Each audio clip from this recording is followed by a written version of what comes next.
Okay. दूसरा कौन? दूसरा कौन है? अच्छा अच्छा ठीक है. So now I request to Director iccbs and our Chief Guest, Dr. Bilkis Gul, to resume their seats and rise.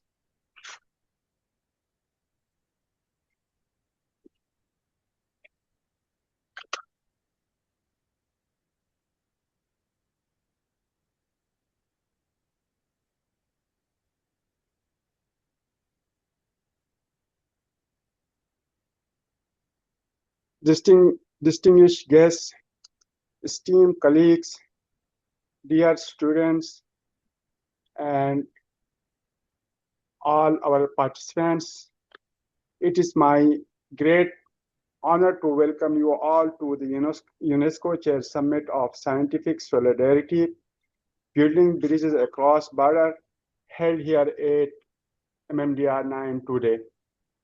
The summit embodies the spirit of collaboration, knowledge sharing, and collective responsibilities that UNESCO has long championed.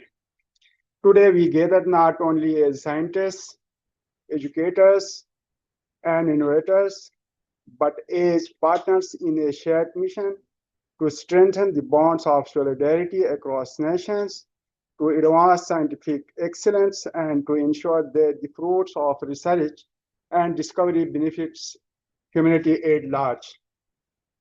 In a world facing complex challenges from public health to climate change, the importance of building bridges across borders has never been greater.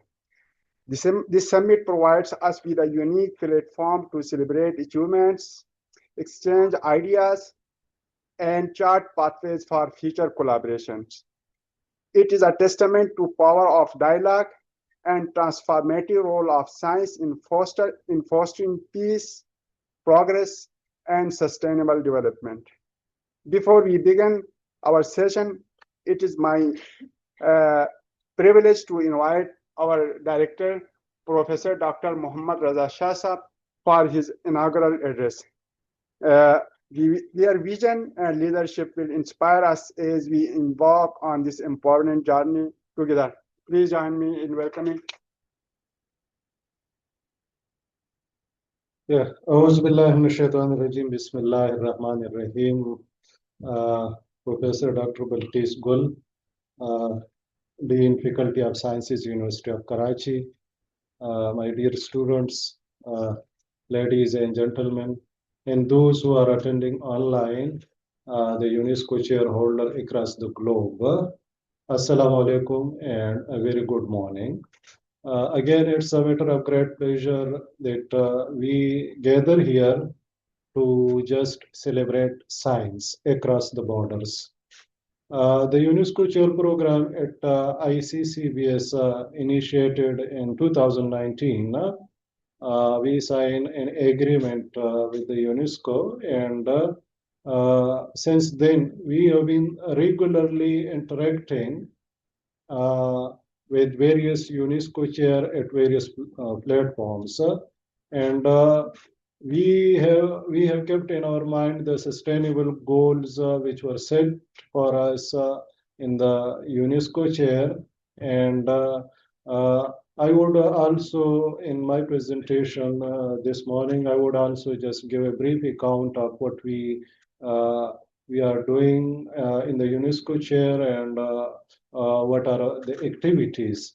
But you know that the UNESCO Chair program is critically important for the international dialogues between the nations, and we can use the science to just initiate peace in this world, because the world need more coherence, more mutual dialogues, and more collaboration. We are passing through a very difficult time of our history. This world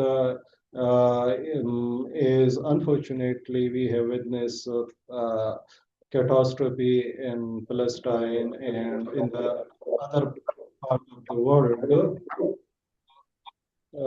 So this is actually a more timely initiative that we can bring uh, top leadership and in the academic setting across the globe, and we can just start discussing science. And the science diplomacy is an extremely important initiative in order to just bring peace in the world, and we can just interact with each other, because being a scientist we are the speaker of the global language. The language of the science is universal, and we are all, a global citizen speaking the same language. So it is very easy for us to just understand each other, because we are the speaker of the same language. Because in the science, H2O is H2O anywhere in the world. It's the same language which we speak together. So that is the initiative. And I discussed this with the UNESCO Commission in Pakistan, and also in the international and the Paris. And I just propose that it's important that we initiate a joint collaborative programs with the UNESCO chairs, and we can also establish a consortium of the UNESCO where we can just discuss problems, and we can also propose solution, and we can also collectively join forces together, join hands together to meet the sustainable goal of the UNO. And under this platform, this is the first program, although we started with a humble beginning, but I'm sure with the passage of time we will just bring more people together, more UNESCO chairs together, and then and but this is a historical step. I personally believe that we are bringing various UNESCO chair on the same platform, and that is just the first step, and and a landmark step, in the sense that the UNESCO chair, especially in the sciences, are now uh, mm, getting together to just think something better for the universe, think something better for the humanity. And that's we are all human beings, and we are all the citizen of this climate and this global earth, and this is our duty, that to protect our earth from catastrophe, whether it is a human catastrophe or natural catastrophe. And we, being a speaker of the same language, it is much easier for us to come together and just join hand together to bring and our bring peace on this beautiful earth, and just equalize the resources which is on this earth, and just spread the knowledge, and spread the lesson of humanity, and the lesson of love and peace and collaboration together. Because we are a global citizen, something happen in one part of the world, the other part of the world cannot just disregard it. And that what we have seen in the recent pandemic, that a, a disease started from a single man in the COVID-19 in China, and it spread all over the continent. So that just we learn lesson from that, that something happen in any part of the world, the rest of the world cannot be irrelevant. It is relevant for everyone, and it is our duty to be relevant and realize. If you are we are not realizing what is happening in one part of the world, if you are not concerned about that, then unfortunately we are hiding our eyes. We are just closing our eyes to the truth, and we are not accepting the truth. So that is the lesson, and this initiative is with the aim that we can just bring cross borders together and initiate programs which are better for the humanity and better for the people are living on this earth. Thank you so much.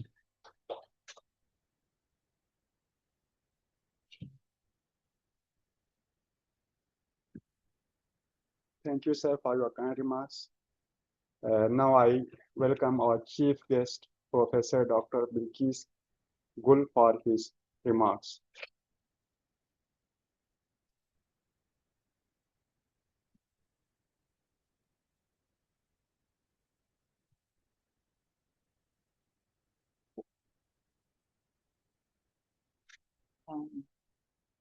Director iccbs, Professor Raza Shah, and distinguished UNESCO Chair holders, respected researchers, esteemed guests, students, faculty members, ladies and gentlemen, Assalamu alaikum.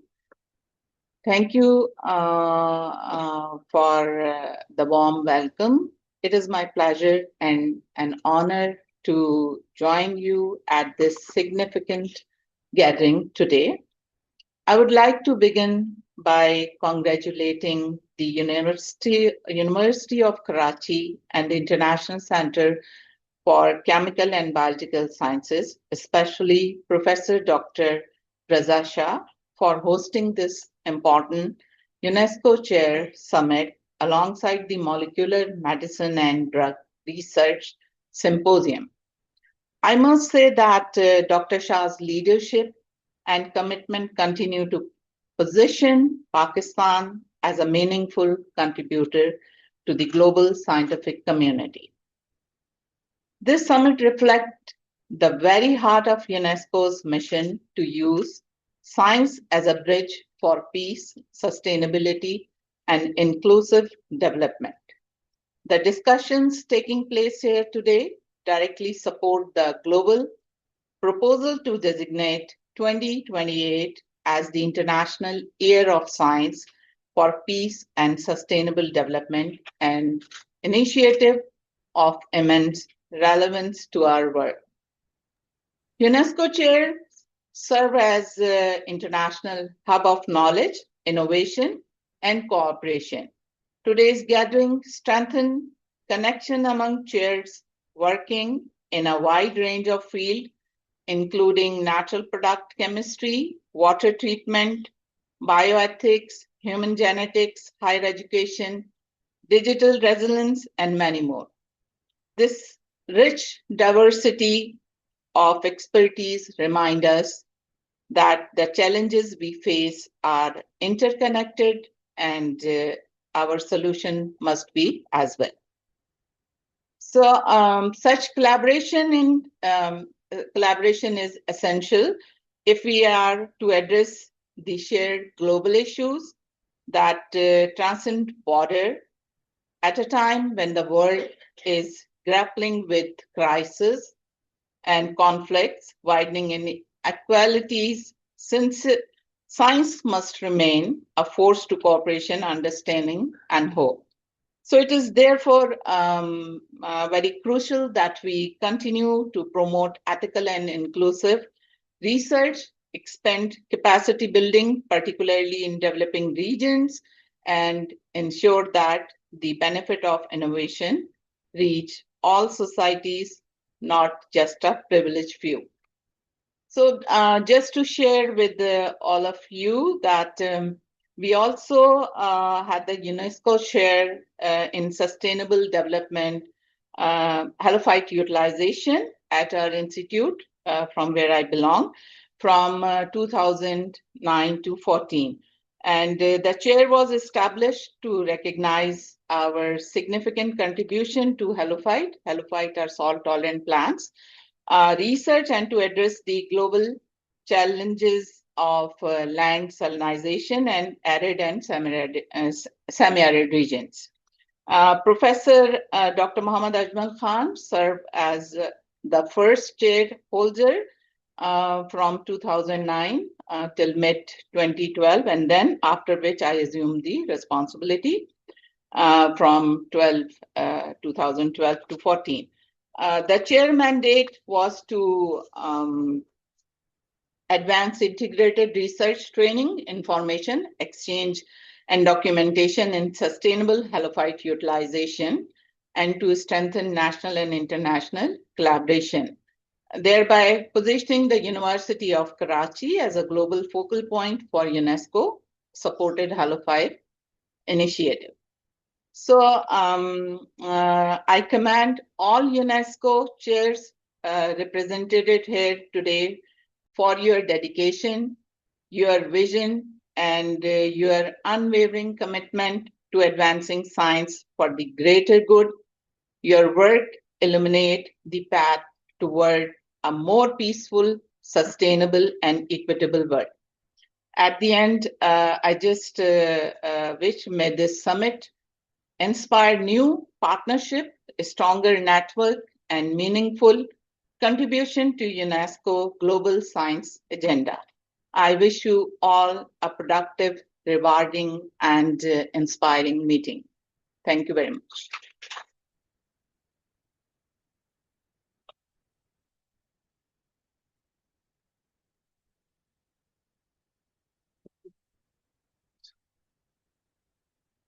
So now I request Director iccbs to present again to our yeah.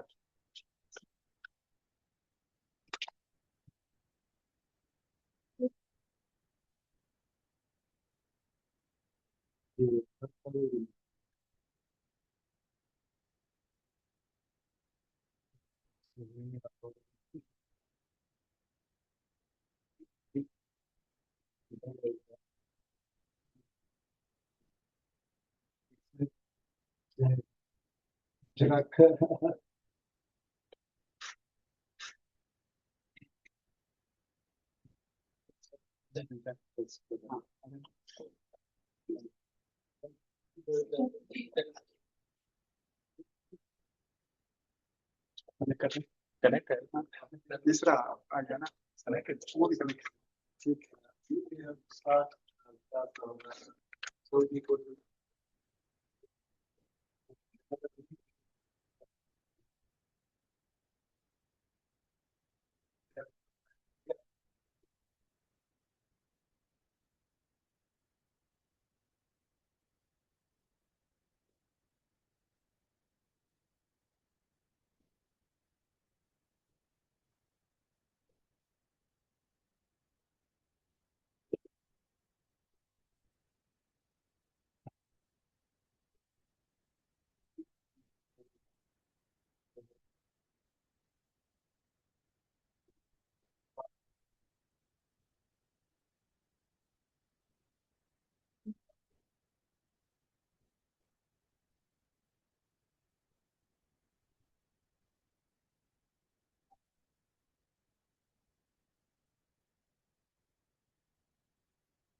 I also welcome our UNESCO chairs, Professor Dr. Syed Javed Zaidi Saab and Professor Dr. Muhammad Mian Noor Saab to our session.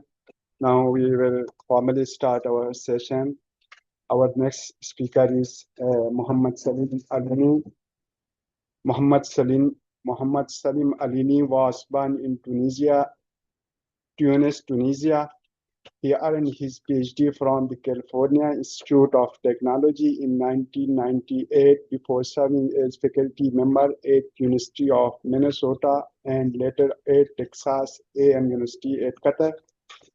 In 2009, he became a founding faculty member at King Abdullah University of Science and Technology, where he currently is the Al-Khwarizmi Distinguished Professor of Electrical and Computer Engineering and holder of the UNESCO Chair on Education to Connect the Unconnected. Dr. Eleni is a faculty of the IE, Optica, and SPY, and his research interests encompass a wide array of research topics in wireless and satellite communications. He is currently particularly focusing on addressing the technical challenges associated with the deployment of information and communication technologies in unreserved and disaster-prone areas. So I welcome Muhammad Salim Alini for his lecture.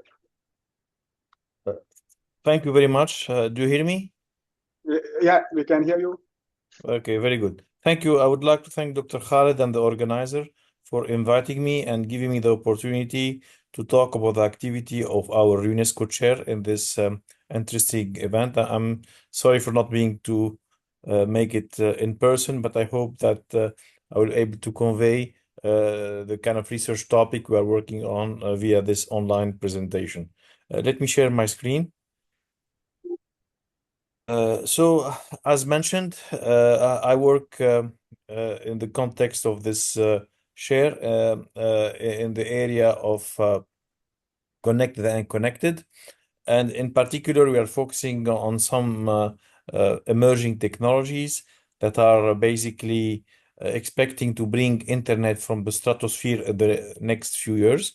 The stratosphere is this area of near space at 20-kilometer altitude, above clouds, above airplane that typically fly 10 kilometer, and below the orbit of LEO satellite like the Starlink. And we expect, again, in the coming decade or so, that we'll have a sustainable and prosperous future with the so-called high altitude platform stations that can bring internet from the stratosphere. So just to kind of put things in context, my area of research is within what we call beyond 5G and 6G wireless communication networks. As you know, it's an industry that works on a 10-year cycle. Now, everyone is very busy trying to develop the next generation, expect to be deployed by the early 2030s. And of course, like any previous generation, we are always trying to push the envelope in the sense trying to get to higher speed, lower latency, more connected device. But also one thing that beyond 5G and 6G recognize, in part due to the importance of connectivity that was kind of more emphasized during the COVID and beyond COVID time. These kind of future network are supposed to do more effort to close digital divide. We still live in a world where about 1/3 of world population, about 3 billion people, are still unconnected or underconnected. And now there is effort to try to bridge the digital divide, and many solutions are being proposed. And the main challenge from a technical standpoint is that obviously you want this solution to be affordable. And optical fiber cable, which is a great solution to connect a highly dense urban environment, tends to be quite expensive to be deployed in these rural areas and in these areas that are basically hard to reach, often kind of serving low population density communities, and that often basically are low income. So digging hundred, if not thousands of kilometers of optical fiber cable doesn't bring return on investment. And bottom line, the mobile network operator tend not to invest in these areas. So that's why actually, what we are targeting is this upper left corner, which is what we can call the global connectivity holy grail. How can you get networks that perform well from a quality of service, but at a low cost? That's kind of the paradigm that research in Connect and Connected is trying to solve. And most of these solutions are coming from space through kind of satellite or aerial platform that are going to beam the internet to large populations that are scattered from these high altitude base stations. And just I want to emphasize that research in this area of connected and connected, of course, is going to serve these rural areas, these basically underdeveloped region worldwide, but also it solves many other kind of problems. In particular, what we call post-disaster emergency communication. When you have an earthquake or a flood, you are dealing with a connect and connect type of problem overnight. And again, solution from the space is going to be very helpful when the ground station that used to work are destroyed. In exploration mode, when we are sending scientists or even any one of us who wants to go for a hike in the nearby a park or the nearby forest, would like to remain connected. So that's another problem that we are trying to deal with. Military mission often operate in these kind of environments.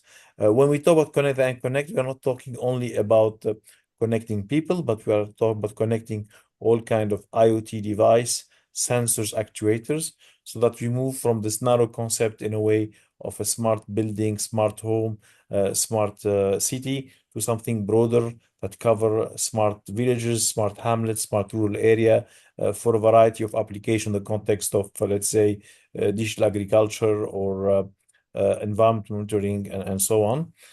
We have also offloading application when you have very dense urban environment that are kind of having super high capacity only for a fraction of time because of a concert or because of football match. You need to bring capacity sometime from the sky to help that event decongest the traffic for these 2 hours. And finally, from a transportation system perspective, we have maritime, aeronautic, also low altitude economy like drones and eVTOL or flying taxis that are coming online very soon.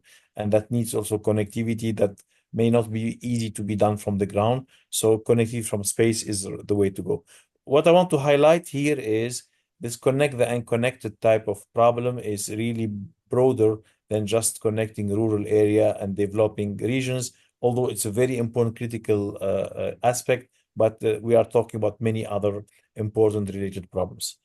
And of course, maybe many of you are already familiar with the Starlink and the LEO constellations that are actually bringing already connectivity, but still a little bit expensive. And in my opinion, that's not the only solution.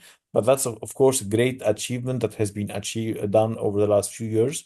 And this was done due to the fact that we are able now to manufacture satellite at a low cost and launch them at a relatively low cost. And that led to mass production of these satellites. And now we have the Starlink and many other constellation by the Canadian, other American company like Amazon, Kuiper, the Chinese GW and G60, trying to launch all these constellation. But what I would like to highlight is we live in a world where we don't have just binary type of dense population, like high dense environment, where we have, of course, terrestrial tower, and deep rural, where we have basically, satellite. In between, when we have medium dense population, we argue that high altitude platform stations, for instance, these kind of platform that operate in the stratosphere, that come in the form of either balloon or airship or fixed wings, can be the way to go. So these are again platform that are going to give coverage of a few tens up to 100-kilometer radius. So they are between terrestrial tower and satellites. You can view them as towers in the sky that are quasi-stationary. They are not on orbit like CDO satellites, and they are supposed to start beaming internet in the next decades.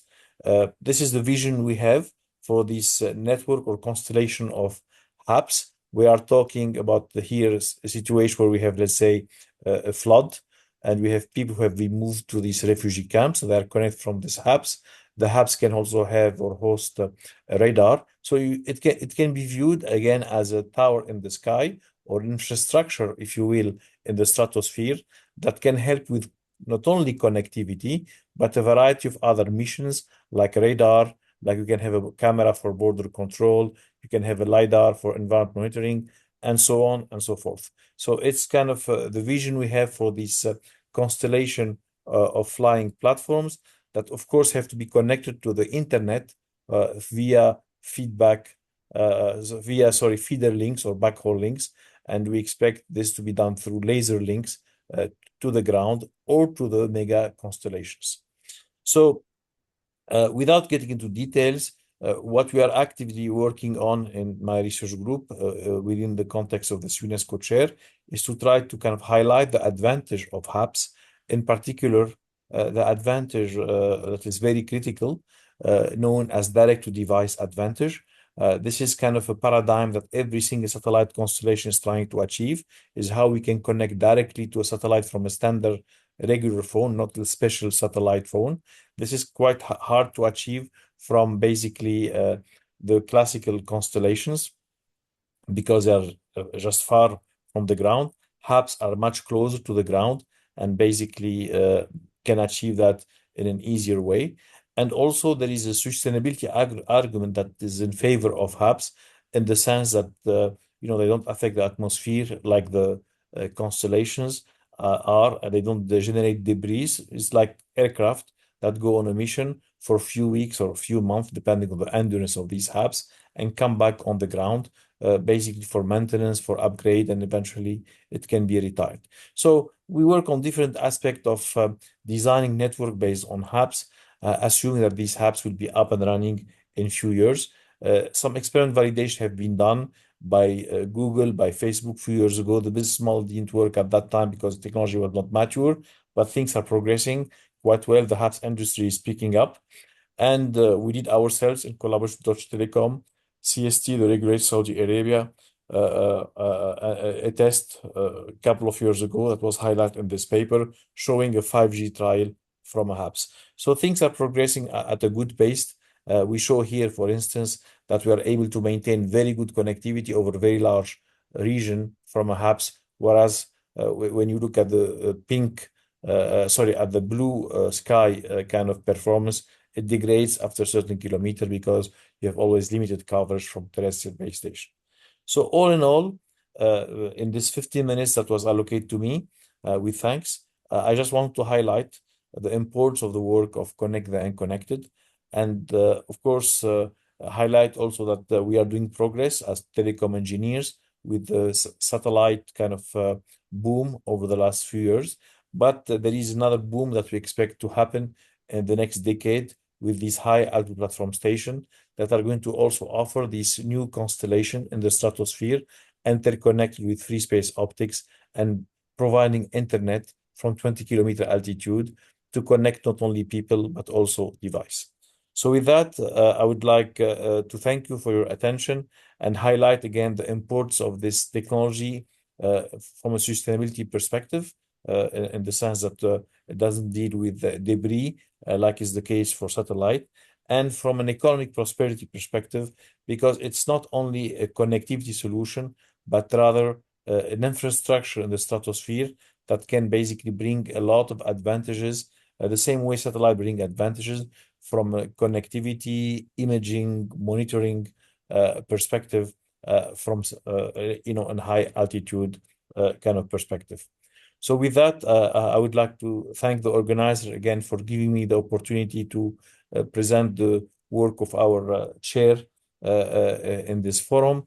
And I invite you to follow our work in this LinkedIn page dedicated to this UNESCO Chair, where we highlight our research and workshops and training in the context of connecting the unconnected.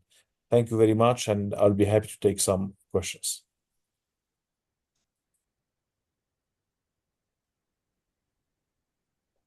So if any question from our audience, please, you can switch on your mics and ask. Yeah.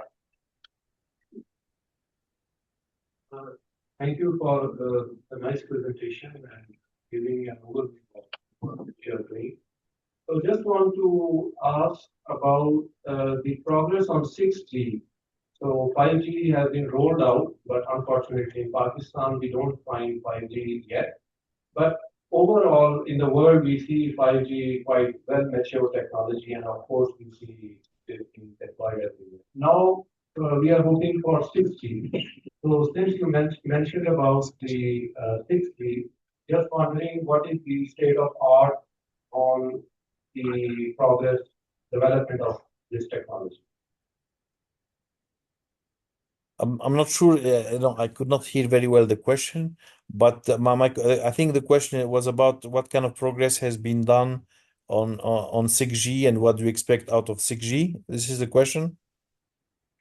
Yes, this is the question. Okay. Yeah, so I mean, there is a lot of activity on 6G. I would say, to be honest, 6G is a kind of a revised version of 5G, at least from my perspective, with one main, I would say, emphasis, or at least if you look, or maybe two important aspect of 6G compared to 5G, is the dominance of AI. AI is going to be a big part of the evolution of wireless networks to lower the cost in terms of how to manage the network, how to basically predict performance outage, how to improve the quality of experience.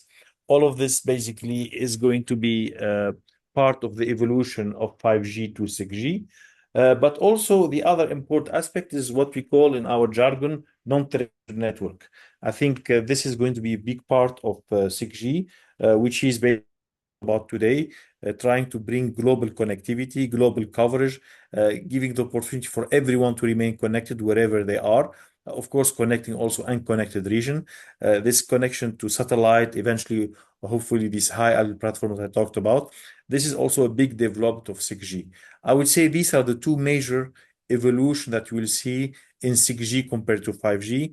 But that's at least what you see kind of most of the effort are focused on in this last. I mean, we still have 5 years to go, but I believe as things kind of mature further, that's what we'll see. Like 6G will still kind of be another version of 5G in terms of maybe slightly higher speeds and so on. But most importantly, there will be much more AI embedded in the networks, and we'll see more of these kind of convergence between terrestrial and non-terrestrial network.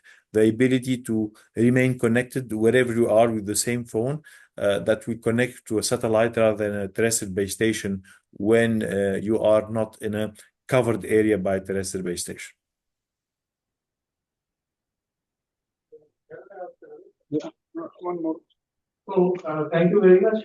Just a quick question regarding, are you looking into IoT devices directly connecting the satellite with the satellites, like the LoRa technology and all that, but using the different technology which we are using, especially with reference to the energy constraints which IoT devices have? Yeah. I mean, I think I understand the question is, are we talking only about connecting people or connecting IoT? As I mentioned, and yes, definitely there is a big interest in direct IoT connectivity through LoRa or the 3GPP standard version, which is called narrowband IoT. So both protocols are being pursued to connect direct to satellites in a direct way, or to hubs like what I talked about. But that's a big part of 6G actually also, is again like trying to enable this variety of rural-based or remote area-based connectivity needs for smart agriculture or environment monitoring. So yes, there is quite a bit of activity in using expanded LoRa or narrowband IoT and making these protocols or these kind of system connect direct to satellite.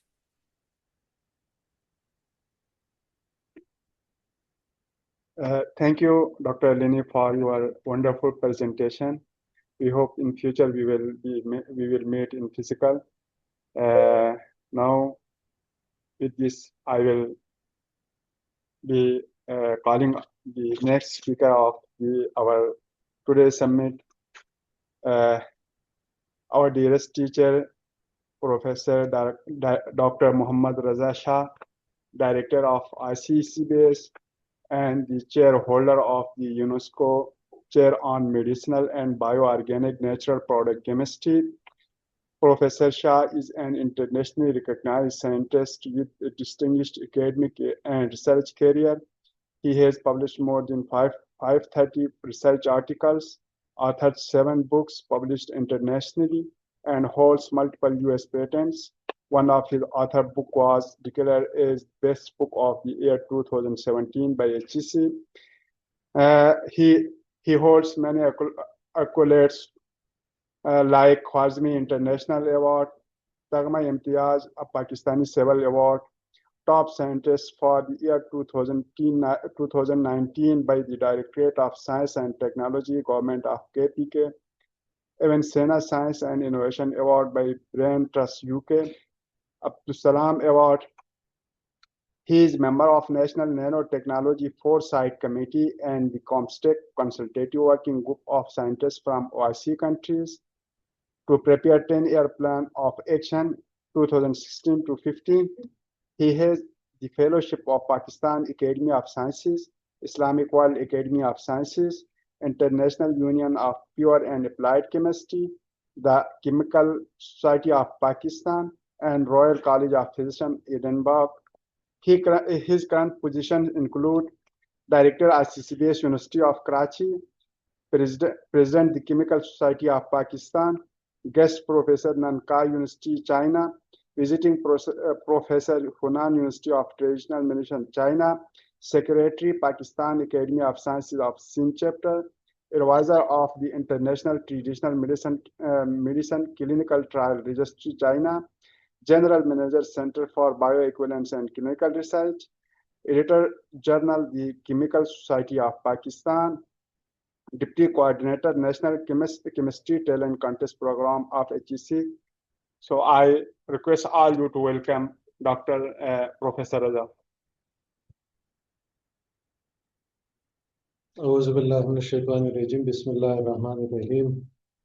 Thank you, Dr. Khalid, for such an elaborated introduction. I didn't know that you will just go through all these. Let me welcome my dear friends and from Qatar and also from Pakistan, UNESCO Chair, who are attending it physically, and our dear Dean Sahib, Professor Dr. Balkis Gul, and all those UNESCO Chair who are attending the program virtually, and that's the benefit. As mentioned by Dr. Khalid, that I'm taking care of UNESCO Chair on Bioorganic Medicinal and Natural Product Chemistry.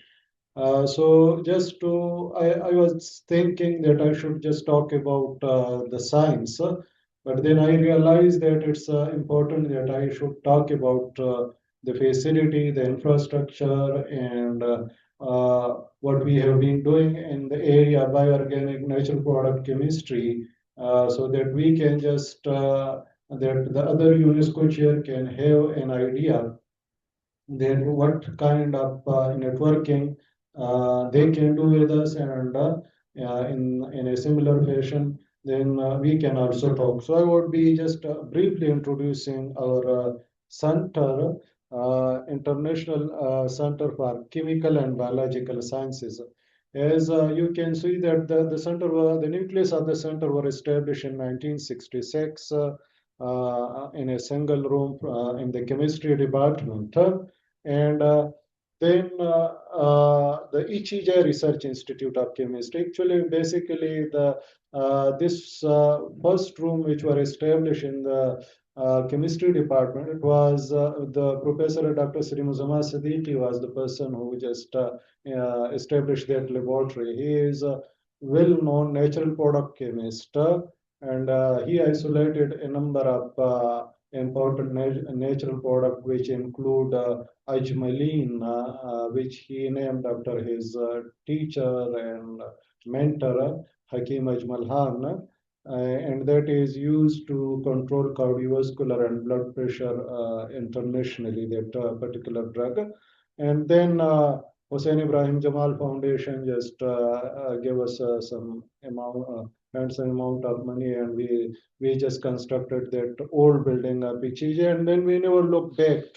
We added center to the Galaxy Aquarius Center in our center. So this is actually the great man who just initiated our center, and then Professor Ataur Rahman took over the torch from him, and he was actually instrumental bringing all these facilities and infrastructure to our institute. And then, of course, our donors, they also contributed to the development of our center. They gave us some beautiful buildings to us and facilities. And then Professor Iqbal Chaudhry, he took over as a director from Professor Ataur Rahman and served this institution for more than 2 decades. And recently, then I took over torch from Professor Iqbal Chaudhry after a brief turbulence. But now things are, alhamdulillah, that's the legacy which I received from both of the ex-directors to carry on the torch and carry on the legacy. Now, this is actually the organogram of our center. So we are working at the interface of chemistry and biology, and that is what is bioorganic natural product chemistry. That is what is the mandate of our UNESCO chair as well. So in chemistry section, we have many other sub-centers. That is just named. So overall, we are having the iccbs is a complex of 17 to 18 research centers, and everyone is specialized in a specific area. And these are some of the buildings, like old building of iccbs Research Institute. These are chemistry centers, which we have in the complex. And we also built a UNESCO chair on medicine and natural product chemistry. This is also the ground floor is ready, and the first floor, the gray structure is also ready, and we would be just furnish the center will be furnished within a year time. So these are some of the chemistry center. These are some of the biological centers which we have in the complex. And these are all working under the single management. So that is the reason of success, that you have a single management, and the management is like permanent. So it's not changing with the time. So that is one of the reason for the success of initiating all these centers and establishing all these. These are some of the centers which were acquired by the health department, government sense. So they just acclaimed it to be their centers, and they feel proud to on these center, because we are providing services to the local government of Sindh through these centers. It's one of the leading research institute in natural product chemistry. And let me just tell you that it's the only center in the OIC country which were declared as International Center for Chemical Sciences. We are also holding the title of UNESCO Category 2 Center. That's also a bit rare to be UNESCO Category 2 Center, because they have a very stiff evaluation criteria. And UNESCO medicinal and bioorganic natural product chemistry.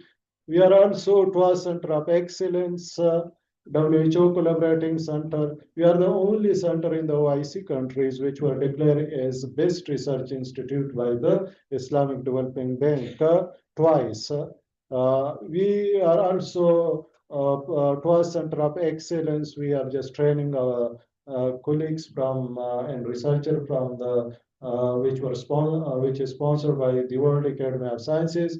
It's one of the most decorated center in this part of the world. It's the faculty member of this research center have received 34 civil awards, which have never been given to any other institution in the country. So that just shows the confidence and the quality of the work which we have. Our faculty are very good in research productivity, and 10 of my colleagues have been awarded as a DSc honorary degrees by national and international universities and research institute. And these are some of the awards. How we are different from the rest of the institute or center in Pakistan. We are just appointing our faculty member contractually. Every faculty members, even the director, is evaluated by a foreign expert. We are asking international panel of review to review our programs every 5 years. We are also spending a lot of money on our engineering sections, and we are just spending 60% of our funds on R&D. We are providing scholarship to the students. 600 MPhil PhD scholarships are given to our students. We have very strong linkages, international linkages. So these are some of, I will just skip these. Our technical manpower, our engineering is very excellent. We normally train them because we have very sophisticated equipments and we want them to be functional. So that is for the student, we are giving various kind of the scholarship. We are also provide the training infrastructure is one of the best in this part of the world. We are having 13 superconducting in a nuclear magnetic resonance spectrophotometers. This is probably the only institution in the world which have 13 superconductor NMR machine under single roof. You would never find so many even in most of the universities of the world. We have more than 20 mass spectrometers because these are the gadgets which we need for in natural product chemistry and bioorganic chemistry. Without these, you cannot just run any kind of program in this area. The imaging facility which we have recently added is also state of the art. We have industrial analytical center. Our institute is ISO 9001-17025 accredited center. Our clinical trial facility is accredited by Drug Regulatory Authority of Pakistan. Similarly, we are also having international accredited food testing facility. We are also providing proficiency testing to clients all over the globe. We are also having halal testing product facilities, which we test halal products. Similarly, our institute is also accredited by the Sindh Healthcare Commission. Our research productivity is also very good. We have published more than 10,000 research articles in leading international journals, more than 350 patents, over 400 books. The total scientific impact factor is now over 30,000. It's again very sound impact factor by the faculty member. We have produced so far more than 1,500 PhD students. Considering the number of the faculty which we have, the productivity is very good. These are some of the criteria. In addition to that, we are also very good in winning grants. Like the first grant which were received in the early 70s, it was 5.7 million Deutsche marks from Germany. And then you can see that the center have received a large number of grants from international funding agencies. So that just showed that the quality of the work which our faculty is conducting is one of best in this part of the world. Similarly, we are also very well connected with the globe, having signed more than 200 MOUs ranging from all continents. So this is also shows that we are closely interacting with the international community for our research. These are some of our international and national collaborators.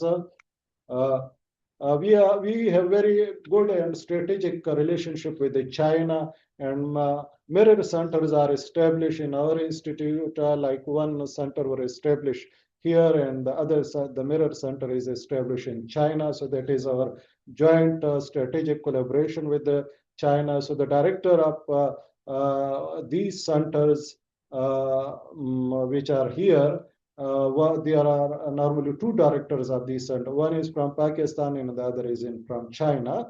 So similarly, vice versa. So these are some of the mirror centers which we have established with the Chinese universities and counterpart. Similarly, we are also supporting our pharmaceutical industry and also the government. And we have conducted like clinical trials on traditional Chinese medicines. And although these were financed because many of the activities which we are doing here, there is also some financial aspect of these. We also conducted a phase 1 clinical trial on the Sinopharm vaccine. And in return, in addition to the funding, they also gave us 500,000 doses the Sinopharm vaccine, which were initially our elderly and population and the healthcare worker were inoculated at that time. We also conducted phase 3 clinical trials and many more. So that is the one. These are some of our facilities, our state-of-the-art laboratories. I'll just skip them. We are also like uh, serving the government and our community. We have conducted like COVID-19 test. We converted our whole virology building into COVID-19 testing facility at the time of pandemic because we were asked by the government that now it is your duty to just conduct diagnose and carry out screening of the patient. So we converted and we carried out like a large number, like 0.5 million, 500,000 PCR tests. And we also carried out genome sequences of the strains which were coming to Pakistan, and we were giving our opinion to the government and giving helping the policy making in the government of Pakistan. So that is something which we did with the national cause. Similarly, after the Supreme Court orders on the direction of the Supreme Court, the same government have requested us that we should also establish a St. Forensic DNA and Serology laboratory. We established that laboratory in just 6 months' time, and that laboratory is also performing very well, and it is the only laboratory in the country which is ISO 17025 accredited. The laboratory in the Punjab, that is also a very big laboratory, but it's not ISO 17025 accredited because, and that's the reason that the tests which are conducted in our laboratories, they are accepted internationally, and we help the local the Sen government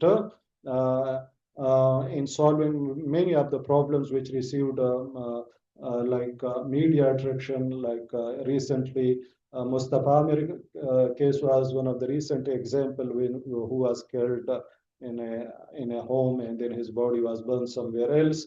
So that we solved their problem, and then there was a PIA crash here, and we identify all the dead bodies of those victims. Then there was a bomb blast on the Chinese professor here in the University of Karachi, and we also identified their dead bodies, and it was accepted by the and then our tests were repeated in China, and the results were of the same. Similarly, we also like the convection rate before the establishment of this laboratory were 3%, but now it is 16%. So that just shows that a single laboratory can contribute to the criminal justice system in a great extent.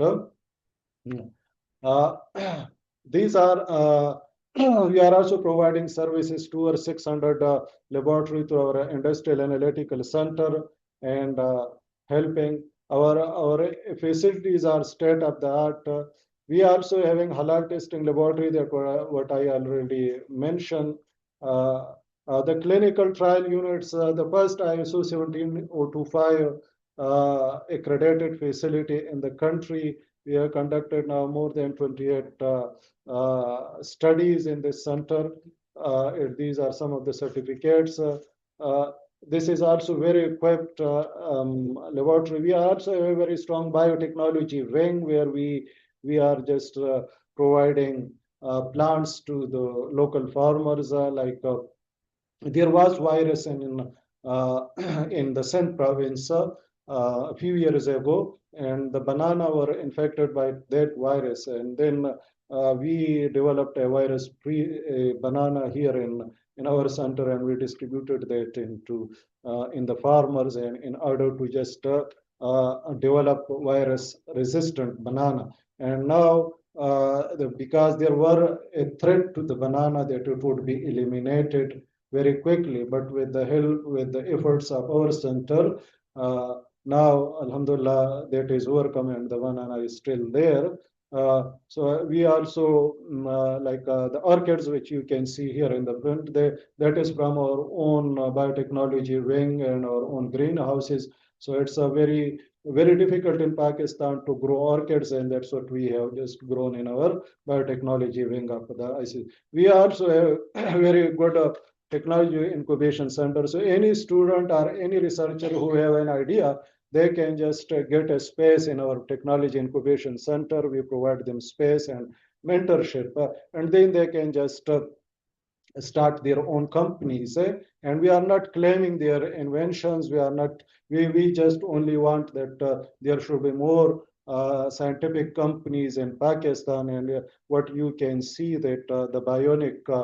One of the company by the name of Bionica, who just develop artificial limbs, and they have now a very big company in Islamabad. So that company just started from our centers.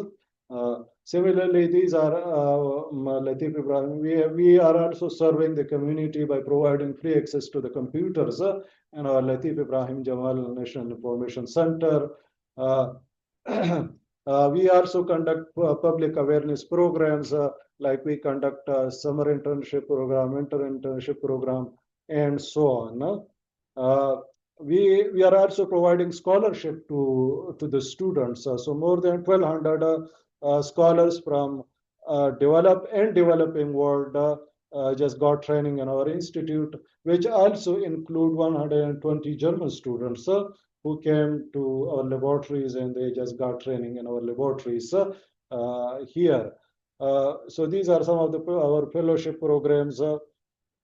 We also conduct international capacity building programs. We establish a center of excellence in Kazakhstan, Sudan, Bangladesh, Sri Lanka, and many other countries. These are some of our international these are some of pictures of our equipments, NMR facility, which I already mentioned. X-ray facility is there. One of the largest mass spectrometric system range. We have now over 27 mass spectrometers in our facility.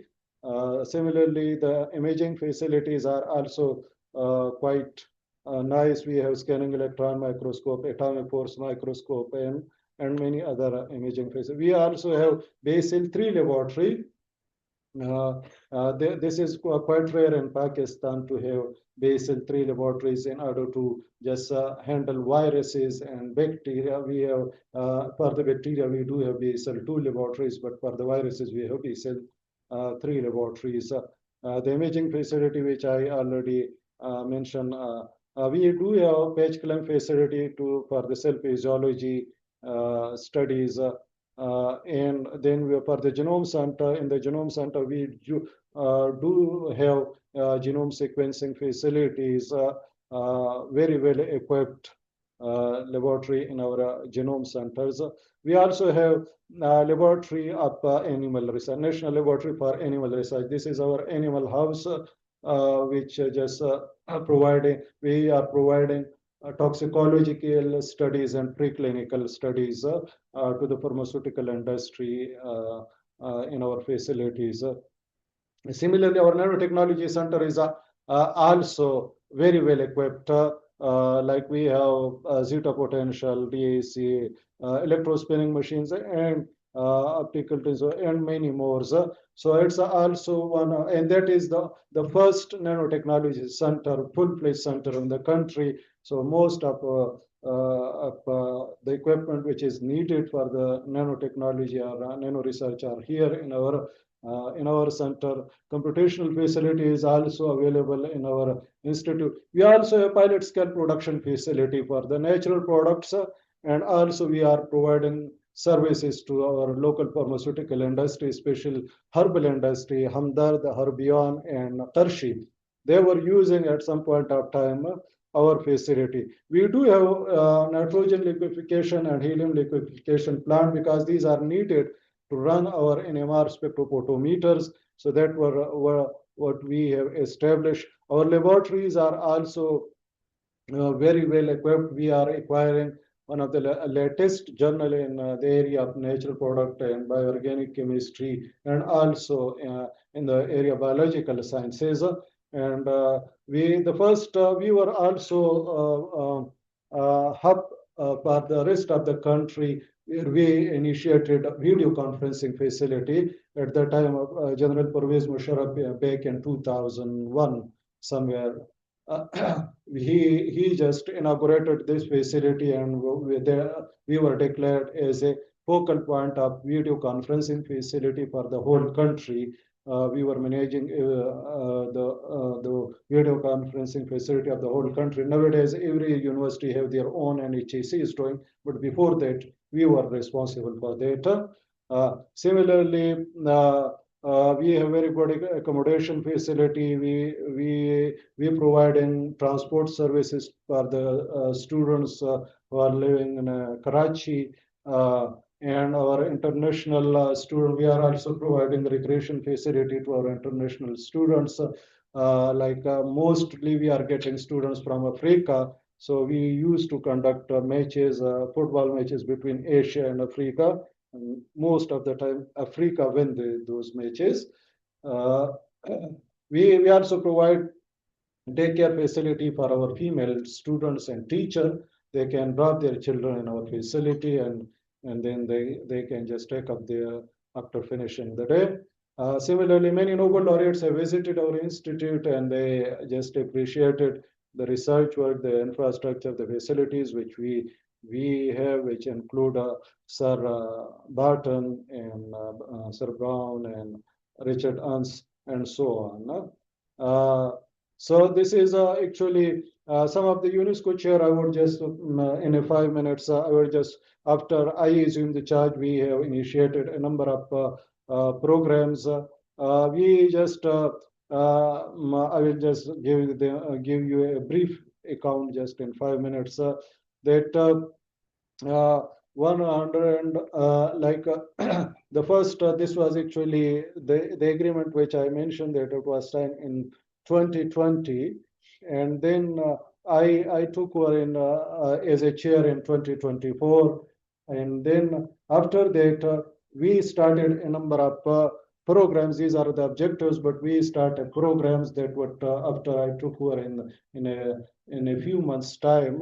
We recruited a BS, MEC, and MPhil student in our UNESCO chair. We conducted under the UNESCO chair largest thesis support programs for the in the country, where we received a large number of MEC thesis students, which we open our laboratories to them, and we provided facilities, and they were here for 1 year.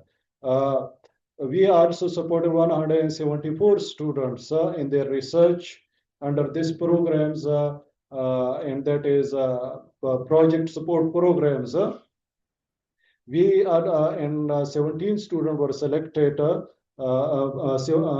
These 174 students were selected from 17 different universities of the country. Similarly, we are also regularly conducting lectures of leading scientists in the area of natural and bioorganic chemistry, like Dr. Jeffrey Cordell, who is one of the well-known figure. He also delivered a lecture. My senior colleague, Professor Dr. Bina Shahin Siddiqui, very well-known figure in natural product chemistry, also delivered lecture in this series. Professor Ataur Rahman also delivered lecture in this series. Professor Hanshinwari, he is also working in the area of herbal medicines, so he also deliver lectures. Then we also, like under this program, we also participated in International Chemistry Olympiad. We also conducted a number of hybrid workshops at various point of times. Similarly, we also conducted 2 days national workshop, scientific programming, and many other workshops were conducted on regular basis. These are some of the workshops which we conducted under this UNESCO. So nearly every week we used to conduct activity under the umbrella of the UNESCO chair. So that is we make it very much active and vibrant. And you can see that we so far in just few months time we have conducted like 19 workshops, full days, 2 days and 1 day full workshops were conducted. Similarly, these were some of the people who have visited our institute under these programs. And these are various programs we also lecture. These are various lectures which we conducted under the UNESCO chairs. And we also conducted a Congress on nanoscience and nanotechnology. And in that case, we just focusing on natural product and bioorganic chemistry in this symposium and so on. We also signed MOUs with different universities and UNESCO chairs across the globe. These are just the MOUs, and this is just. And thank you so much for listening me. So if there is any question, I will be happy to answer. I hope I finish in time. Took a bit more time.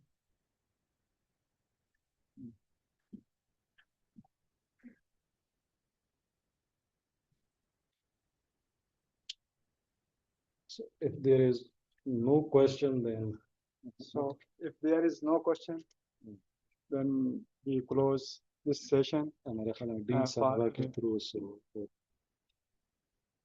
नहीं ये तो dean साहब है, लेकिन दो से भी मेरे गया ना उनके डीन साहब मुझे ठीक ठीक ठीक है. So I request our chief guest to come to the dais to present some of the guests to our international shareholders of UNESCO shareholders. Sir, sir. हमारे हाथ में है लेकिन बाहर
So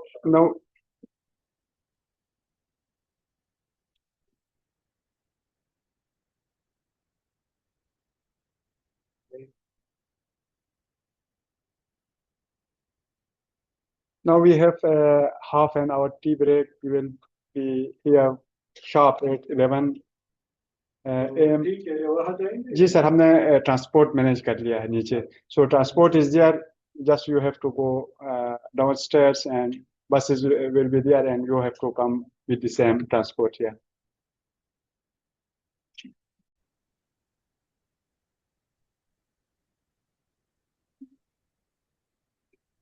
Professor Muhammad Anis Zaman, can you hear me?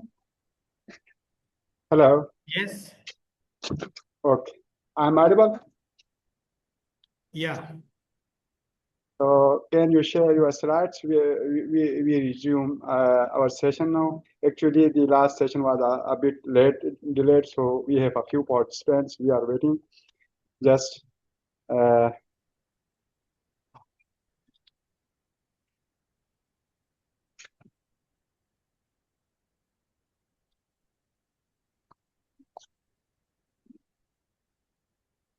Okay.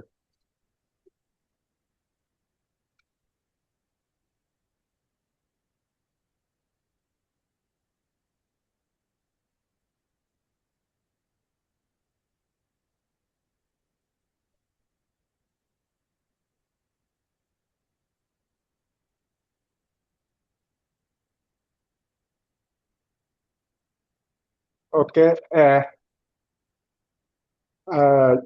I just introduce the next speaker of this session, the UNESCO Chair holder on industry integration in higher education system, Professor Dr. Muhammad Anis Zaman Talukdar.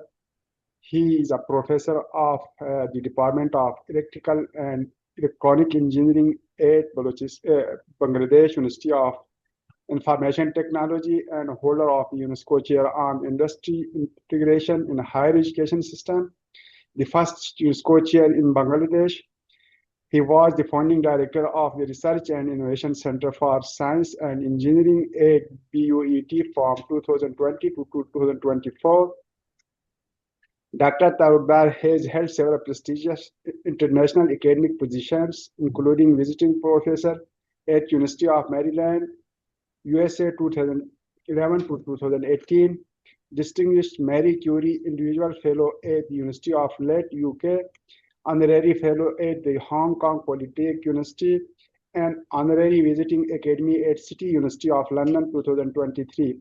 With over 100 publications in esteemed journal and conferences, he has secured significant research funding in Bangladesh, the USA, and European Union.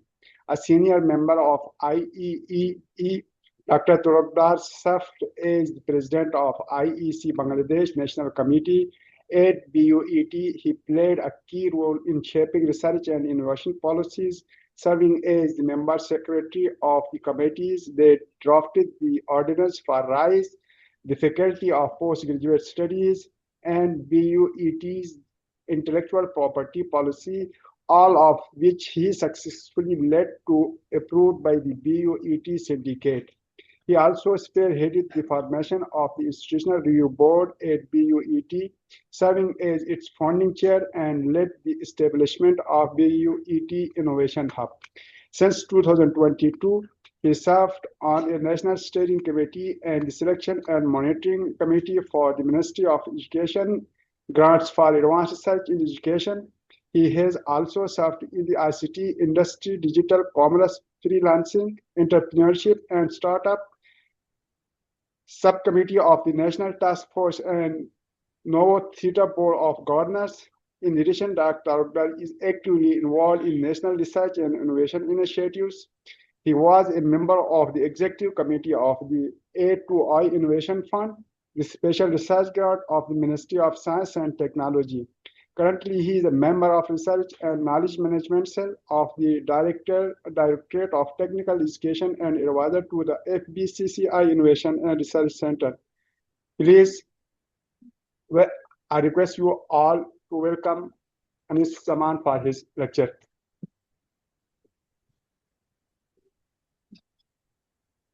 Okay, is the floor is mine?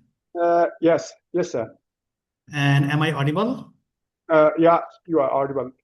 Okay, thank you very much. Thank you very much for the introduction and for having me today in this August seminar that you are having in your center, International Center for Chemical and Biological Sciences. Very good morning to all, and I really thank the organizers for having this seminar, having this summit for UNESCO chairs and inviting me to present or talk a few things. So the title that I have chosen is Building Bridges Beyond Borders, the Role of Industry Integrated Universities in a Global Science Ecosystem for Peace. I assume that the audience is diverse. That's why I would not be talking in technical detail. Under my UNESCO chair, we are also working on a few technical things, doing some R&D, but the basic idea of our UNESCO chair is to integrate academia with the industry. that would be the core focus of my presentation. And already a few things have been spelled out by the speakers, Dr. Raja Shah and the chief guest of today's program. They have already mentioned the importance of scientific education and how science could be the language of humanity. And that basically is the core theme of our UNESCO Chair as well as the presentation that I will be going through. Really, science should be the science should be the language of humanity, or to bring us closer in different countries, not just within the South or global South, but between South and South, between South and North, we can make bridges using the language of science. And that should what we need to pursue. And we need to flourish those ideas from our university, connect industries, and go beyond the borders. And we know that science is no longer confined to laboratories or not even confined to the universities. We have to bring scientific outcomes to the society so that it can shape our economies, it can shape our daily lives, and it can take us to the bright futures. And it can solve everyday challenges that we face in our lives. And the challenges that we face, most importantly, the challenges relating to climate, energy, and different kind of inequalities in our society, though those are interconnected, and we cannot solve these problems alone. The challenges are too huge. So if we want to solve those problems just within a country, within a university, within a research group, we cannot do that. We have to join hands within our university between different research groups. We have to be collaborating with other universities in our countries, and we have to join hands with the industries as well. And beyond that, we have to join hands between the nations. And then only we truly can bring transformational changes to our societies. The challenges are not just pertinent to our country or your country or our society or your society. Those challenges are everywhere. And if truly we want to solve those challenges, we have to be collaborating with each other. And the first collaboration, the most important thing is to collaborate with our industries. Most of us here, I believe, are from academia. And if we think about the language that we speak in academia, those are a little bit different from the language the people speak in industry. And we have to bridge those gaps. We have to join hands with our industries. And if we join hands with industries, then we can really make transformations and keep that objective in mind. Basically, we wrote this proposal for UNESCO Chair in 2023. The basic theme of this UNESCO Chair is to collaborate with industry, empower our students, give them practical learning and training, give them industry experience so that they can become better engineers, better citizens for our society. And we, at the same time, want to foster research and circularity, sustainability. And it's very important to think AI integrated digital technologies. Already, one of my previous speakers have spoken about these AI integrated digital technologies. Those technologies need to be created to make our lives better. We want to encourage and support research activities. We want to promote open science, because that's another important thing we need to pursue. We cannot keep the explored results of data within ourselves. We have to share those results and data to the scientific community so that the work can be minimized and the technology can be growing very fast. The evolution could be very fast. And we want to develop an innovation ecosystem through this UNESCO Chair. That is one very fundamental objective that we are pursuing. And we want to bridge indigenous and novel innovations for the benefit of society and create pathways for laboratory to market innovations, because we have to find our solutions ourselves. Our solutions could be different from that are being pursued in other countries geographically. So we need to find our own solutions, and each country should find their solutions themselves. And that's why we want to connect with industries within our country and with other industries globally. And why we want to connect with industries, because that would basically align ourselves, our thoughts, our research, our planning, our design with the societal problems, with the problems that people want to solve. Other than that, we would be solving a very difficult equation. We would find developing a very critical technology, but that may not be translated to a benefit for the society. And that basically would also open new funding for us. Many countries like ours, we suffer from insufficiency of funds in research and development. And if we can make effective collaboration with the industry members, then we can open avenues for more research funding to our labs. And that would accelerate our translation of ideas into products, maybe to patents, and that can also give birth to startups that could be successful at the end. And that would also enhance our graduate employability. They would be having more practical skills so that for day one, they could be employable in high-tech industries. And definitely the ultimate goal is to support our national priorities. At the same time, I would also highlight our global priorities. Those actually concur with each other in most cases. And in most cases, for most nations, the priorities are energy, health, transport, semiconductor, very recently artificial intelligence, and so on. And we want to work on those from the platform that we have created by being awarded this UNESCO Chair in our university.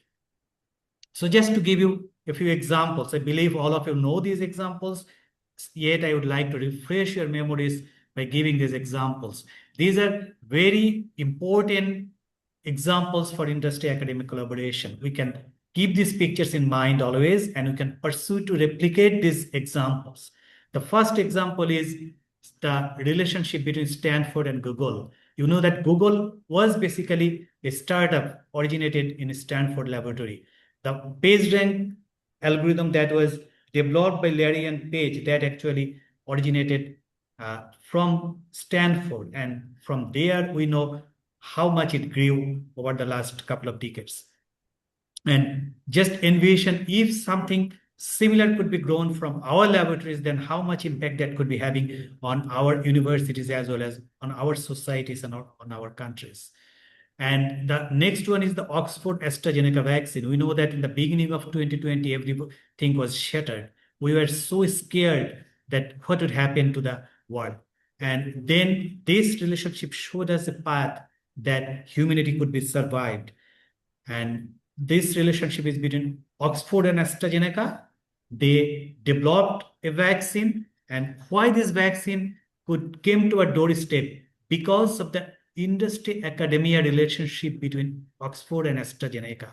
If they didn't have that strong tie between them, the industry academic collaboration, and even if they didn't have that administrative support from the university as well as from the industry to make this happen, then actually we could be in a much dire situation. And another example is the National University of Singapore. They had a very strong collaboration with A-Star in their country, and A-Star supports several initiatives of National University of Singapore, and they are having a very good collaborative relationship, a very good model between them, which can also be replicated in different universities. And that's basically what we are trying to have in our country, in my university, through this UNESCO Chair. We are trying to have different sort of relationships, different avenues of relationships between our university and the industries that we have in our country. And definitely we are trying to reach across the border as well. And why UNESCO Chair? Because this platform is very important. This gives us a credibility and a neutrality, and we can use this platform because UNESCO has a far-reaching impact that we can have without this UNESCO Chair platform. And that's why we can go cross-country relationship, go for cross-country relationship using this platform. We can have shared training programs. We can exchange our curricula built here with for other countries in academia or different training programs that we build in our platform that would be shared with yours and vice versa. And we can create a vehicle, we can create a very efficient, mobilized vehicle of collaboration between the South and South partnership and between South and North cooperation.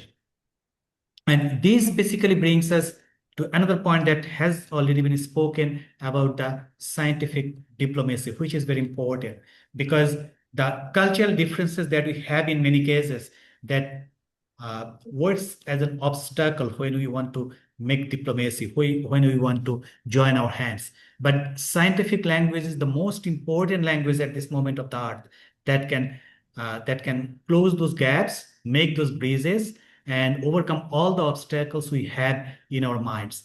Because all the objectives that we have in science, those are common, those are shared. And if we can share our infrastructure, share our resources, then we can overcome those challenges, we can come close to one another.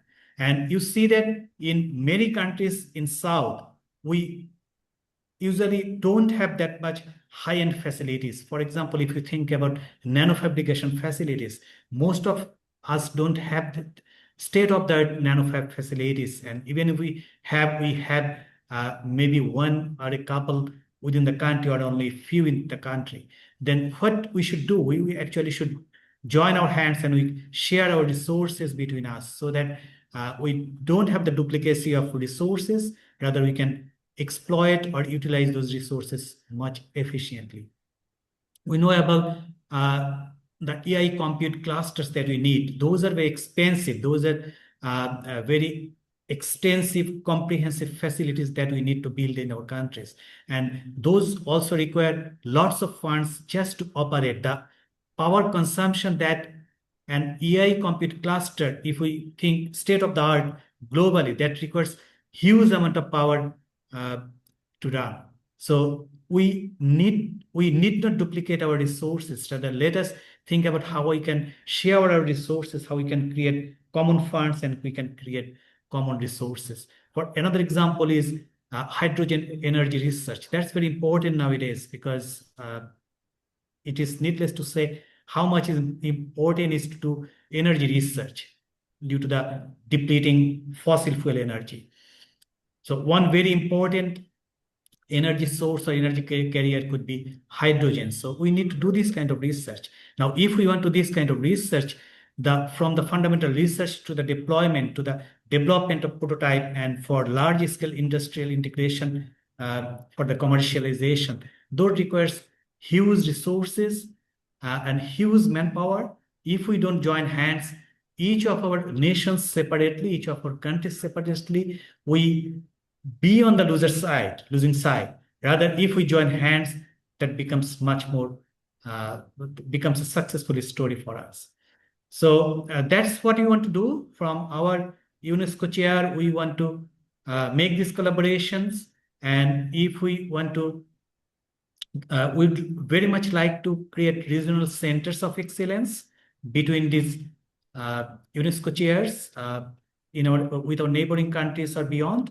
We can have joint PhD programs, visiting fellowships for teachers and students, and different kind of standardization or certification training programs, those kind of activities cross-border, and we can create digital repositories, data repositories within our countries so that those can be shared between our neighbors. And the other important thing that we are trying, and all of us should pursue that direction, I believe, that is the brain circulation or the brain drain. So what we suffer very much in our country, and especially in my university is recognized as one of the best universities in the country. And that's why most of the good students come to my university. But after they go through the 4-year undergraduate degree, then almost all of them, or more than 70% of them, they try to go to North American countries for their master's or PhD degrees. That's very common picture in my university and in few other universities in my country. So when we look at the job sector, when I talk to the industry people, they always complain that we don't get the best of your university. So we actually need to work on the brain circulation to minimize the brain drain. And this is not just for our country.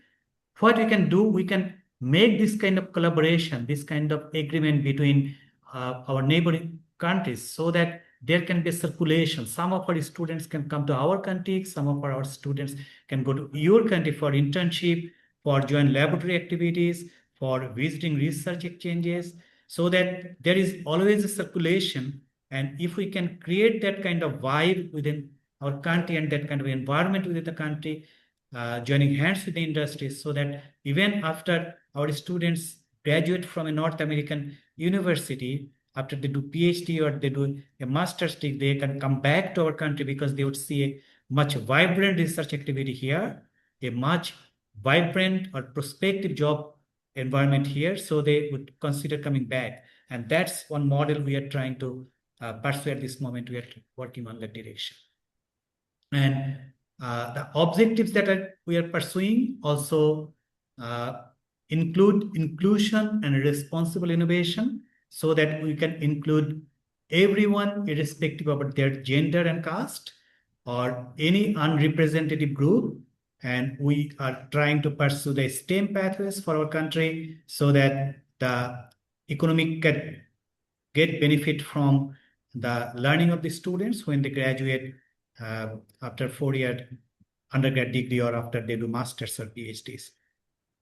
And definitely, we need to also pursue responsible innovation, especially in AI.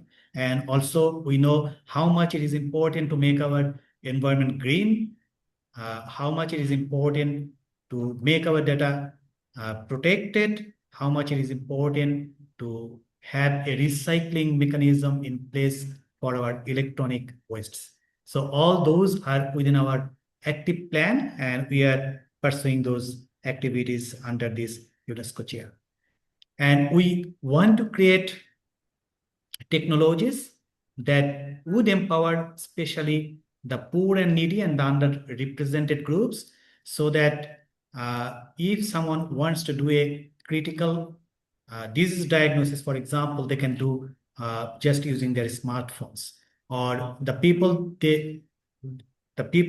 that don't have access to electricity, they could be using their renewable energy sources in the corner, mounted in the corner of their houses. So those are the activities that we are working under this UNESCO Chair. And definitely the research agendas that we want to pursue, we need to pursue those, need to be community driven, and that should be participated by all groups of citizens from the society. So here are just a few plans that I would like to propose, because we have the International Year of Science in 2028, and that would basically highlight how science could be used for peace. And peace basically means everyone is happy. It is not just the end of the war. If there is a conflict, maybe we can avoid the conflict or war, but that doesn't mean that we are in the state of peace in our mind. That means we actually have what we want to have. And that basically can be achieved only through the development or the promotion of science. And that's why we need these cross-border exchanges between students, between our faculty members, between the citizens of our society. That's very much important. And that can basically bring us closer by overcoming the political differences. We know that if we want to bring closer between our neighboring countries, lots of things come into place due to politics. And if we talk in the language of science, we can overcome these differences. And if we work together, if few of my students go to your lab, if few of your students come to my lab, then actually we build a very strong relationship, a very strong personal ties that can overcome those political differences. And we need to have a lot of open source knowledge platforms being created on our platforms. Our universities and our academia and industries and in your academias and industries. And then if we have those open source knowledge platforms, that also helps us to bring closer, and that actually creates peace at the end. Because if we look closely the definition of peace, how we can be living in a peaceful society, then we need to create this kind of initiatives and this kind of avenues. And we can work on different regional thematic networks. For example, maybe we can create some center of excellence on AI, or let's say semiconductors, something on biotechnology, or in any other areas we can create. Even that could be a virtual network. It doesn't have to be a physical infrastructure, but we can create a virtual network, and hundreds of researchers, students can be connected in that network, and that brings us closer. The basic message that I am trying to give here or trying to broadcast here is we need to come closer. And basically the joint industry academia discussions would also help us in that particular direction.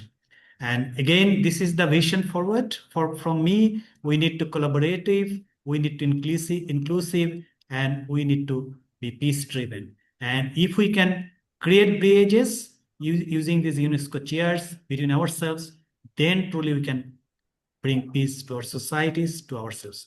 So thank you very much for hearing me.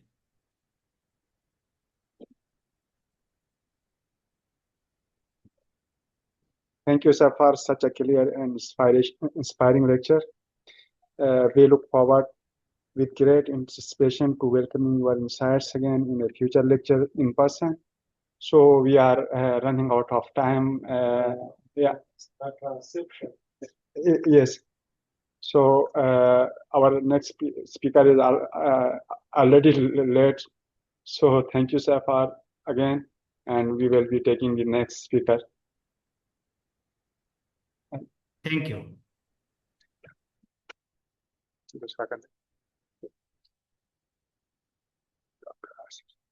Only allow me to turn the video on.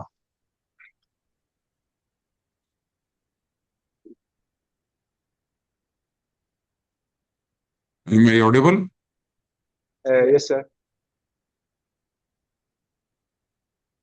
But video is not. Okay. Oh, thank you very much. I really appreciate the last presentation. It was very spot on and very sort of connecting people and industry and social systems together. And I really enjoyed. There were many good ideas, in fact, for cross-border things linking UNESCO chairs. And moreover, the subject very close to my heart, happiness. I strongly believe that once the happiness comes with positivity and growth as such. Well, thank you very much. It's already said that there was a conflicting meeting, in fact, and if I have to skip, then it far big will sort of take my place there. But anyway, okay. So the presentation is visible. Can you see the presentation, please? Yes, sir. Okay, thank you very much. The triple helix. Ultimately, academia and industry linkages, and this is the way forward. We in Pakistan are struggling, and that many other countries are much ahead of us. I being from academia, one, the other is from agriculture and particularly seeds. So my industry is agro industry, and most of the things will be linked to that. So we are basically a UNESCO chair on low carbon and sustainable agriculture in biosphere reserves. So we had a meeting again last week, I think, yeah. And there we had the country representative, and I can see the Vice Chancellor IT University sitting here. He was also here, and we had a very good learning interactive sessions overall. So the biosphere reserves are, in Pakistan, there are two biosphere reserves. One is in Ziarat, the Juniper, and the other is Lal Suanra, which is a desert and it's have its own sort of ecology, and we believe that maintaining them would bring sustainability. So, in that, the component of the chair are policy for sustainable agriculture, technology for sustainable agriculture, and management side. And we have a very good team, which is mainly Professor Irfan Beg is social sciences. Then we have IT, Aisha, and then from agriculture and animal sciences all together. So we have, I would not, we have international partners and, well thought concept where we can integrate or focus on sustainable agriculture or the sustainability of the environment. Okay, if you look, I'm a new university. The Muhammad Nawaz Sharif University is a new university. And we, from the beginning, I had an experience of Director OREC at University of Agriculture, Faisalabad. And from there, we started, and moreover, in the South Punjab, where the university is located, the agro industry dominates. So from day one, we had this vision that we are to work with the industry. And by design, I challenge my faculty that I'm not giving you any research funds, either get from the national international sources or mainly from the industry. And Alhamdulillah, we succeeded into that. So, and if you look at the university from, if you go to the definition of the university, then the knowledge and technology development comes first, and the degree awarding, is, let's say, parallel to it, but essentially the knowledge and technology development and reaching out to the communities is the main agenda of the universities. But there is a history, and the things are transforming. So in fact, the universities now, they are no more informative, they have to be transformative, education. And with the AI, like we were discussing in the earlier presentation there, a very good, sort of insight for building networks and international networks. So we have to move towards training our student to make good questions or identify the problems right away and then try to find the answers. The knowledge is already generated, published, or the AI can facilitate that, sort of comprehending those things together. But essentially, we have to shift from transformation of knowledge to analytical and critical thinkers, the innovators, problem solvers, and active contributors to the society. So for that, we have to have a sort of personalized learning ecosystem. The universities do need an ecosystem. There are some islands, there are some faculty members, there is a diversity overall, there are some good labs.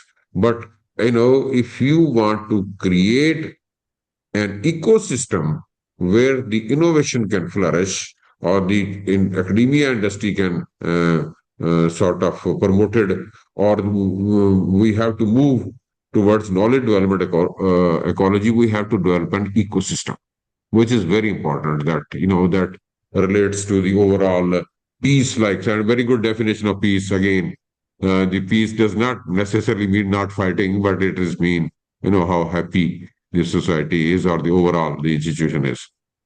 Then we have to make innovation and entrepreneurship of like engines, and we have to knowledge networks, like it is already said that we have to build networks, and those networks essentially should be multidisciplinary. There is no more space for monodisciplines. It has to be multidisciplinary if you want to reach to a solution, if you want to reach to a product, if you want to reach to a business or a successful business. We have to move from individual disciplines to the multidisciplinary thinking. And moreover, we have to think in global terms, in regional terms, and in social terms.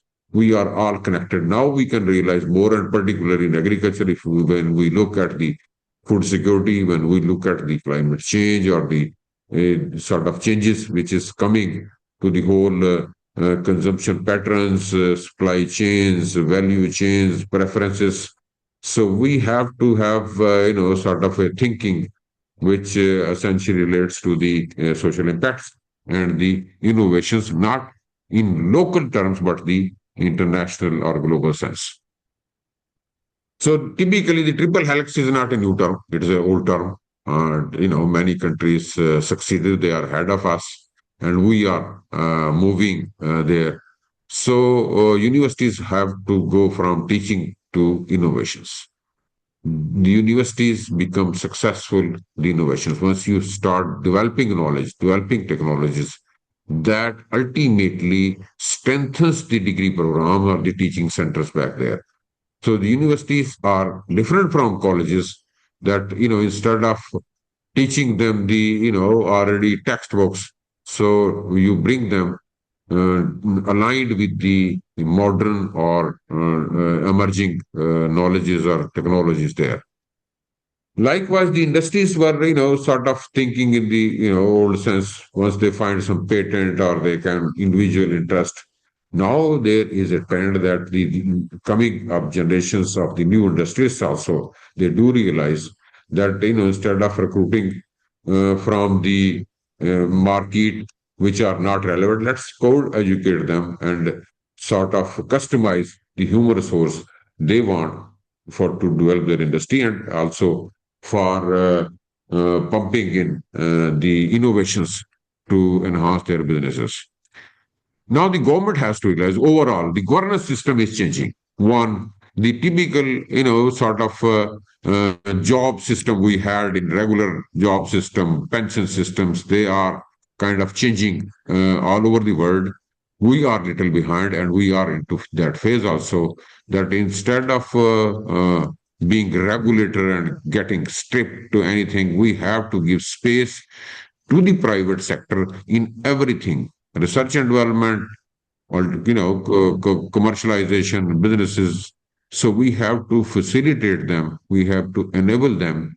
Okay, we should develop standards. We have to comply with the national, international regulations in terms of biosafety and biotechnology and climate sense or the supply chains. We have to follow the phytosanitary systems so we can develop those standards aligned with the international systems. But at the same time, we have to enable the private sector for compliance of those standards, and then adding resources or the helping the private sector to go ahead and to meet the national priorities there.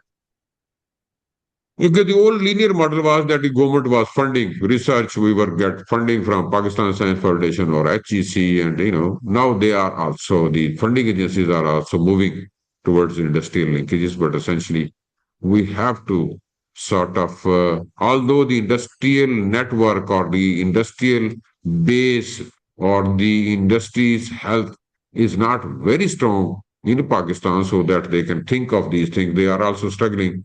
But essentially, there is a space that they should invest to increase their profits, and that is the new network triple helix view, where then we have joint lab. For example, today we have a meeting with a big fertilizer giant, those who are doing a great business in Pakistan, and they thought, what value we are adding to fertilizers.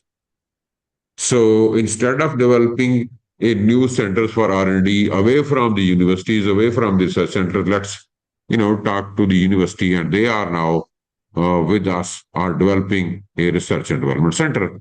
So essentially, they will be investing and will have more partners added to that group. So joint labs, joint centers, and co-funded projects are already in process. Then making clusters. There are all expertise does not sit at one place.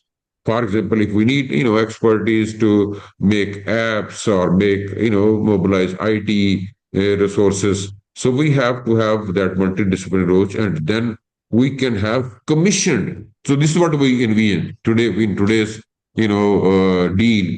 We are negotiating with that. Will in the center will have commissioned projects, sort of a portfolio where we can have ideas through venture spark or idea competition, and then spot the resources across institutions and then cluster them together so that we can get the product we want. And the science parks and incubators are a system which needs to be strengthened, and we have developed an ecosystem where the startups can flourish. Then we need constant feedback loops between society. We must, we cannot do any research which is away from the society. We keep to have the social sciences and the social needs with us to move forward. That relates to research, to regulation, policies, marketing, technologies, and we have to align our curricula and skill, which is need of the society and the industry there. Okay, the ecosystem for innovation promote, that is in a system which is based upon collaborations. So this is the where we can integrate, where we can complement the strength or across institutions or within institutions or across globe. That is the way forward to developing a system for innovation, because you cannot have, all sort of innovations or the elements of innovation at one place. Then we should share, rewards. We should share resources also. I mean, for example, if you are doing a biotechnological research, we have, various universities, even 8 universities here in Multan. And, some of them are medical universities, engineering universities, but essentially they have few things which we can do, using the equipment sitting at various places. So instead of piling up the instruments in individual institutions, we should collaborate and use those facilities there, and then likewise we should share the reward. So here in the agriculture system, we have universities, we have research system, we have extension system, and we have industry sitting there. So what we did is, look, we'll celebrate the rewards you will have or the share. So developing the whole value chain. For example, we are developing a mango or dry mango value chain, and the whole chain is linked to the farm level. And if we are getting more profit in dry, that should plow back or the go back to all the stakeholders where it belongs. Protection of intellectual property is mandatory for industrial linkages. If you innovate and if the investor does not get return on it, we cannot succeed. Then we have to have a critical mass of talent and infrastructure, joined together in a cluster there. And then we must accept the failure. The failure is not a failure. Failure is a success which teaches you more than the success there. So this is the, where initially we were talking about triple helix. Now we have, quintuplex or I don't know what, multiplex, let's say. There is a concept of multiplex also. So we are moving to add more, but essentially, which was the civil society. We cannot do any innovations away from the society, and that's why we need networks, and the knowledge is required there. So there are various models. Silicon Valley is a well-established model, and there were successes, and they succeeded. You go, to startups or biotechs or IT. So they are all have a culture, and this is the classic.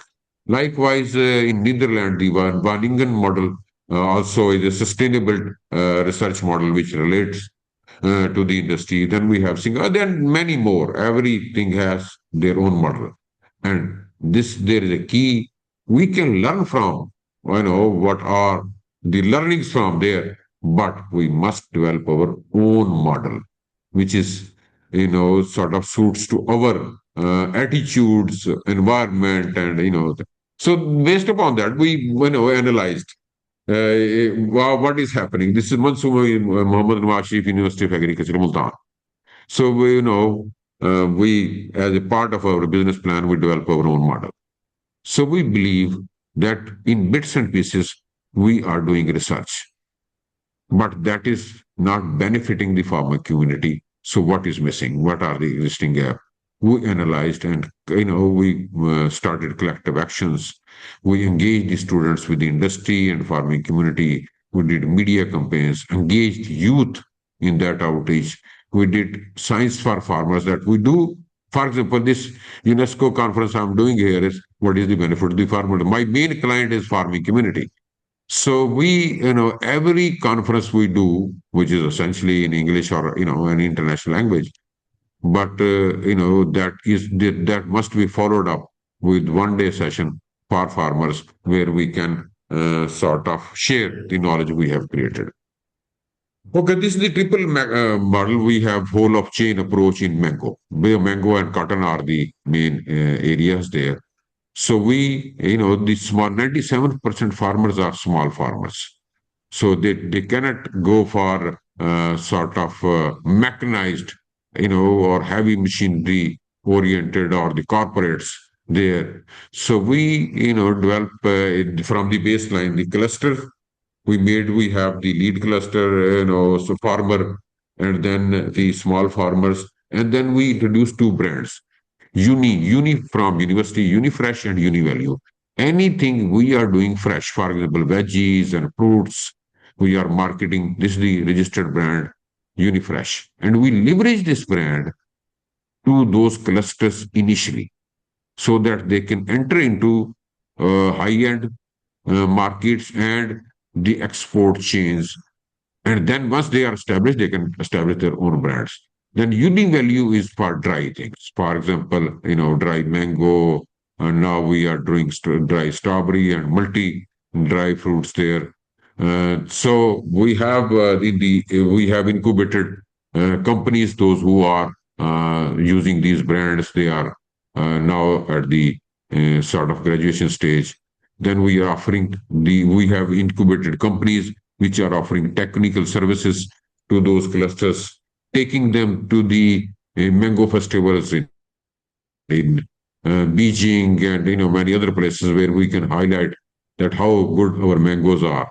Then likewise the uni value. So this is the model we have done. So we do marketing of mangoes at various places in the country, and that have succeeded. This is another model where we have an innovation. The wheat is our staple food, and there are sort of no technological interventions was happening. We came up with an innovation was made in Australia, and we are partner there initially. The DFID funded it, and now ACIR is funding this project, and we are working with the industry. Whatever the hybrids we develop, we are working with the industry because they have to commercialize them. They are investing money, they are paying for these things. So we'll have industry, which is a seed industry. Then we have farmers. Then we have our government or industrial sector for promoting these things. Our National Seed Development Regulatory Authority doing it. So based upon that, the model is very clear. Once you have the innovations, so instead of we can reach to a stage where the industry will benefit, the farmer will get benefit, and ultimately the productivity of the country will be enhanced, and will be exporting things, or they will have exportable surplus for increasing income of the countries. Likewise, in wheat, there are special wheat also. For example, for making pasta, we work with the industry. Volca Food is here, so they're sponsoring the research, and we Chenab Pasta 24 was approved for making pasta and noodle.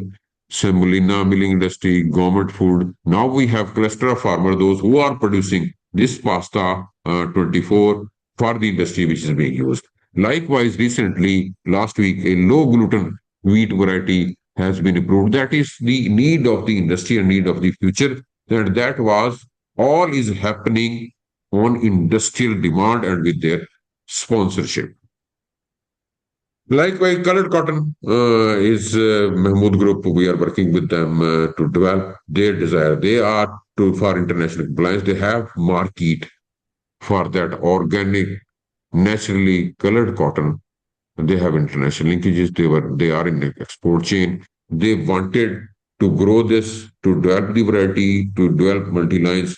So one of the girls or assistant professor here, she developed a linkage with them with all those objectives to promote textile industry, sustainability, reduce carbon emission, which is happening due to the artificial dyes in the textile sector, greener solution for and better price for the cotton, and moreover, It is a female industry where women can be empowered, and the industry is sponsoring it. Okay, the local triple example in university, and that include many other things.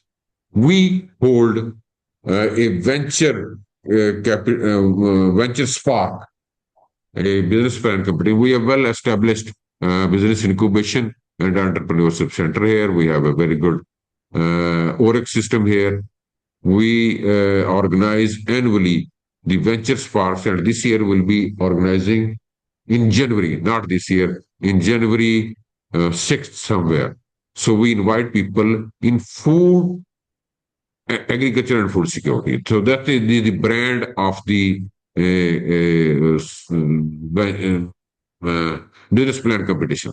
So the ideas and different universities, they do participate, show up their ideas. Then they are selected. They are provided. The industry comes, and moreover, we have a sort of factored in GRC system, Graduate Resource Center, which had all thesis we do. The industry we do two kind of outreach days where the relevant industry comes, they give their feedback and they are attached and they find it from the beginning. So the practice is that students are developing innovations, and the industry and farmers, they mentor them and adopt them. They sponsor at the spot, and they do venture capitals, and we engage with the different stakeholders there. So we are planning this, and we'll be very happy that we can participate from various UNESCO chairs we have nationally and internationally. If we have, for example, we can add a virtual component in that venture spark where the cross-border, the networks in the UNESCO chair, they can participate in the venture spark, and we can benefit, and we can have cross cultivation of ideas, which is sitting at various places, and ultimately we can move towards peace. Very good term. Thank you very much for giving this term. We can move to peace, to progress. Peace and progress go together. So progress is essentially linked with the conflict management and the happiness. Okay, so we have various SCCP registered companies at our system. Multigrain is our brand. One of the companies, a startup company started business, and they are doing businesses all over. Then we have a smart trap system that has been adopted by the government of Punjab. They are sponsoring it to control insect pests. We have green agriculture services, which are providing agriculture for mango, new STS, branding, small tree system branding, plantation of trees and their production systems. We have Pioneer Aqua, which is working on fisheries products. Microbiome is smart pest management tools. We have triple repulsion motors, which saves energy and works more. That was, succeeded in the World Bank sponsored. Huh? It is patented in USA also. And rival mango export of high quality mangoes are delivering at the doorsteps. And many more. This is not the end, these are some of them. So the agenda is to strengthen more regional linkages across Pakistan and beyond Pakistan also, because we believe in the climate change scenario, in the reduced natural resources, for example, water, in the sort of dividing lands, agricultural lands. 97% farmers are less than 5 acres. So therefore, we need to, the challenges are so fast. The climate, you see floods every year, the winters prolong, the winter shorts. So in seed, for example, we have started a concept of seed beyond borders. And Bangladesh is, also in the network, and we are also struggling that if a company has a good seed in Bangladesh for something which is, sort of increase the profitability in Pakistan, for example, wheat. We are in the hybrid wheat Bangladesh is our partner.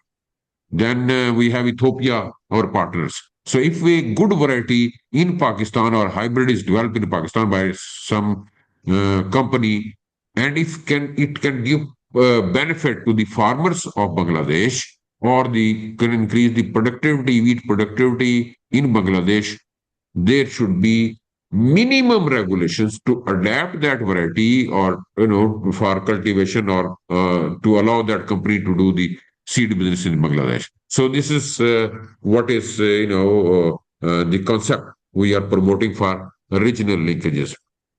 Thematic clusters, the multi-disciplinary approach, like I said, is the way forward. You cannot, succeed in individual things, but we have to. And then, obviously, that has to be supported by the talent and the policy interface. So now there is a need to open the gates, invite industry and government to co-create curricula. Whatever we teach, let's customize them with the need of the stakeholder, do the research in aligned with them, and then can have, through these business competition, can create business startups. And the industry should view university not only, providing them the workforce, but their strategic innovation partners. And the government should be a facilitating partners that can, wherever they need, sort of help, the government should be there. Instead of a lead role, they should come as a facilitator. So this is the concept we are promoting as an entrepreneurial university, and we are our university. The academic universities are essentially discipline-based approach, education, doing some basic research and providing services. But now there is a concept of entrepreneurial universities where the research, is to lead, and that industry which is relevant to the needs of the industry. So we are looking forward to club the UNESCO chairs for creating that multidisciplinary thinking, and to align this concept. And for example, this chair we have here, low carbon, we aligned it with industry. We have an industrial partner which is doing their businesses in agriculture. So, all their CSR will be spent on that particular biosphere to kind of document the diversity we have there, and how it can be used to promote the businesses of the indigenous people there, keeping the sustainability in mind and preserving that natural resources, and taking them forward. Well, thank you very much. We have, a lot more to say, but essentially the time would not allow, and I'll be very happy to answer any questions. Thank you. So we have just a short time for just short question, one question, please, if any.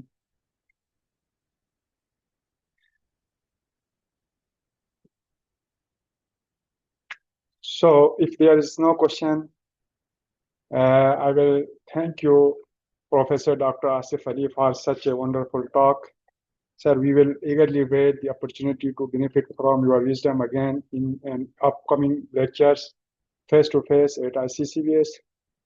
Now with this, I will say goodbye to you, and our next speaker will be Professor Dr. Syed Javed Zaidi. Professor Syed Javed Zaidi is the UNESCO Chair in Water Technology at Qatar University, the first UNESCO Chair in the Gulf region. He is the Professor of Chemical Engineering and a visiting scholar at MIT, USA. Prior to joining Qatar University, he had been working at King Fahd University of Petroleum and Minerals and was a member of QU Research Board. He has published over 400 research articles in top international journals and conferences, hold 20 patents and patent applications, and has garnered more than 10,000 citations to his name. He has given more than 100 talks and presentations at various international forums in 30 different countries worldwide, and supervised more than 50 graduate students. He has conducted various research projects and secured more than 10 million US dollar over the last 10 years. He is the recipient of many national, international awards, including Almarai International Prize for Scientific Innovation, Best Research Award, Excellence in Research Award, Patent Award from KFUPM, FCAR Award Canada, Institute of Engineers Award, Awardex Award Egypt, Malaysia Conference Award, Lifetime Achievement in Chemical Engineering Award by Venus International Foundation, and listed in the world's top 2% scientists by Stanford University and Elsevier. Please join me welcoming Professor Dr. Javed Zirisat.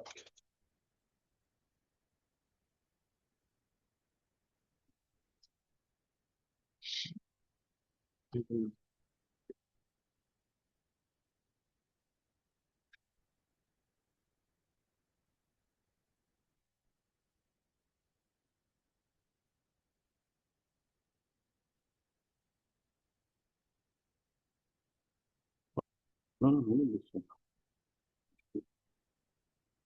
No, mine, it's not one. Million years together. This one.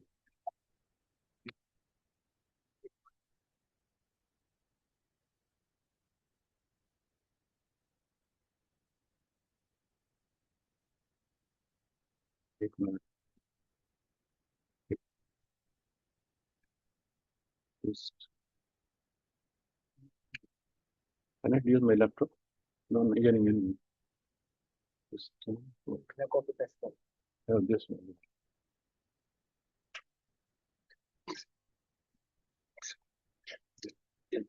Connect to the. ठीक है आप chicken दिया एक minute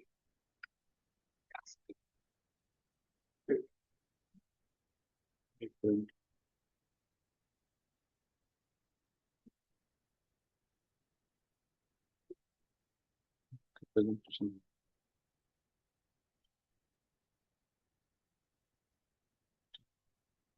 move up and down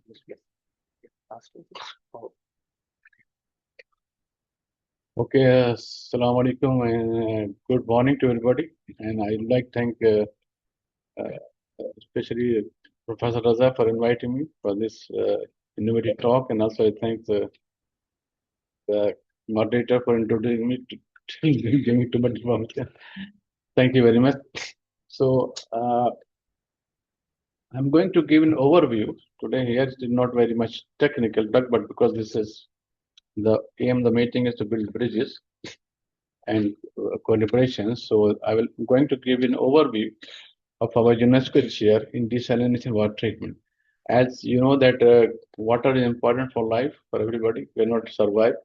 And I have come from a region where the fresh water is scarce, very little fresh water. All 90% or 95% of the water needs are met by converting seawater into fresh water, which we call desalination process.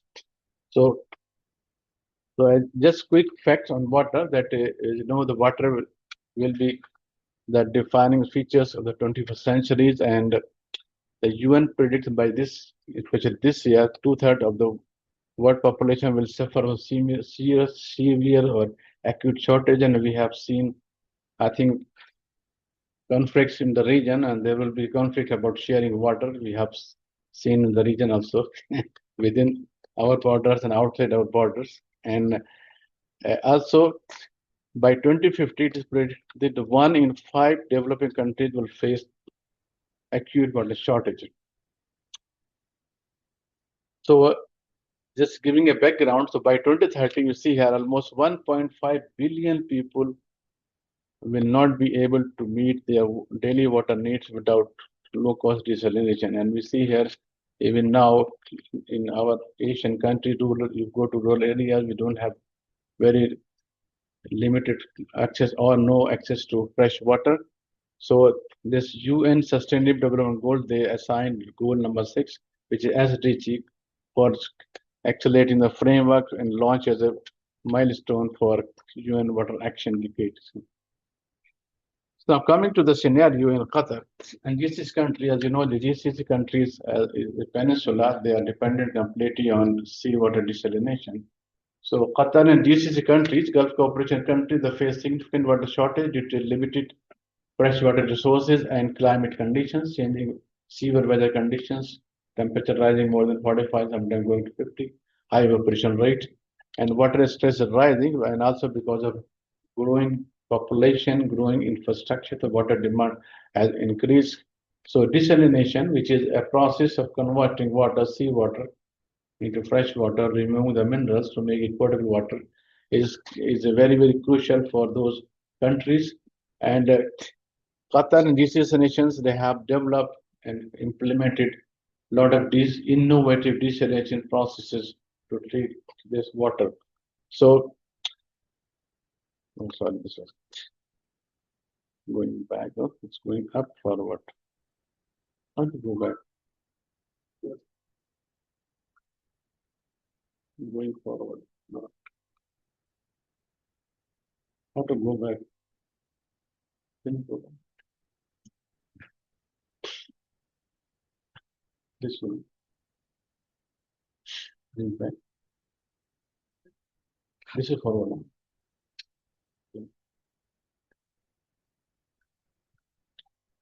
Okay, yeah. Also, in the Qatar National region, the water is assigned as one of the grand challenges of the Qatar National region. So, as mentioned, the water is one of the grand challenges of the region because of this absence of rain. We don't see a lot of rain. There were a few, maybe last year didn't rain at all. So, less annual rain, high evaporation rates, and domestic demand is increasing. So, and also desalination technology, they also have challenges in this region apart from the other region of the world, because we have very high salinity. The salinity of water very high, exceeding more than 50% or 45%.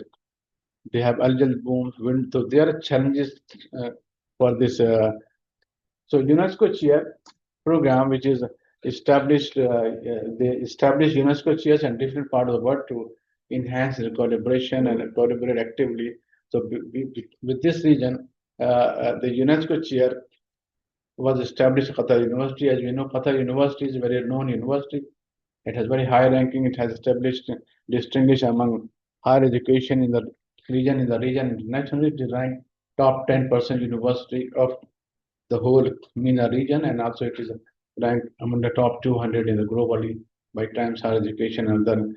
So it is directed research towards achieving the Sustainable Development Goals, and UNESCO. So also we have very high critical mass at Qatar University who are devoted for research in water technology, different water process desalination, and we have high number of publications and research grants coming. So based on that one, the UNESCO approached Qatar University for establishing a UNESCO chair in desalination and water treatment.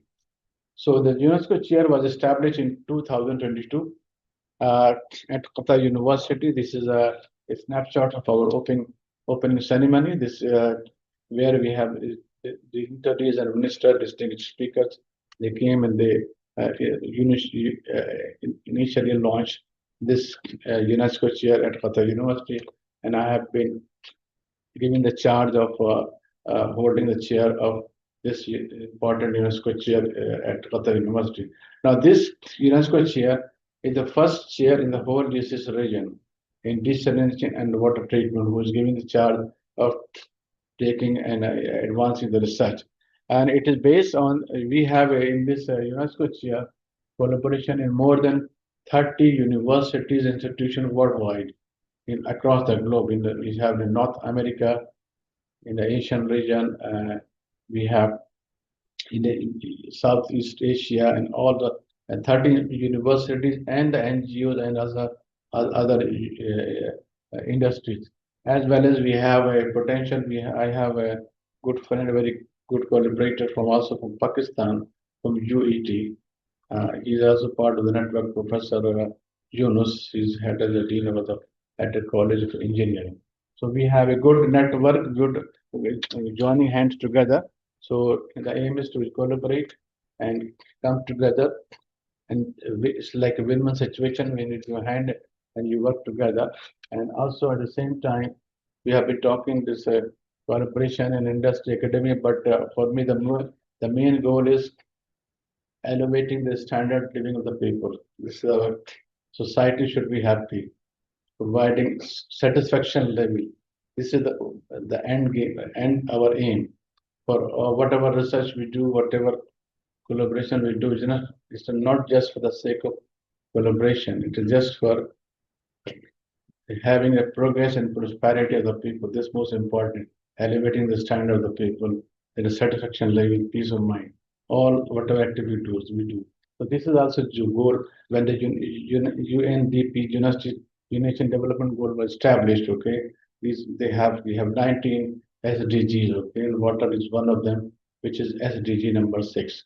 So these are the objectives of the UNESCO Chair. This is to promote international cooperation through scientific cooperation.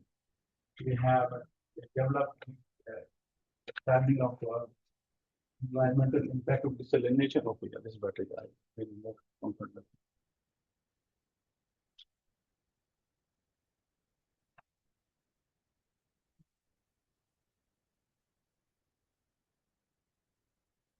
And develop a better understanding of the environmental impact. The environment is very important.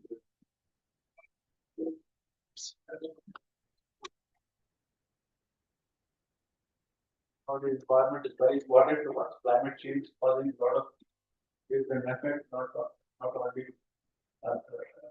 just the drought, but also water, because the water levels going down, the pressure is getting high. Then we have capacity building is very important, right, to repair the workforce. The young generation should be getting the chance. So this is very important. Capacity building in the area of water technology. We need to prepare young scientists and engineers and process operators who can take charge. Cooperate closely with the UNESCO offices and related UNESCO chairs. So we are also, the aim is to cooperate and collaborate with the different UNESCO chairs. Now the aim of this conference today, seminars are also to build bridges and come together and cooperate with the UNESCO chairs as well as the UNESCO offices. So we have UNESCO offices in different regions of the world, like in the Middle East, in the Gulf region, in Yemen, the head office in Doha, Qatar. They are responsible for whole this region, so we collaborate with them for organizing events, for exchange. They also invite us for talks and for other any initiatives. Okay, and exchange of information in the area of water treatment, desalination, to build the international network. It's very important to exchange information, data, sources. So who now is an age of information. So we can have a center and repository for this one. So we have a good network of different universities. I told you we have it consists of different within the university, all the department colleges. We have this center which are joining the part of the network.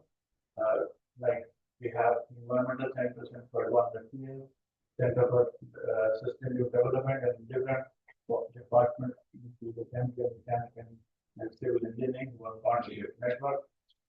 Then we have collaborators within the national collaborators. We have industry, companies who are part of this. Municipality, we have this university in Qatar. We have the Doha University of Science Technology or University of Roma, Texas A&M University. We have other universities that are all part of the network. And then we have international collaborators, as I mentioned, we have across the globe, from the south, South Africa,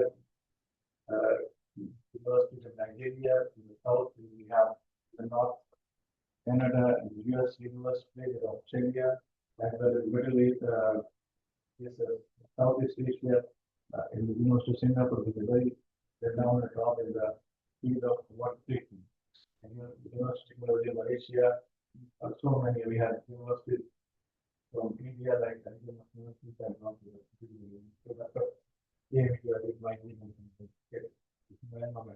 we have a good network. 30 universities who come together, and we have this National Commission for UNESCO in Qatar, and we have this UNESCO Law Office. They facilitate and they provide support to us. So it's a very good network of universities, organizations, and with the industry and join hands together. So this is just a quick overview of the UNESCO Chair established, and now I'm just going quickly overview of the international cooperation we have established. So this year is a little bit new and not very old, just 3 years and a half.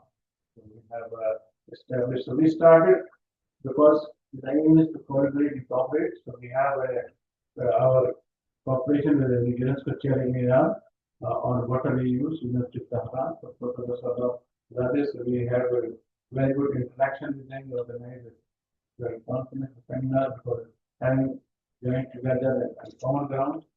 They also have issues. We also have issues. So we have to discuss the possibility of an international collaboration and also cooperation in dissemination, organizing joint seminars, networks, conferences, sharing data. There is a work activity with the University of Tehran.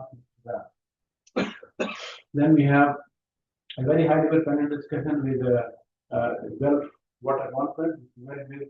WASTA is a very global organization of water science technology association based in Bahrain. We have collaborated with them. We organized a panel discussion with them. These are some of the panelists about common issues of water Gulf country. This was a very, very high level activity in cooperation with the UNESCO Pride Office in Egypt.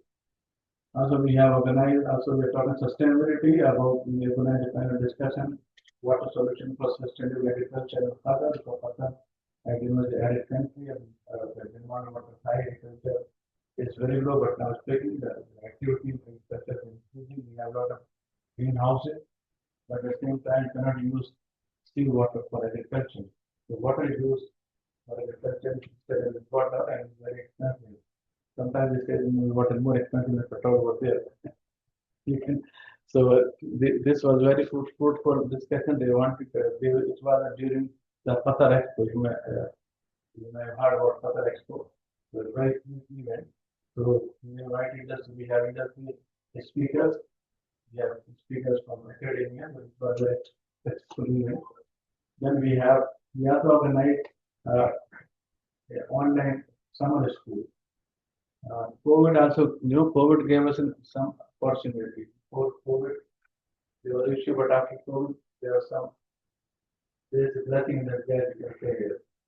So we can come together virtually, no need to go physically. So we have organized a summer school on this related technology. We have many participants. More than 600 people applied, selected only 300 out of them. So this was very successful model, and this way we can also do jointly here within institutions in Pakistan or other countries with the participant student can join, they can participate. We provide 2 days intensive hands-on training. It's not only just the lectures, but we also provided lab tools, lab training.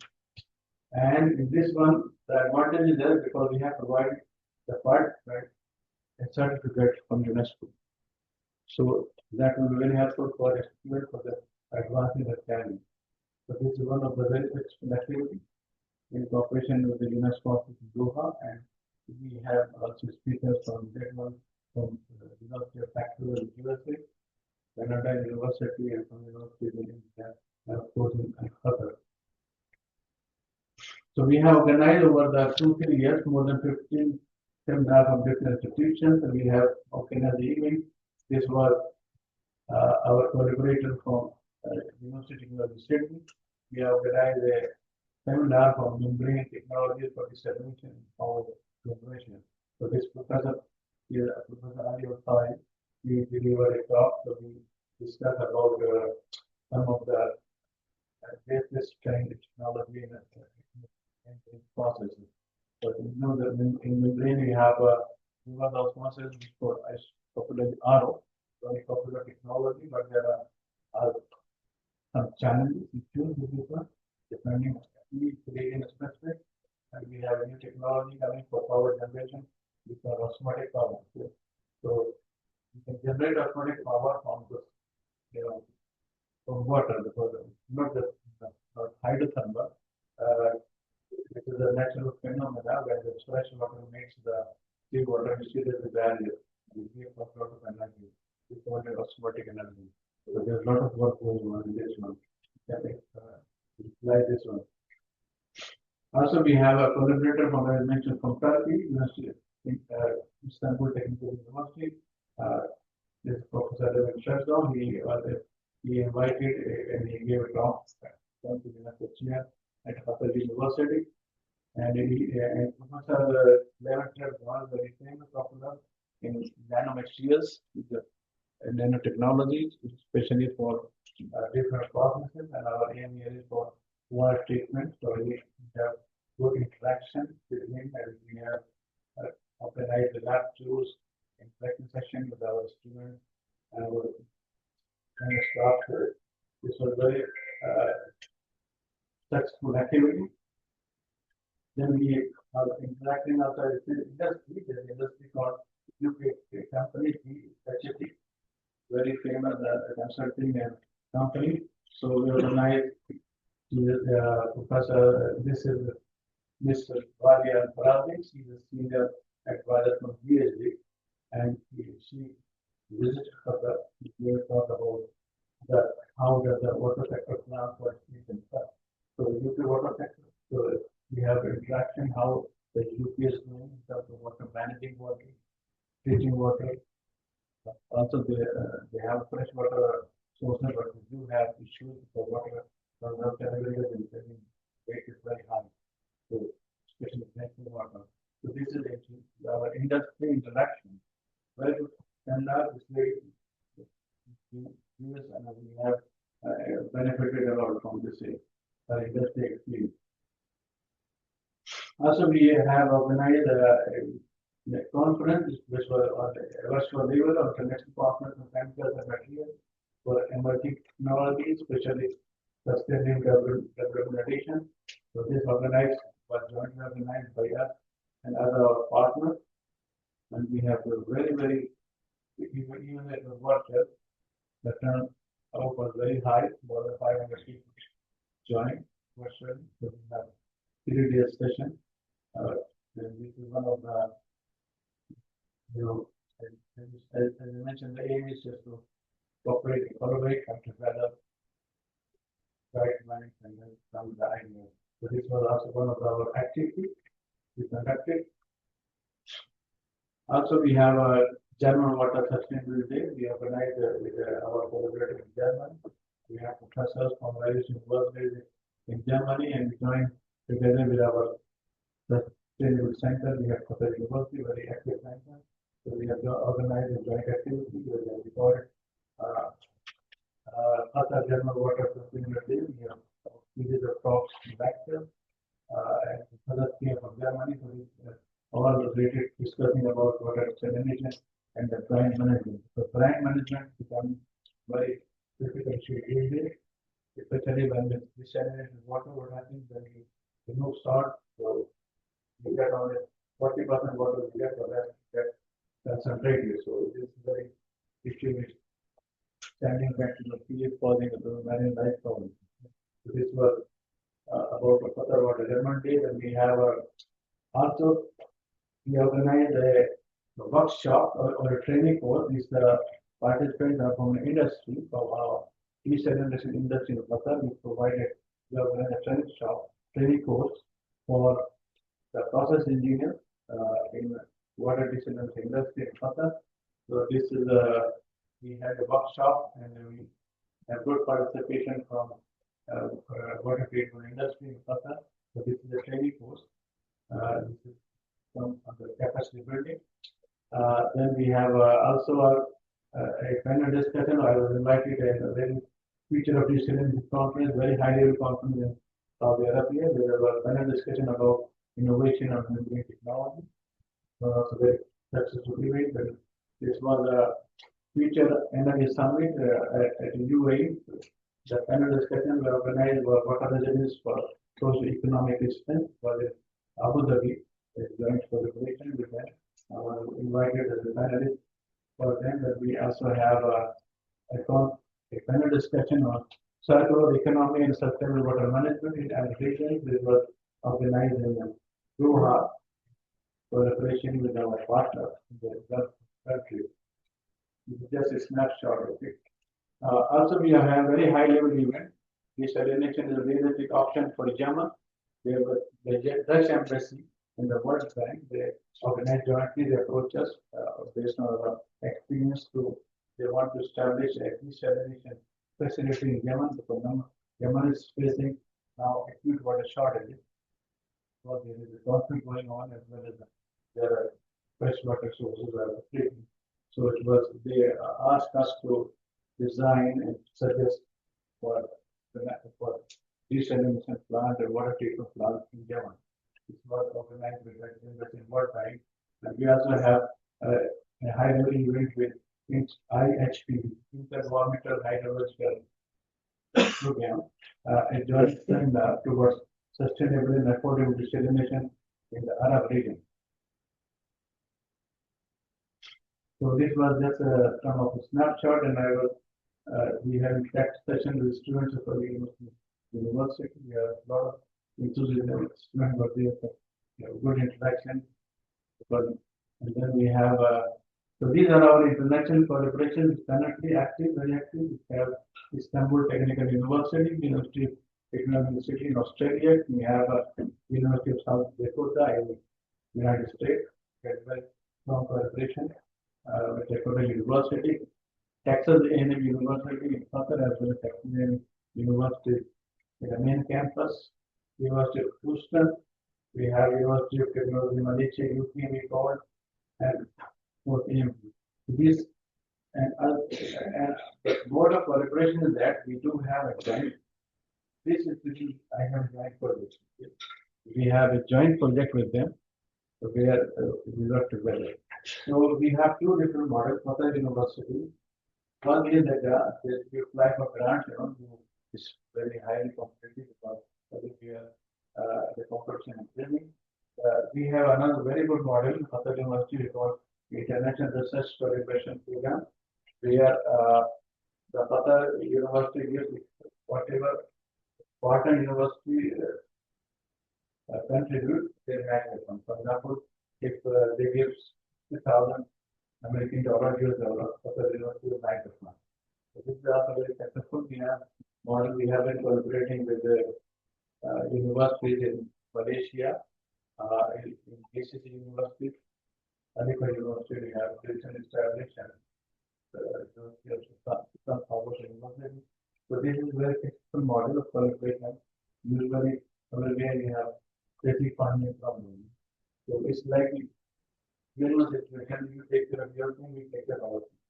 But again, this is based on grant funding is the candidate. The flight fund and evaluated, peer reviewed, and then it can So this is a very good model. We have two different grants. We have apply grant and grant grant for IRP funds. So these are my thesis collaborator. We have been collaborating at the University of Science Technology. We have been part university. We have been very own university, top university, the whole MENA region. With Institute of Scientific Research, we have this SBKG for Qatar Environment Institute and Texas A&M University for our thesis collaborators. And these are the joint research, our activities. We have been working on different joint projects. We are also working on nature-based solutions. We are using the waste farm waste to convert into nanomaterial, which can be used for water treatment, applying it to membrane technology as well as treating water. We have going on with patient characterization, development of membrane, forward of system. We have fluid water treatment and cellulose-based aerogel treated for wastewater treatment. So these are our ongoing activities. And under capacity building, I mentioned some of them for the limited time. I cannot mention all. So these are some of the international programs we do conduct every year for explain our undergraduate student and graduate students for summer training. We have student exchange. Also, we have exchange students from some universities from France and Australia as well as these countries. We have undergraduate student in training, then we have training workshop for industry collaboration. We have thesis work going on, student work, that's what we have for their thesis. And we have training of, so also we have also online, offline training, but other institutions. Okay? So these are our mode of collaboration. So you are welcome to collaborate with us. We can joining hands to strengthen us together, and we can share our expertise, we share our resources and data. Okay. So thank you very much for giving me this opportunity. These are some of the future activities that I invite you to continue for the day. We take institution worldwide, we are open, and we would like to share our experience and learn other experience, how it works. So with this one, I really thank you for inviting me, giving the opportunity for this. Thank you.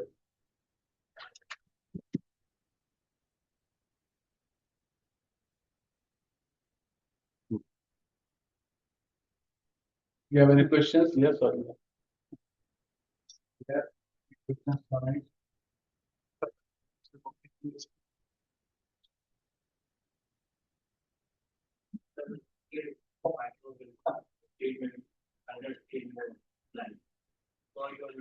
What is that? Can you speak loud?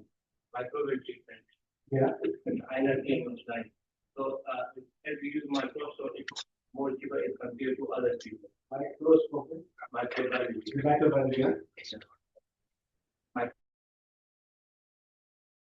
Microbiology. Water. Use microbe by treatment water. Yeah, for water. We have a purification of water. So why we have to measure microwave treatment of water? Okay. See, in water treatment, there are different processes. Okay. Like in our region, in this region, we are treating seawater to fresh water.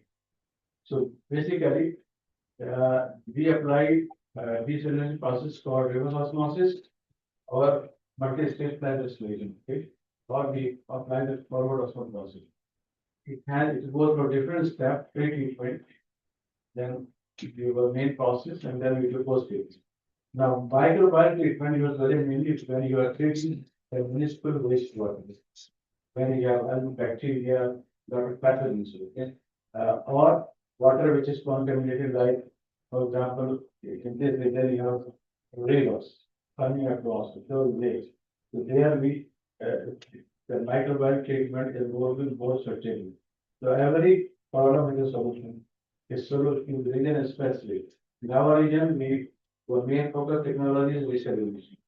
So we do not have problem of this because we do not have rivers and lakes where we have a problem of contamination of this viruses and other. But we do have we have we do have collaboration with the Ministry of Municipality where they treat the municipal waste and they drinking water we call PSC water, different where they use technology called MPR, okay, Indian bioreactor, which is the latest top of the line technology for microbial treatment.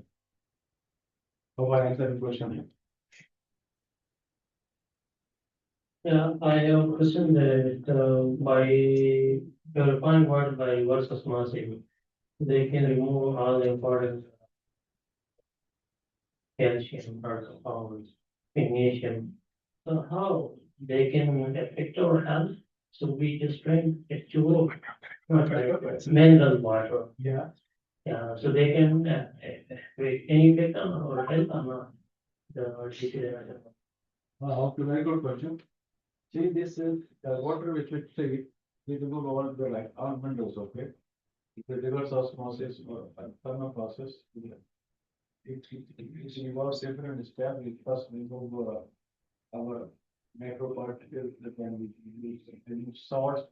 The water which we get, of course, which is ultra pure, we cannot drink as it is, but doesn't have minerals. So in the process, it has to be mineralized. we do mineral after getting this water, after reverse osmosis, which is pure water, which completely removes all the minerals, carbonate, calcium carbonate, sulfate, nitrite, chloride. We do disinfection first by UV and then we call mineralization. So after mineralization, you can drink water like this, water bottle you have.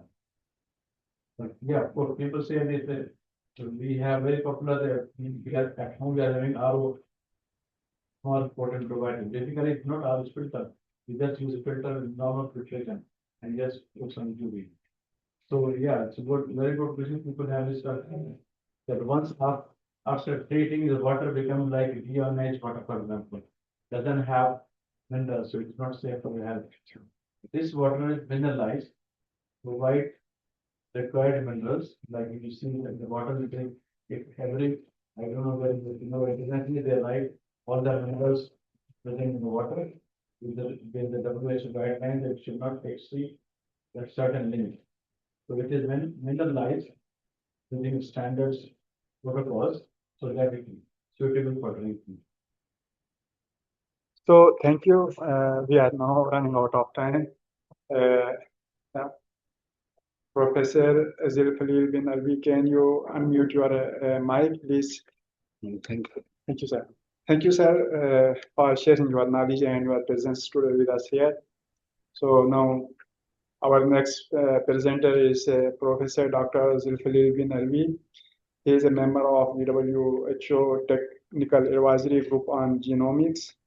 He trained as a pediatrician and clinical geneticist and holds MMA in pediatrics, MSc, MAd in genetics, and PhD pharmacogenetics.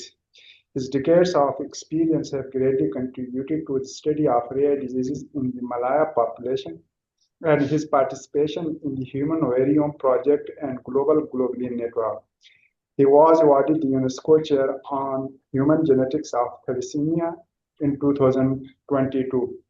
So please join me in welcoming Professor Zulfalil bin Alvi. Yes, sir, please. Yes, thank you very much for the introduction. Assalamualaikum warahmatullahi wabarakatuh. First of all, I'd like to thank the organizing committee for inviting me to share my work on the UNESCO Chair on Human Genetics of Thalassemia. I believe that there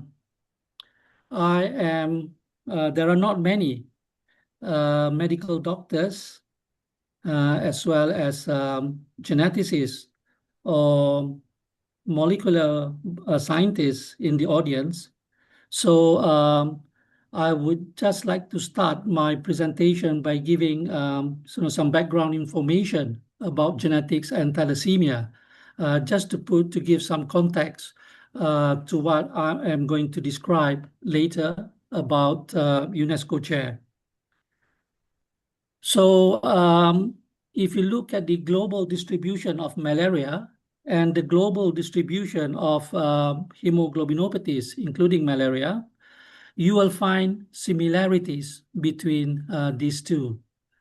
So this similarity in the global distribution can be attributed to the amazing ability of our human DNA to adapt and to change based on the threat posed to man.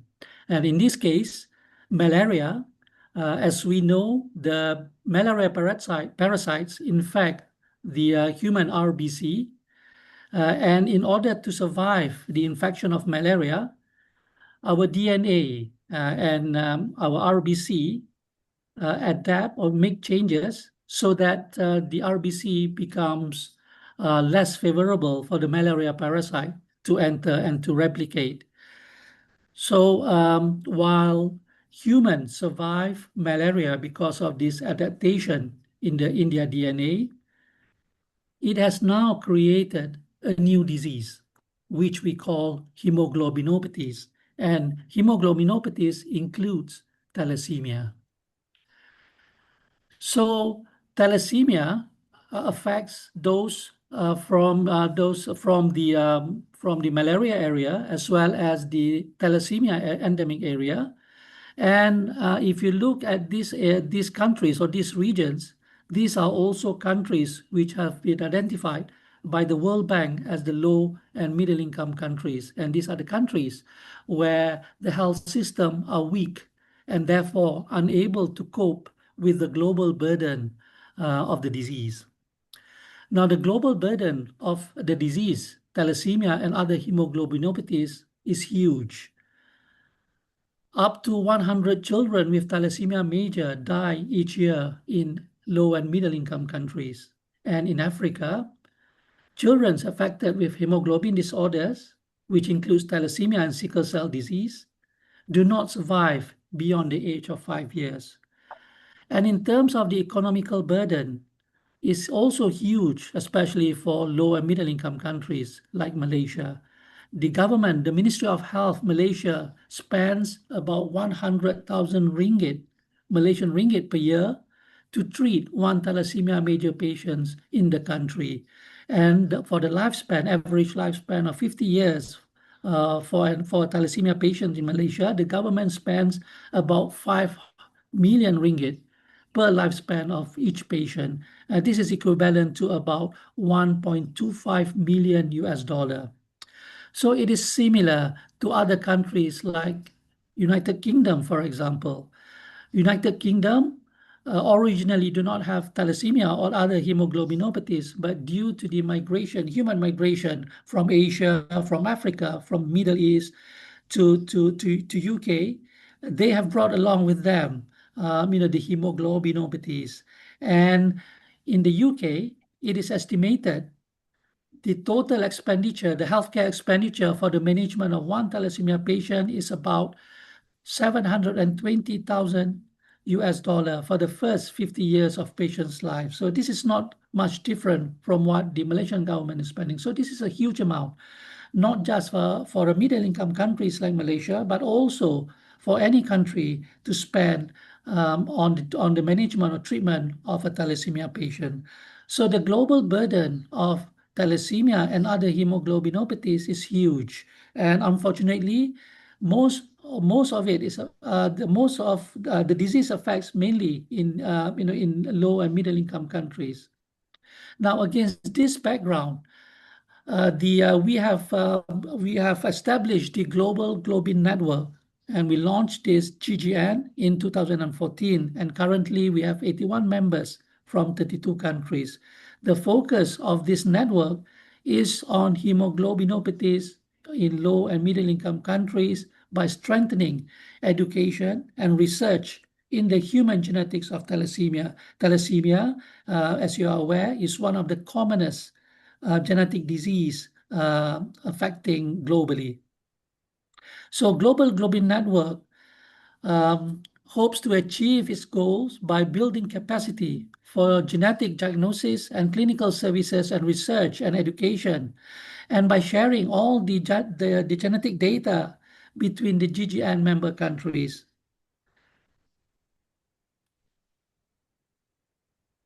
So this is just to show the activities that we have carried out over the last 10 years. And the last activity or meeting that we organized was in 2019 at the UNESCO headquarters in Paris. And we had to stop our activity in 2020 because of the COVID pandemic. But we managed to resume the activities from 2021 to currently to 2025. This is a paper which we published after COVID, describing our work, where we classified the 32 member countries in terms of thalassemia care and prevention into 4 groups. So Group A are countries where the services are well established, and 6 countries are categorized into Group A, and Group B are countries with, a partial or fragmented national control program in place, but with limited accessibility to the thalassemia patients.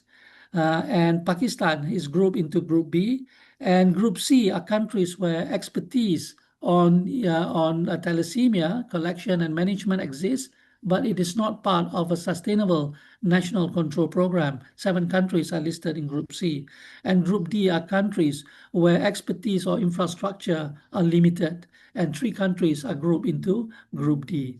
So these are the criteria that we base in grouping the 32 member countries into these 4 categories. So basically, there needs to be a national program for prevention, treatment, and management, long-term management, sustainable management of thalassemia in the country. So this is a list of our collaborators for the Global Globin Network. And besides education, Global Globin Network also is able to contribute to its member countries in terms of research, capacity building, and also advocacy. So thalassemia, as I mentioned earlier, is one of the commonest genetic disease. While it is a genetic disease, the focus on genetics in terms of prevention and management is still lacking, especially in low and middle income countries. And this is where, we think that we would be able to, to create impact in terms of the progress in the implementation of genetics. So based on this background, the UNESCO Chair on Human Genetics of Thalassemia was established in 2022. So the award was given to University Science Malaysia, that is where I work, and it is over a period of 4 years from 2022 to 2026. We have 3 partners besides my university, which is the USM or University Science Malaysia. The other partners are the UKM, University Kebangsaan Malaysia in Kuala Lumpur, the Human Variant Project, and the Global Globin Network. So this is the work which I've described that we have done over the last 14 years to contribute to the UNESCO Chair on Human Genetics of Thalassemia. So the objective of the UNESCO Chair is to promote knowledge and capacity building in human genetics in low and middle income countries by taking thalassemia as a model genetic disease and thereby contributing to reducing the genetic disease burden. So our work contributes to the WHO SDG 3, which is good health and well-being. And these are the list of ongoing activities. From 2022 to 2025. Among the categories of activities includes online lectures on human genetics, especially for students from the LMICs, students exchange program, which include hands-on training for molecular diagnosis of thalassemia, and then the education program for the school students, which we call Eduvarium, targeting on the education of thalassemia and awareness of thalassemia. And then exchange of visiting academics between universities among these 32 member countries, and expanding to other genetic diseases, including rare genetic diseases that are prevalent in the LMICs. And of course, engagement with policymakers to make genetic diseases and thalassemia as a priority. So over the last three years, we managed to improve the understanding of human genetic knowledge by taking thalassemia as a model to create awareness on the disease burden, among the 32 member countries. And then we managed to create a platform for collaboration and cooperation among the 32 member countries of GGN to support the mobilization of scientific knowledge and policy for the sustainable development of especially SDG 3. And then we have built a strong regional science network to promote interaction, training, knowledge sharing, and joint activities in human genetics, and to improve detection, monitoring, and treatment of genetic disorders, especially thalassemia. And last is to promote. We have promoted scientific research and graduate studies in the field of human genetics for the future sustainable development of mankind. And in this regard, we have recently, early this year, signed an MOU with the Chinese Pan-Genome Consortium under Fudan University to advance knowledge in genetics as well as in thalassemia. So this is just to show the list of online lecture series that we have on our website. And this is the the eduvarium program, the community engagement for the students in the secondary school, where we go from school to schools in Malaysia to provide education on thalassemia and also knowledge on genetics as well as inheritance as a whole. And these are the list of international conferences which we have participated, where we emphasize the importance of thalassemia, especially in terms of its impact in many of the low and middle income countries. And we also had engagement sessions with policymakers, especially the Minister of Health in our country. And this we have done in collaboration with the Thalassemia Society, the parent support group in our country, where there is a very strong parent support group for thalassemia families, within all the states, the 13 states in Malaysia. And recently, we have discussed about an international collaboration, research collaboration, and training program for young researchers from the 32 member countries of GGN, especially from those low and middle income countries, to go for training, education and training, as well as hands-on training in whole genome sequencing in China. Over the last 2 years, we have had students exchange from 3 countries, Philippines, Cambodia, and Indonesia. They came to Malaysia for hands-on training, in the field of thalassemia, learning the laboratory techniques for detection of thalassemia-associated mutations. And the aim is for them to go back and apply this knowledge and skill in establishing testing services in their home countries.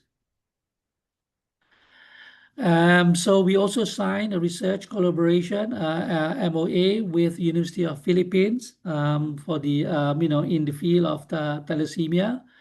And we have also collaborations with the national genetic societies in Malaysia, as well as with other genetic experts in the country in terms of their contribution in providing free online lectures, which we have uploaded on our website. So in conclusion, the initiatives under the UNESCO Chair on human genetics of thalassemia have enhanced scientific knowledge, build capacities in low and middle income country members of the Global Globin Network, and align with global health goals to improve outcomes for individuals with thalassemia. And with that, I thank you very much for your attention.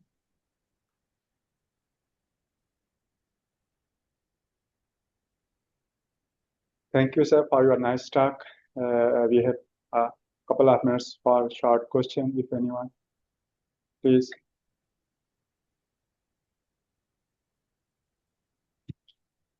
So, if there is no question, we conclude this session.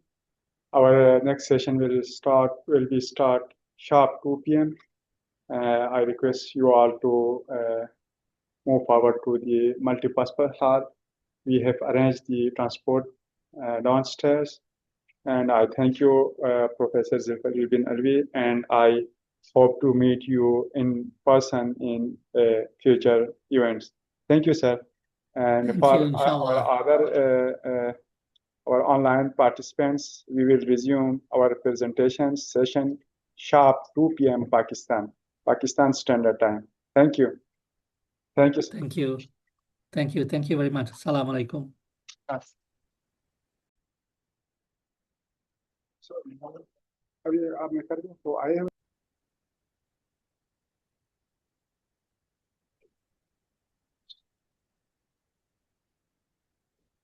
So we will be starting our next session of UNESCO Chair Summit today. Let me briefly introduce our speaker.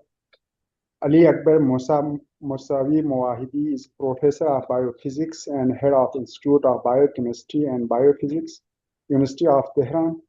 Born in Shiraz, Iran in 1953, graduated from National University of Iran, BSc in Chemistry in 1975, Eastern Michigan University, USA, with MSc in Chemistry in 1979, and University of Manchester, UK, with a PhD in Biophysical Chemistry in 1986.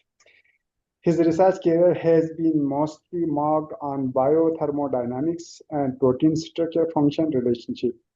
He is already the Fellow of Iran Academy of Sciences, Fellow of the World Academy of Sciences, Fellow of the Islamic World Academy of Sciences, and the Chairman of UNESCO Chair on Interdisciplinary Research in Diabetes at University of Tehran. So please join me in welcoming Professor Mawahidi. Yes. Okay, please open video for me. Yes, sir, please. Please open video for me for photo.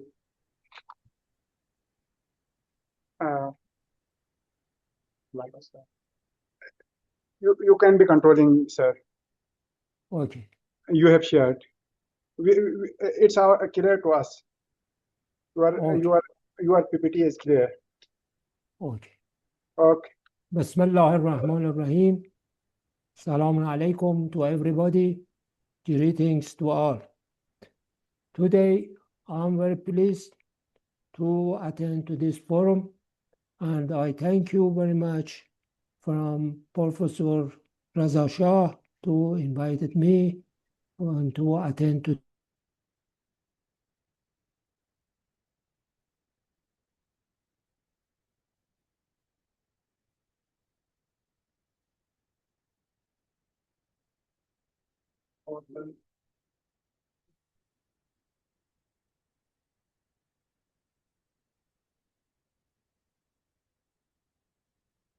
You are not audible, sir.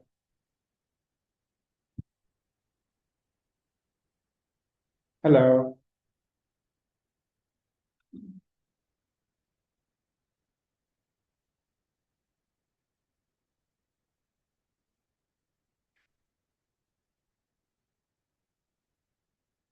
Professor Mawahidi.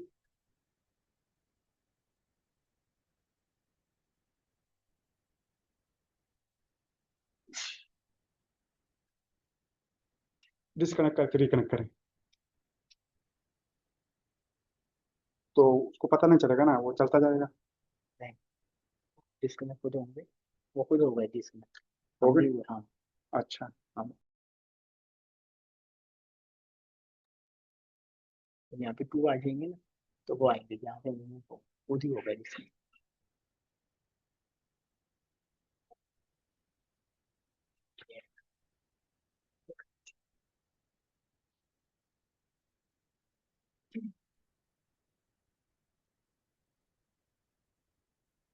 Photo का भी अच्छी बात share होगी, इसके लिए focus next करते आगे चलते हैं।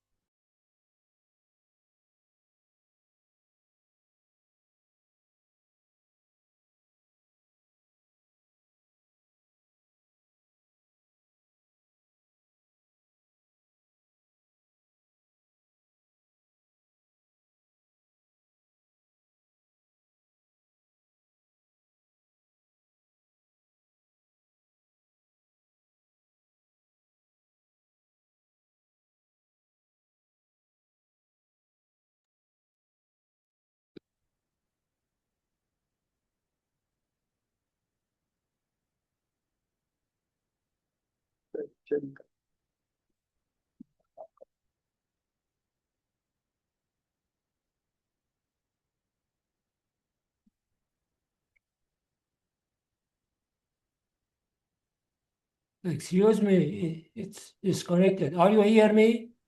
Yeah, we can hear you now, and your presentation is okay. You can move forward. Okay.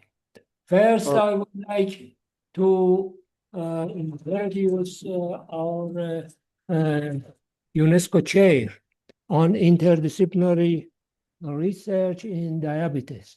Abbreviated is UCIRD. Host institution is University of Tehran. Date of establishment is 2014. And chairperson is myself.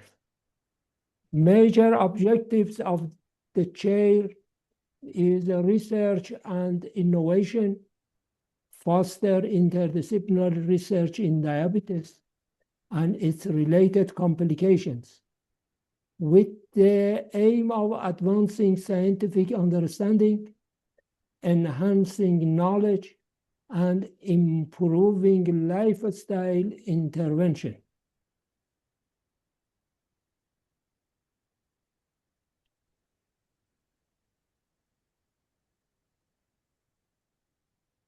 The second, education and training.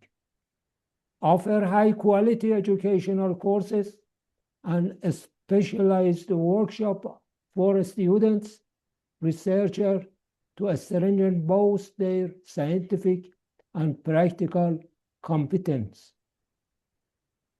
On diabetic research, particularly from biochemical and biophysical perspective. Support a comprehensive research ecosystem by promoting postdoctoral program and doctoral dissertation in biomolecular sciences related to diabetes. The third, international collaborations. Develop and sustain effective collaborations with UNESCO chairs, universities, and research institutes to expand scientific knowledge and promote healthier lifestyle in the domain of diabetes. The fourth, public awareness, popularization of science. Enhance the dissemination of scientific information and public awareness for diabetes in society with the objective of reducing the prevalence of diabetes and mitigating its complication. And fifth, policy advancement. Contribute to policy development concerning diabetes research, prevention, and management by providing robust scientific evidence and research-based recommendations. The UNESCO Chair on Interdisciplinary Research in Diabetes has, over the past decade, made substantial contribution to a stringent scientific and research infrastructure in the field of biomolecular science in diabetes and has played a pivotal role in elevating community awareness, education, and public lifestyle. Okay, we define the lifestyle and oxidative stress. Healthy lifestyle choices can greatly reduce oxidative stress, the hidden force behind many diabetic complications. Balanced nutrition, good sleep, regular physical activity, and stress control strengthen the body's antioxidant defenses, protecting vital organs and improving long-term blood sugar control. Small daily habits make a powerful difference in diabetes management. Today, human needs a healthy lifestyle to be able to control a moderate abnormal industry and technology with rationality. One of the most important aspects of decent lifestyle is having a good diet. As famous ancient words, you say what you eat, I say who you are. This word coming from the Muslim scientist Avicenna. Good food has medicinal and nutritional functions that meet all the cellular needs of the body, and this food is called superfood. Some superfoods are molecules, and those called nutraceuticals. Means the molecule aspect of superfood is the nutraceutical science. These molecules are dietary antioxidants that help scavenge and neutralize stress in the body. The molecular definition of stress is unbalanced free radicals. Antioxidants are edible and non-edible. The important antioxidant that is produced in good sleep is generated molecule called melatonin. We need to identify and live with generous natural molecule and educate others to make a lifestyle for society.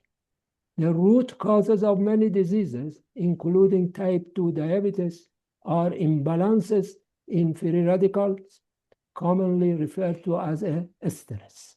Therefore, non-edible antioxidants from various sources such as sleep, tranquility, nature, and faith are essential for maintaining good health and well-being. Let us and others this kind of lifestyle that and culture for human society. This is the definition of oxidative stress. You see, free radical. Free radical is an uncharged molecule, typically highly reactive and short-lived, having an unpaired valence electron. Antioxidants neutralize free radicals via donation or receiving one electron. The transmission of any external stress to the body internal system produces oxidative stress. The definition of molecular stress is penetrating free radicals in the body. You see the figure, just normal cell is the top one, but the oxidative stress is the cellular damage, is by famous RAS, reactive oxygen species, and the others, and maybe increase the in RAS or deplete the antioxidant. This unbalance is meaning of oxidative stress. Diabetes type 2 is a common disease in the industrial community. You see, diabetes is industrial disease. Diabetes complications are much more important than diabetes itself and causes thousands of other illnesses. One of the main reasons for diabetes type 2 is the consumption of industrial foods and industrial lifestyle that cause free radicals. Free radicals in the body to destroy biomolecules, cells, and tissue. Reactive oxygen species, ROS, are most risky free radicals in the body to identify diabetes and its complications. The generation of unbalanced free radical is the source of any stress, and molecular aspect of stress refers to the pairs of free radical. Quality sleep is a crucial pillar for reducing the risk of type 2 diabetes. Sleep plays an important role in stabilizing and improving memory, effectiveness, productivity, maintaining hormonal balance, regulating temperature and heart rate, removing metabolic waste from the brain, strengthening the immune system, healing wounds, and reducing inflammation. Good sleep, along with proper and healthy nutrition and continuous exercise, are a triangle that ensure the health and well performance of individuals in community. Light pollution in the modern industrial society and physical and mental illness may severely affect sleep quality, especially blue light from the mobile phone. It is essential that citizens are properly educated about sleep hygiene and the right way to experience perfect sleep. Okay, now we have a signed MOU between UNESCO Chair on Medicinal and Bioorganic Natural Product Chemistry and the International Center for Chemical and Biological Science, University of Karachi, and UNESCO Chair on Interdisciplinary Research in Diabetes and Institute of Biochemistry and Biophysics, famous name is IBB, University of Tehran. And hope we can do the same collaboration with other UNESCO chairs in the region and internationally.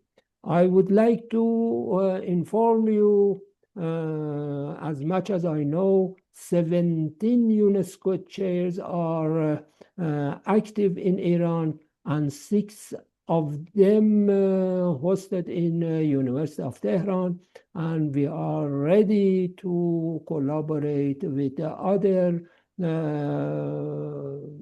UNESCO chairs in different countries and in this region and internationally. And I can say today, more than ever, we must join hands and strengthen our scientific research and outreach collaborations to advance new discoveries that enhance human tranquility and well-being. UNESCO chairs, scientific and research centers, and academies of science must unite and guided by science, wisdom, ethics, and innovation to generate major achievements for the well-being of humanity and the future of the green environment, shaping ourselves, enriching the world through knowledge. Thank you very much. If you have any question, I am ready to respond. Thank you.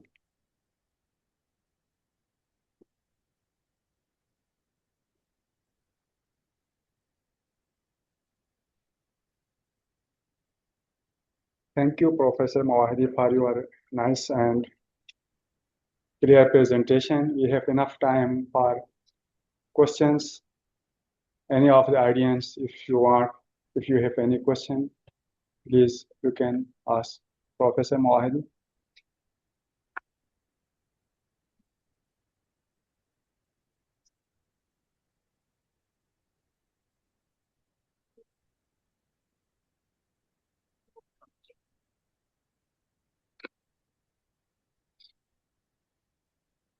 You don't have any question?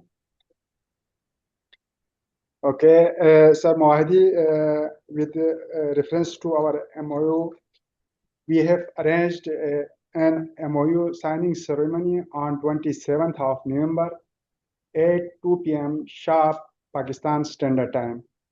So, would you be available at the time for the signing ceremony? Please send the time by email to me and then consider and answer to you by email. Yes, we have already emailed to you, but you have not responded to that email. Maybe you have skipped that one. So I was reminded. I have to consider the time with my office and then let you know by email. You can propose us a time slot as well. Maybe we can arrange within half an hour later as well, or before, but not before. Later we can do this. So if you have like any such suggestion with the timing, we can manage within half an hour. We have many MOUs at the end of this conference on 27th. So I was asked to communicate with you. Yeah.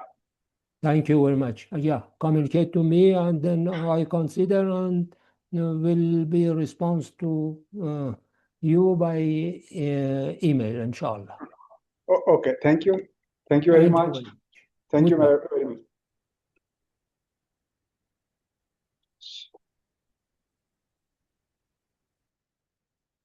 So we have some time for our next presentation. We have to wait until then. Our next presenter is in communication with me. He will be online within just 10 to 15 minutes. Yeah,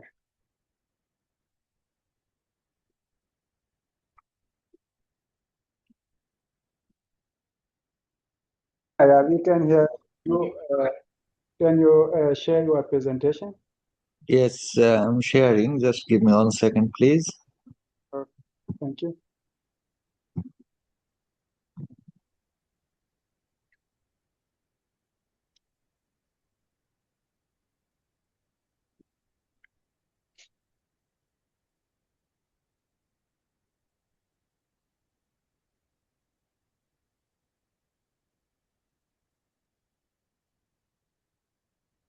Can you see my screen? Yeah, it's clear. Okay. So let me introduce our next presenter, Professor Dr. Muhammad Noorun Nabi.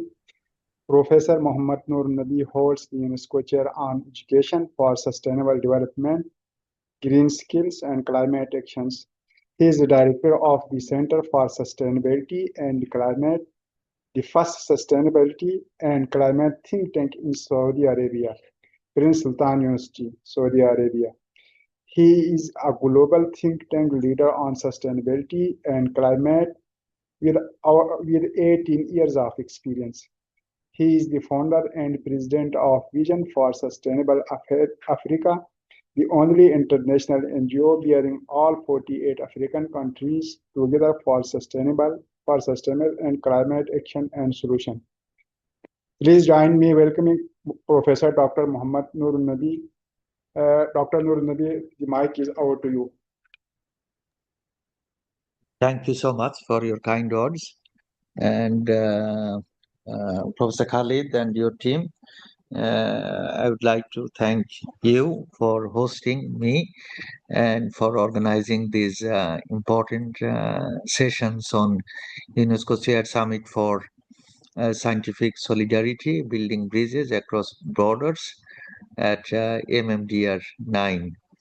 I wish I could join you in person, but now the timing and the final exam, we all are in the academia, so I couldn't make it. But inshallah, I think this is the beginning, and hopefully we can find a synergy or venue to meet in person and to do more collaborative work on this agenda.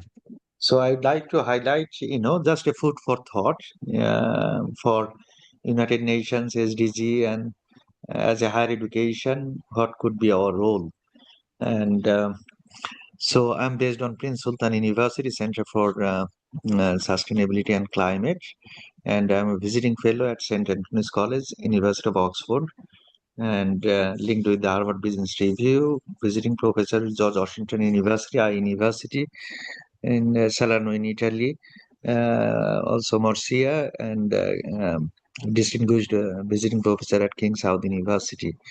So this is my engagement, and in terms of my impact, I rank #1 on business, on top 2% scientist on Stanford, and top 3 in accounting in the world on policy and so on. And my engagement with the COP29, COP16, UNCCD, UNDP, UNESCO, and so on.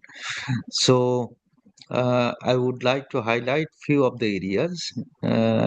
Global snapshot, Saudi SDG journey, in terms of the Saudi experience and what we are doing. And I would like to hear some reflections or questions from all of you. So the global snapshot, the world we are living now is very different. We call the HDP, Humanitarian Development and Peace Nexus, on the 1980s, the European Commission, they formed linking relief rehabilitation and development. And then 2015, as you all know, the Sustainable Development Goals came. 2016, the Twin Resolutions on Sustaining Peace. So altogether, we call the HDP, Humanitarian Development and Peace Nexus. Just as you know, the world we are living now is very different. So, for example, before, if you see the 2025, as of June 2025, 117.3 million worldwide forcibly displaced as a result of persecution, conflict, violence, human rights violations, or even seriously disturbing the public order. And this is from 2006 to 2025 up to June.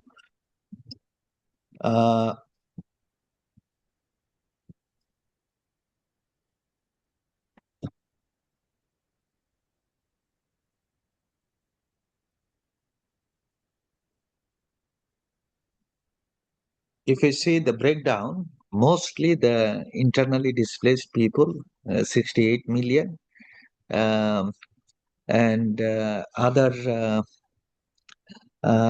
people in need of international protection, 5 million.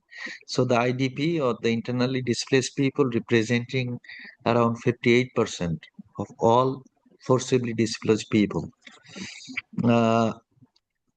Where these people are being hosted, well, the 71% are being hosted in low income, middle income, and upper middle income countries. Only 29% people are being hosted by the high income countries, and 66% are being hosted in neighboring countries, and 34% hosted by other countries. This is like, the displacement ranged by category: the refugees, internal displacement, and asylum seeker. And out of these three, as you know, the internally displaced IDPs reached to around 67.8 million. The refugees around 42.5 million, and the asylum seekers 8.4 million. Well, all these categories are increasing significantly. Nonetheless, the asylum seekers are also increasing compared to 2005. So again, I'm just reiterating: 193 countries. The UN General Assembly adopted 2030 SDG agenda in 2015 in September. The countries that have not yet conducted and presented the voluntary national review are the Haiti, Myanmar, South Sudan, United States, and Yemen. These are our 17 SDGs. And during that time, the former Secretary General of the UN, Ban Ki-moon, he was envisioning the sustainable development is the pathway to the future we want for all. And there are 169 targets for 17 goals and 232 indicators. Where we are now, based on the recent report on the SDG achievement report, we can see we only achieved 18%. So long way to go. But we have only 5 years left, and we don't know how much we can achieve together by the next 5 years. But we really need to act rather than talk. In terms of the countries with the trend data, if we can see SDG 5, SDG 11, SDG 13, and 16, the gender equality, the sustainable cities and communities, climate action, and the peace, justice, and strong institutions have lack of data from 2016 to 2025. But overall, the data was available around 39% data on 2016, 2025, around 70%. However, for these 4 SDGs, you can see the data is below 25% or so. In terms of the assessment side, as we can see, the green hasn't been achieved by SDG 16, which is the peace, justice, and strong institutions. SDG 6 is the sanitation and the water, clean water, and SDG 5, the gender equality. So these three SDGs haven't achieved or we are on track so far. In terms of in particular SDG 4, the quality education, if we see the minimum proficiency level, the data by the UNESCO, 45% countries have no data.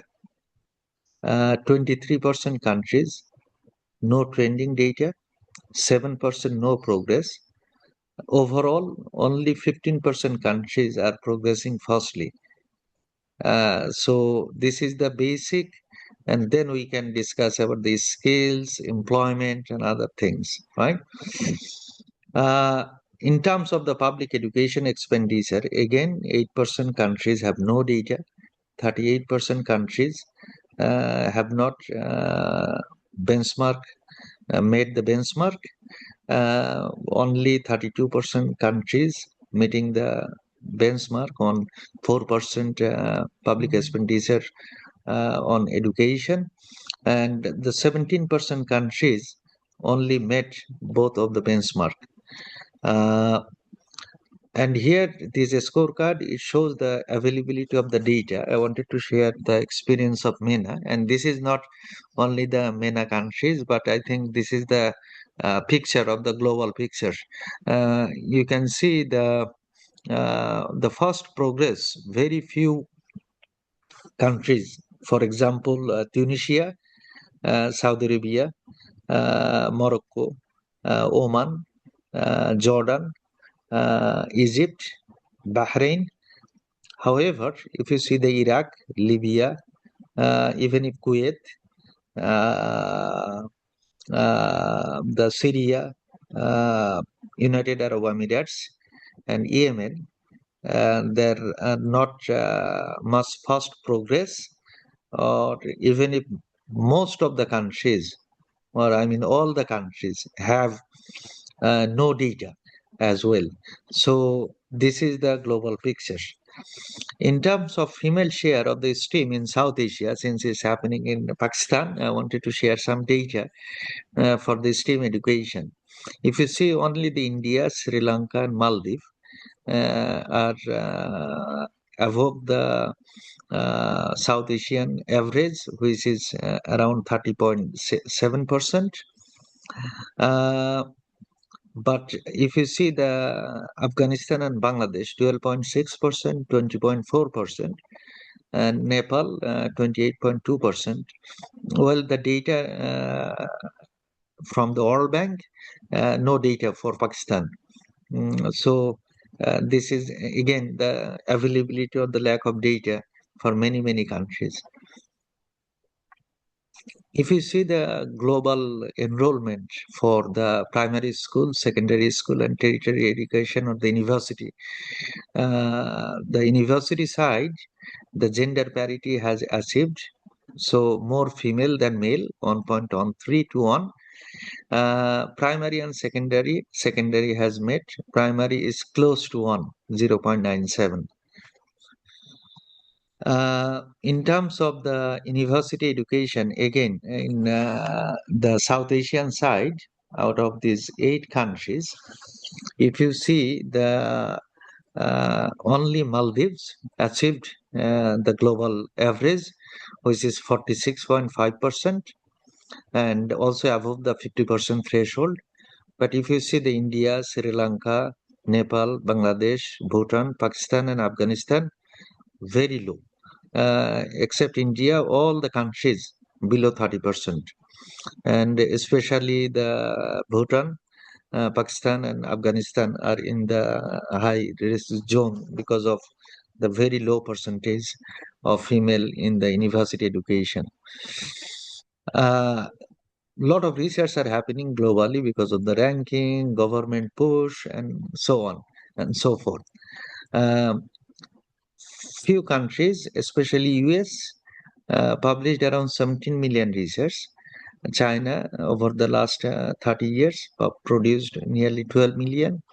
India, 3.34 million, and UK, 5.08 million. But if you see, although China is producing huge number of research, but their citation is below 20 or just above 15 or so. India is more disaster in terms of the citation, is below 15. Well, the UK has less number of research, but they have the higher citation, above 30. And the SDG number of research globally is also increasing by 37.9%. This is the collaboration data I wanted to share with you from the different countries compared with the Saudi and the GCC as well. In the MENA region, the collaboration research are increasing significantly. So, for example, US has only 38% collaboration, China 18%, UK 62%, India 24%, but Saudi 79% of their whole research are into the collaboration research. The MENA enrollment, if I share, during 1980s, Lebanon, Egypt, and Jordan had the highest enrollment in university. When you see the data in 2022, Bahrain and Saudi and Lebanon at the highest 77, 73, and 61.6. So, just the opposite scenario on 1980s and now. Overall SDG rank in MENA region, Tunisia, Morocco, UAE, and Algeria. But for the SDG rank is different. SDG 4 rank, UAE is holding the first position, then Qatar, Tunisia, Bahrain, and Morocco. So SDG 5, as per the SDG 5 projection, it will take another 300 years to be gender parity. But the progress is very low. 286 years to close the gap in legal protection and remove the discriminatory laws, 140 years to be represented equally in positions of power and leadership, and 47 years to achieve the equal representation in national parliament. In terms of the climate actions, 196 countries signed the Paris Agreement, as you all know, and 194 ratified. However, some countries are out of the Paris Agreement: US, Iran, Libya, Yemen. So these 4 countries are out of the Paris Agreement. Now the challenge is $1.3 trillion climate challenge in COP30. This is Belém in Brazil. And with the Paris Agreement, as you see, we're projecting the 12% emission by 2035. But imagine without Paris Agreement, the emission could increase 48%. So from Azerbaijan, Baku to Belém in Brazil, aiming to mobilize this 1.3 trillion annually by 2035 for developing countries. But this is 4 times the 300 billion which was pledged at COP29 last year in Azerbaijan. The UNEP, United Nations Environmental Program, they said we need approximately 310 billion annually just for adaptation to climate impact. The Lancet, they have a publication, and they are showing the evidence from the 50 years, 79% disasters worldwide involving weather, water, and climate-related hazards. And we all know the IPCC are warning us every year. We need to act fast. We need to care about our climate, but the action is very slow, as we all know. and the climate is happening regardless, the political agenda or the political, for example, US is out of the climate agreement. No government official from the US administration or in the climate summit this year. Only the several governors, like California governor, was part of the climate conference in Brazil. But regardless the political agenda discussions, the climate change is happening. As you all know, 2024 was the warmest year, and the floods happened in Pakistan as well, right? So we cannot deny the no climate change or something, right? In terms of Saudi Vision 2030 and Saudi sustainability journey, when the Crown Prince announced the Vision 2030, we saw there are a lot of bold decisions in terms of 50% renewable energy target by 2030, 278 million tons of greenhouse gas emissions, net zero emission by 2060 commitment, and so on. And 2016, Saudi launched the Salman Renewable Energy Initiative and aiming to be net zero carbon country by 2060. And one of the key comment by the Crown Prince and the Prime Minister Mohammed bin Salman, he mentioned the climate action will enhance competitiveness, spark innovation, and also create millions of high quality jobs. So 2024, the Saudi was ranked 103, but 2025 it became 105. But one of the key challenges, as I discussed, this is the global challenge, the lack of data.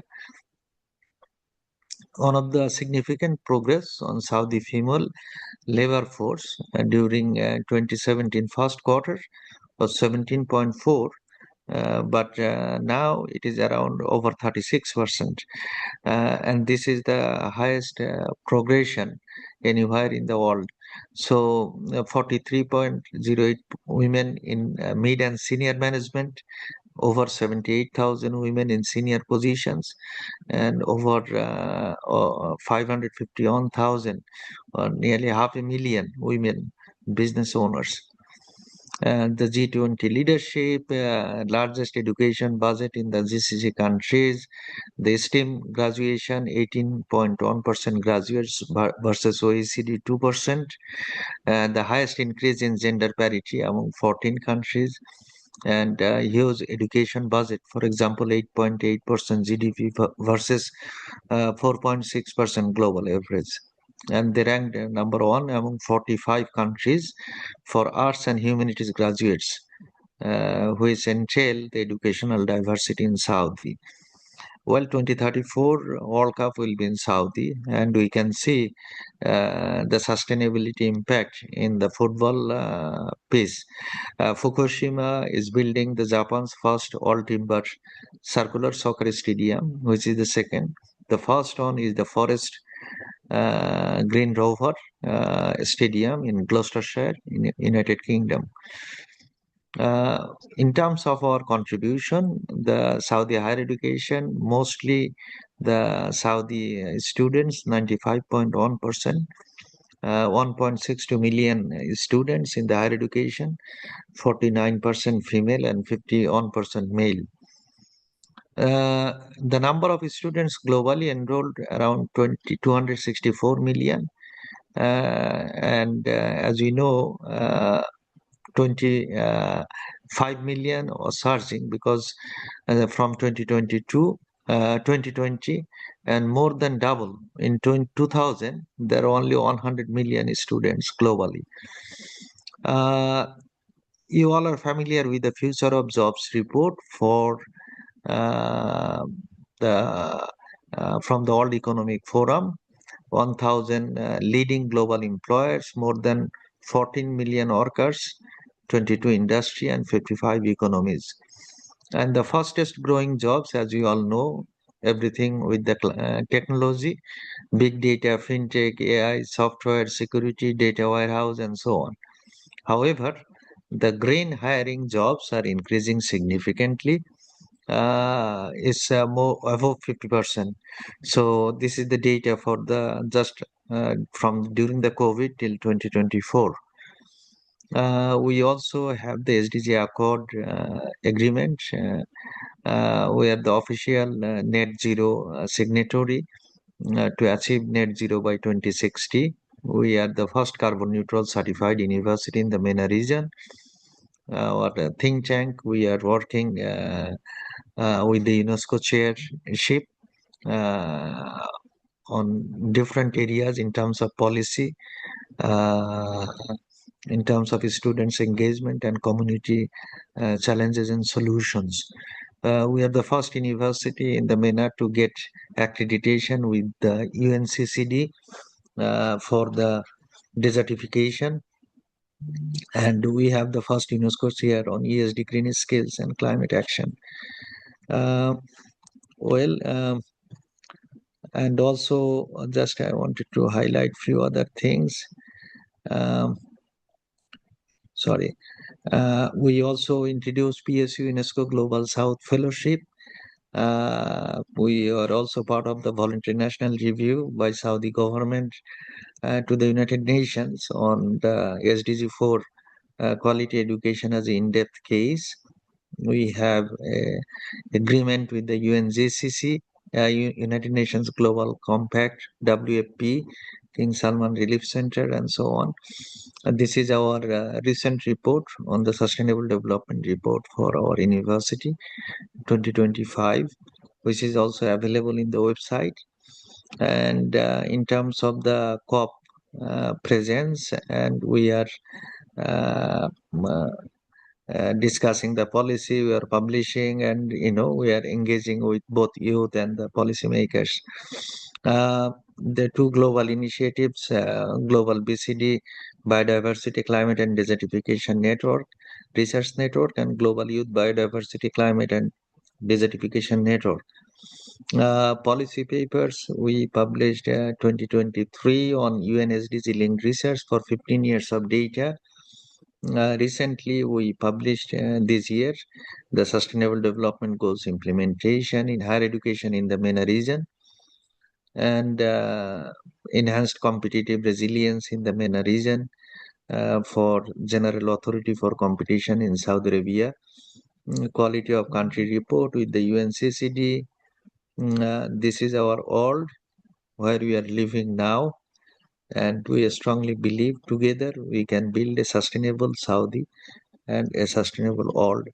And I really would like to thank you all again for giving me the opportunity to share some thoughts, some challenges, some opportunities. And of course, together we can make a better world. Regardless, a lot of challenges are happening globally. Thank you.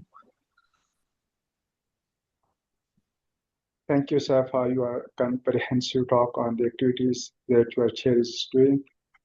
We have some time for a couple of questions, if any of your audience interested.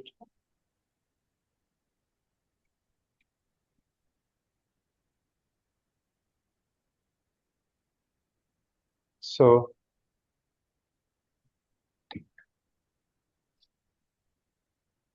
no questions. So we have no questions. Thank you once again. We hope to host you in person in future events, inshallah. And thank you for your nice talk in this today's. Thank you so much. Thank you. I really appreciate you all. Have a great time, inshallah. Assalamu alaikum wa rahmatullah.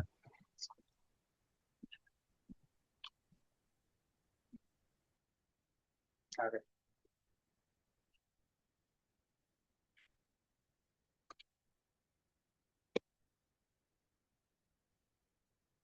I'm muted.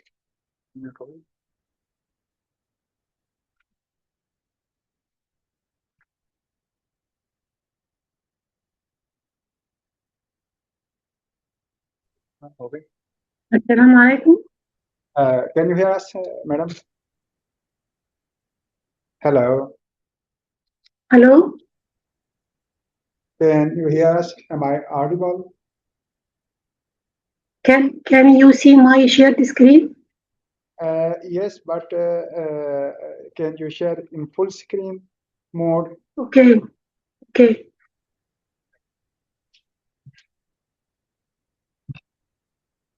Is it apparent now? It's okay now. It's okay. Okay. Okay.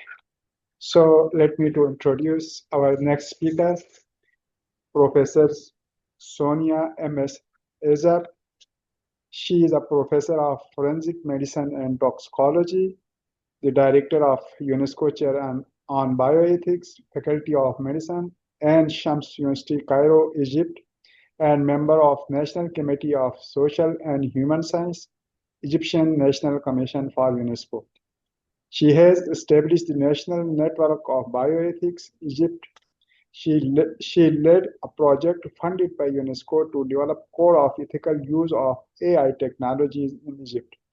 She has authored several articles in forensic medicine, medical ethics, and toxicology, and she has participated in several national and international conferences. Yes, Madam Sonia, it's over Yes. to you. Okay. Can you hear me? Yeah, we can hear you. Okay. Assalamu alaikum wa rahmatullah. Bismillah ar-Rahman ar-Rahim. This is my pleasure to be with you now. Thanks for all organizing committee for this interesting event. Thanks for giving me this opportunity to talk about my chair, to share with you our objectives, our activities, and our wishes for the future to collaborate with people from anywhere, any place in the world. My chair with the title UNESCO Chair on Bioethics. It is held in the Faculty of Medicine in Ain Shams University in Cairo. The sign of the agreement of establishment of the chair was signed in 2020. This was during the first wave of COVID-19. There was a governmental shutdown all over the world. The goal of the chair was to promote teaching, training, and research activities in bioethics. Also, the chair aimed to stimulate national and international networking for collaboration and exchange of knowledge and experience with other universities all over the world. The objectives of the chair was to promote teaching of bioethics to medical students, also to increase awareness of bioethical principles and ethical code of practice among healthcare workers and researchers. The chair aimed also to establish a national network of bioethics to facilitate multidisciplinary discussion of ethical issues and to design and implement activities aimed to increase public awareness of human and patient rights. To achieve these objectives, we started by these activities. The chair was represented as a member of National Committee of Social and Human Science. This committee is one of the committees of the Egyptian National Commission for UNESCO. Also, the chair established a national network of UNESCO Chair in Bioethics. This network aimed to open discussion. The membership of this network allowed for all specialists who are interested in bioethics. It encouraged membership of all disciplines such as medicine, nursing, dentistry, pharmacy, school and religion, philosophy, and social science, any specialties that include people who may add to the discussion of ethical issues. Also, the chair signed an agreement of collaboration with the Egyptian Network of Research Ethics Committee. This network includes the leader and the director of Research Ethics Committee in medical faculties all over Egypt. Okay, to increase our collaboration to promote, to increase awareness of ethical principles among researchers. Also, the chair signed an agreement of institutional partnership with Africa Bioethics Network in January 2025. To promote teaching of bioethics to medical students, the chair organized a webinar. This was the first webinar organized by the chair. It was organized in August 2020. The webinar was to discuss teaching ethics to medical students all over Egypt. It included participants, speakers, and audience from different universities in Egypt. We discussed the current situation of teaching ethics in medical students, and we discussed how to unify our methods, our curriculum to reach the standard level all over Egypt.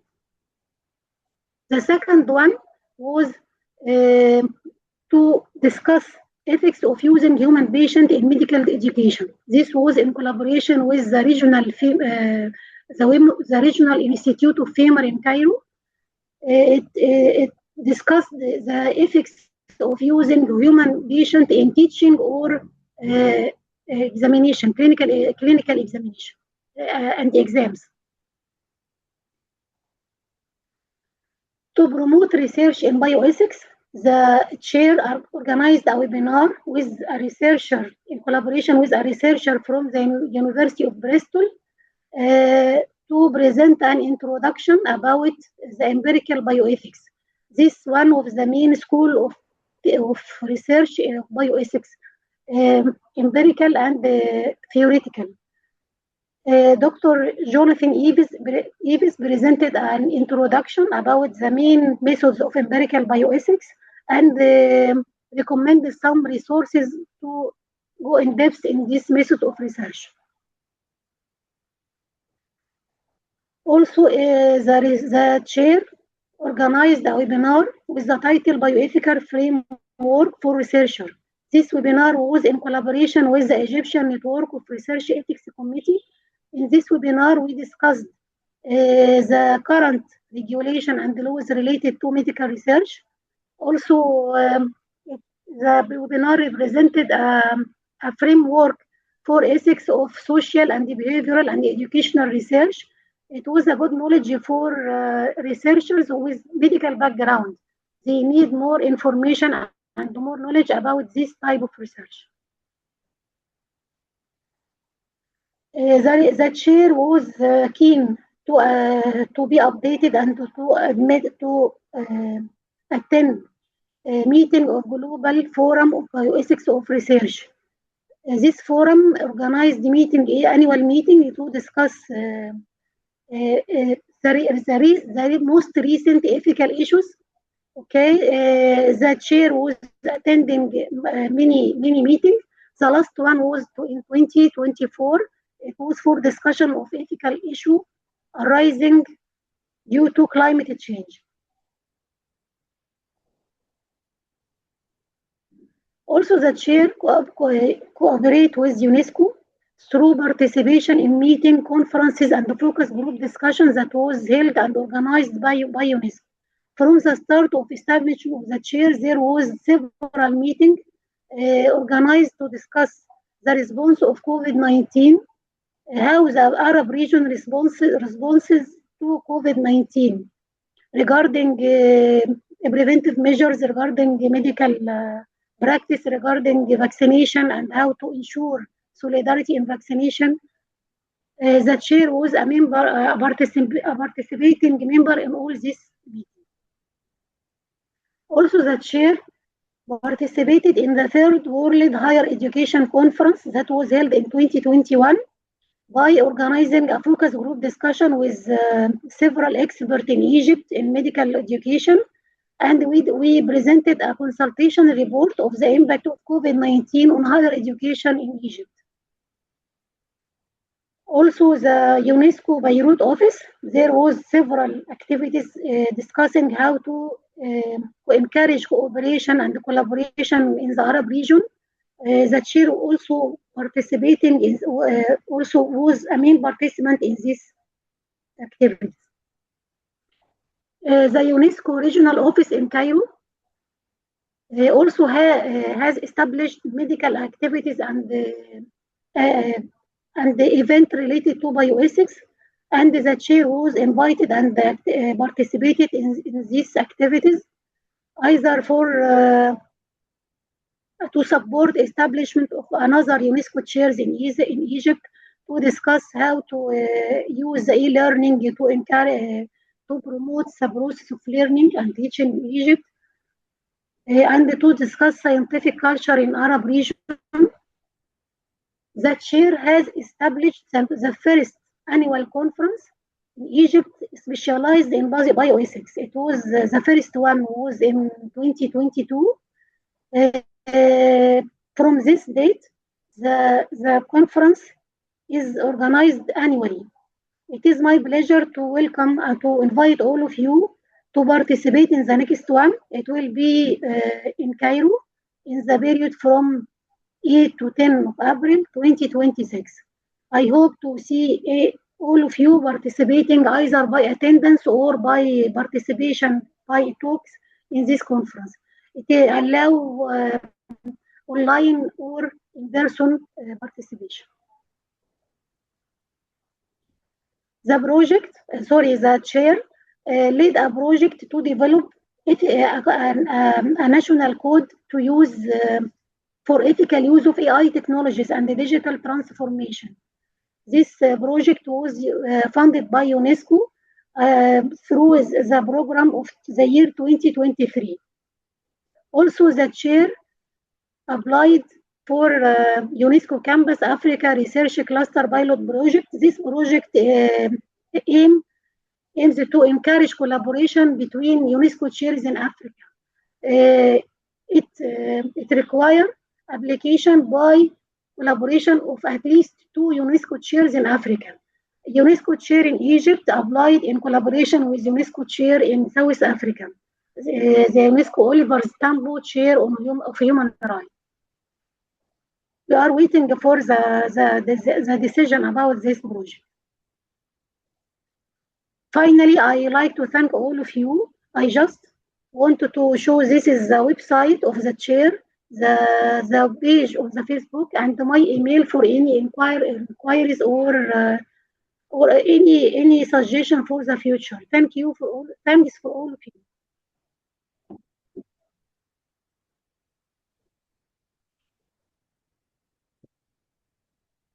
Thank you, Madam, for your next presentation. So the session is open for questions. If any have any question, we have a short time for a couple of questions.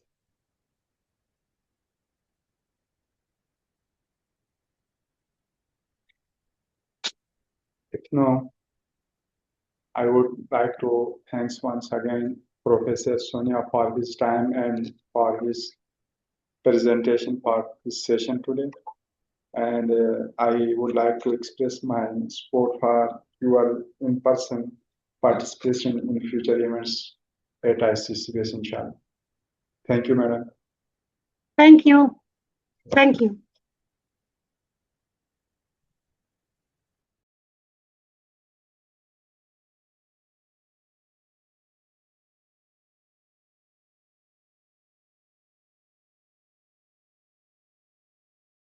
So we will now move to the last presentation of our today's session. Our presenter will be Professor Dr. Adnan Noor Mia.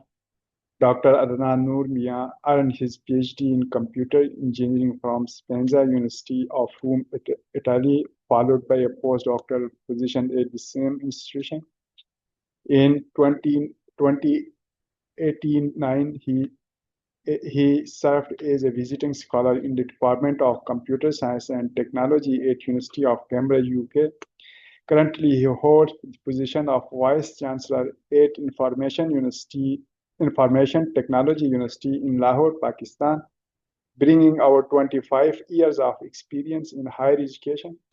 His primary focus in research and teaching encompasses ICTD, network protocols, distributed systems, cybersecurity, and machine learning application within these domains. In 2016, he was awarded the Frog-e-Talim Award by Idara Frog-e-Talim by Government of Punjab, Pakistan, with over 65 research articles published in esteemed journals and conferences. He also served as a chairholder of the UNESCO Chair on Information and Communication Technology for Development. He has also been awarded a prestigious international position as Senior Associate at the International Center for Theoretical Physics in Trustee Italy, specializing in the Internet of Things, the first ever recipient of this award in the field of IoT from ICTP. So please join me welcoming Professor Adnan Noor Mian.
Yeah.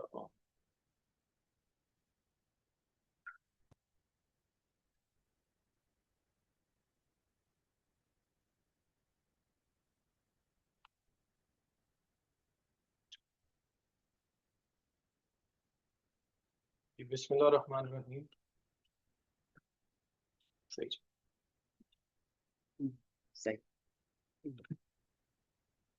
Bismillah Rahman Rahim.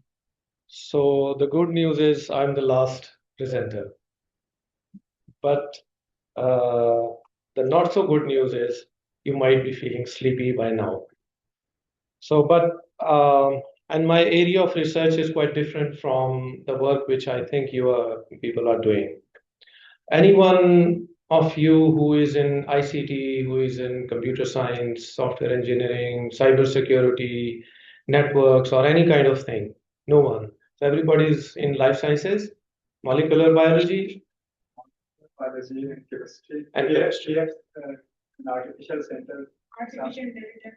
Okay, so yes, so this artificial intelligence center or artificial intelligence would be something you might relate to the work which you are doing. And of course, cybersecurity is also the work which everybody should be knowing. It is not only about the hacking, it is also about how to secure your data which you have collected from your experiments, doing rigorous work, spending a lot of money, spending a lot of time, and now you have placed that data in some repository, and you are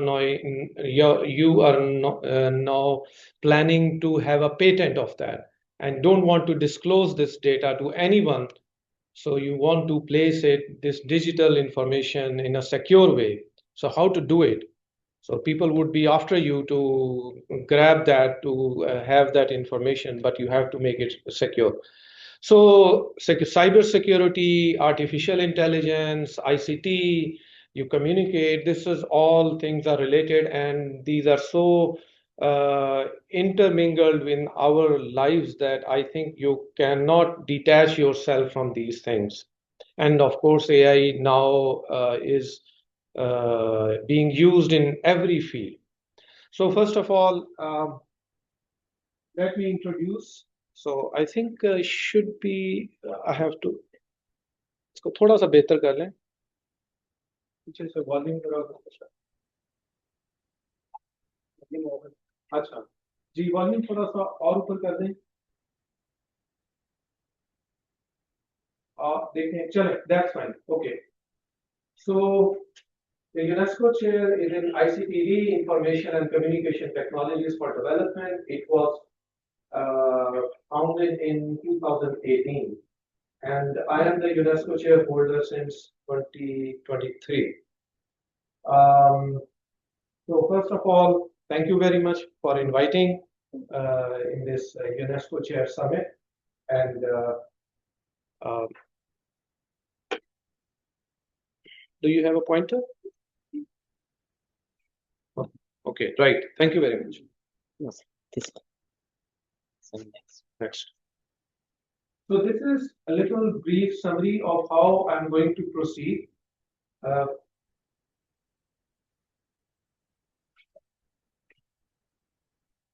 This one. Yeah. Okay, right. So this is Information Technology University. This Information Technology University is in Lahore and founded in 2012 by the government of Punjab Charter. So you know the universities are from the federal government and from provincial government. So it is from the provincial government and it is focused on the emerging technologies. So it is being, at the moment, it is here in Arpa Software Technology Park. It's a 17-story building, but a couple of years ago, we were given land of around 220 acres, and we have started building our campus over there. So you can see the campus building. This is the classes. So this is actually near the Lahore airport, and this is the master plan for this. Again, you can see the ground and the roads being constructed and the solar panels. So these are just the new construction of this Information Technology University. And again, these are the buildings. This is the new building for the Faculty of Engineering. This is the bus. There we have got 3 buses. This is the building again for this one from another angle, and these are the hostel for the students. So our university has faculty members from all of these universities of the world. So they bring experience.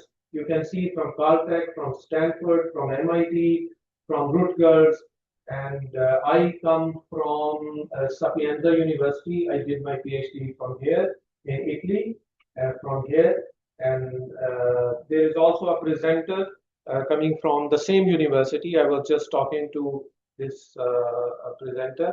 So this university was founded in 1300, so played an important role during the Renaissance period, if you are little interested in the history. Cambridge, Oxford, and Sapienza. So these are the 3 universities, one of the older universities. And again, I also remain in University of Cambridge. So this is a little brief about of our faculty. Faculty members are coming from all parts of the world. So our faculty members, you can see these are the top 2% scientists list, UNESCO Chair. We are also working in the Erasmus Mundus program in cybersecurity. So our faculty members are taking grants from the Actuary program and Google Awards, and they are having. So since it's a relatively a new university, as compared to the new standards, it has got grant of more than 1 billion PKRs. Publications are this much more than 1,000 publications, even, and faculty getting grants of from National Geographic. National Geographic grant was for to predict the GLOF event, the outbreak of glacier burst. The National Center for Cybersecurity, National Center for Automation and Robotics, National Center for Cloud Computing, so and from HEC. So we have got grants from all these, and there is a long list of grants which our faculty members are taking. So our faculty members are also collaborating with medical doctors. They are also collaborating with Choktai Lab to do the cancer research and to find out the malaria cells. So the basic idea is using computer vision, how you can use low-cost microscope to do the work which a very expensive microscope does. So for this purpose, our faculty members, which belong to the computer vision side of computer science, they have won a Google Award and Facebook Award. So the vision of the UNESCO Chair is to foster ICT solutions and to support the United Nations SDGs and strengthen societal resilience. So basically the digital resilience to strengthen,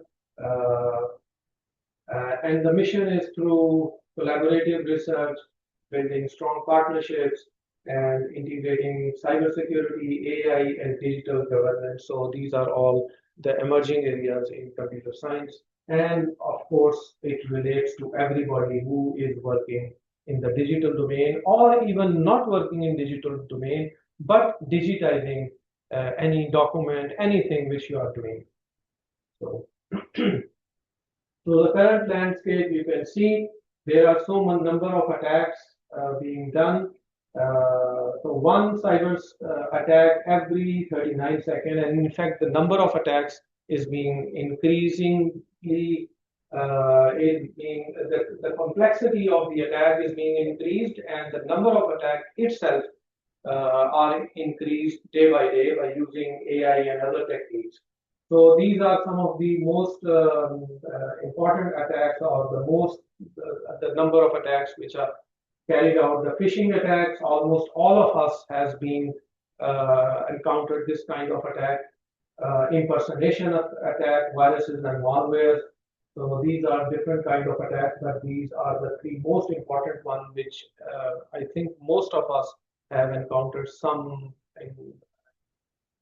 in some time recently. Or so we are working in the intrusion detection system, phishing attack mitigation, denial of service, and privacy preserving techniques. So this is the work which we are doing in our cyber resilience labs, the cyber intelligence lab in Information Technology University.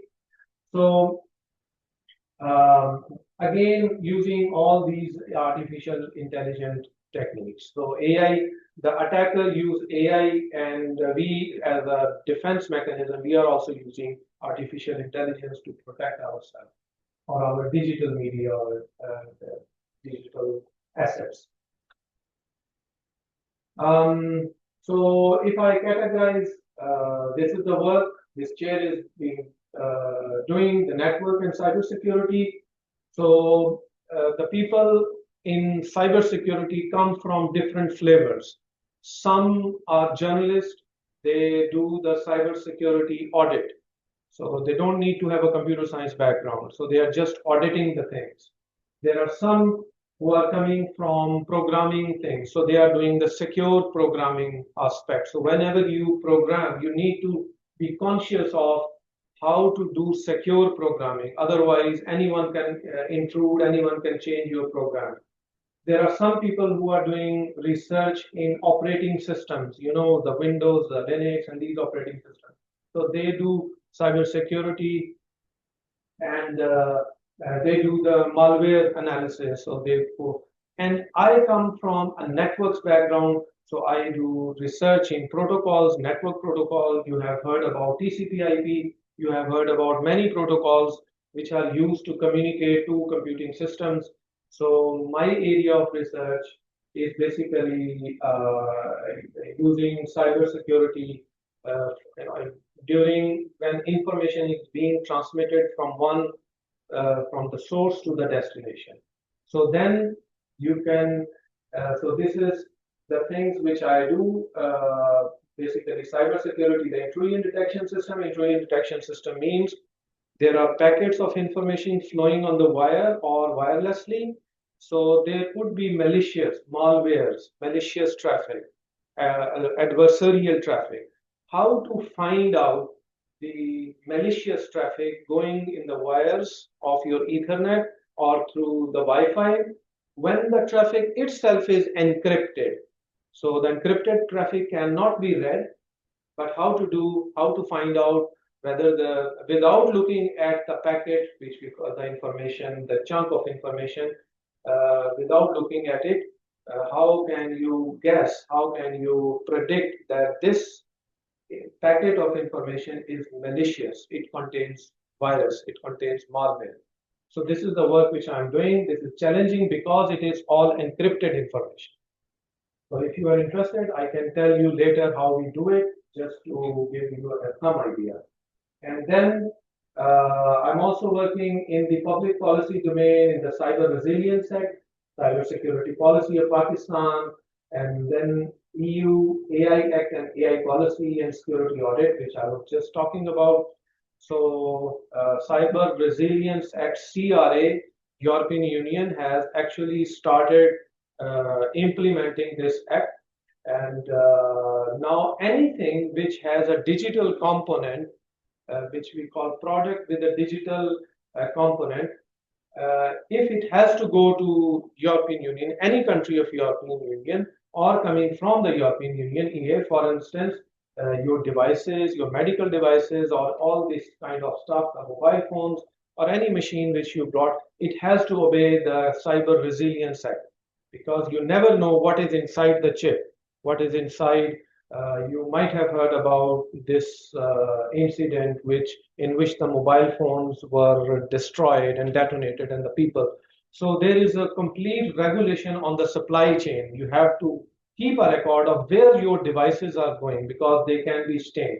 So there are a lot of things in this CRA, EU Cyber Resilience Act, and similarly, the AI policy of EU is quite interesting. It's a bit difficult to read because it's all a legal language, but it's available, and any of you can download it and use the Google Notebook LM to actually decipher what is written inside. So Notebook LM, just by the way, is a piece of software, very interesting. You upload your document, you can have it on your mobile phone, you can have it on the desktop, anything which you don't understand, just upload it, and then you communicate with, you chat, you talk with that document, and it gives a mind map. It gives a lot of things which make things much easier for you. For instance, in molecular biology, you are not able to understand anything. You just upload it, upload to the Notebook LM. It is called Notebook LM.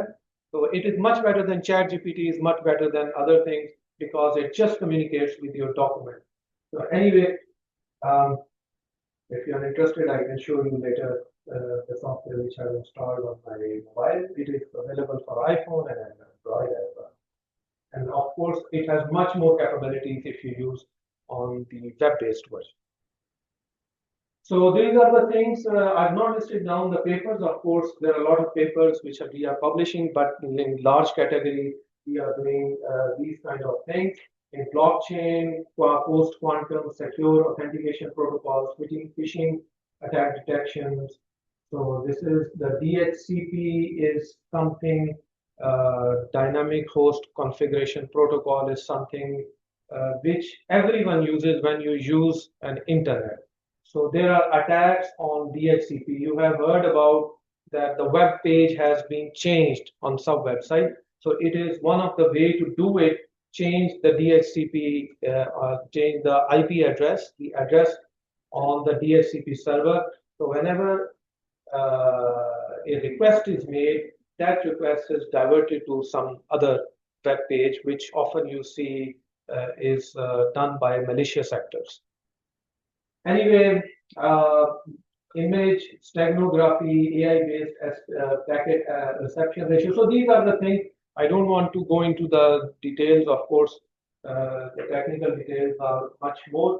Just to give you a glimpse or an idea of what this cybersecurity field means and what kind of attacks and how AI is being used in this field.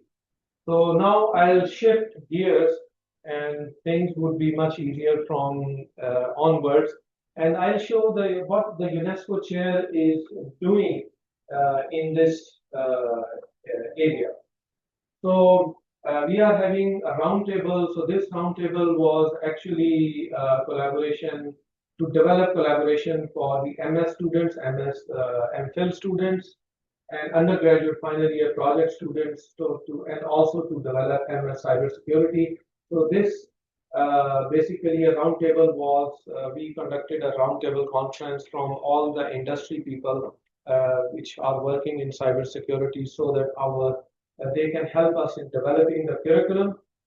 You don't find good people in cybersecurity. If there is a person in Pakistan, he would definitely be going across on huge salaries. So there are not good people in Pakistan. So we are trying to have a good curriculum which industry requires, and so they can find positions here. There are a lot of programs in cybersecurity, but I'm afraid I have to say that these are of not good value. I know things. So this is the another things which we have done. So UNESCO guideline. UNESCO provides guidelines on different kind of things. So this is a consultative meeting to discuss the governance of digital media platforms. So digital media platform means all these platforms like Facebook, like TikTok, like LinkedIn even. So how to be safe in these digital media platforms. So there is a complete UNESCO guidelines. If you are interested, you can find it on internet. And then we have this ITU Expo. Again, the innovative projects from AI, IoT, blockchain, healthcare, environment, all this UNESCO chair is being done. Similarly, ITU Spark Up Innovation Summit, we showcased a lot of final year projects again on AI and future skills. And this was supported by Sparko, Motive, Motive is an industry quite famous, and Sanka Engineering and others. And we also held distinguished lecture workshop, people coming from, you can see University of Glasgow, Queen Mary, University, Caltech, and all of these. So these people came to ITU and had a very nice couple of days and lecture series. So basically the idea was to discuss the radio frequency RF, microwave, and emerging ICT technology, which again 5G and 6G is also part of it.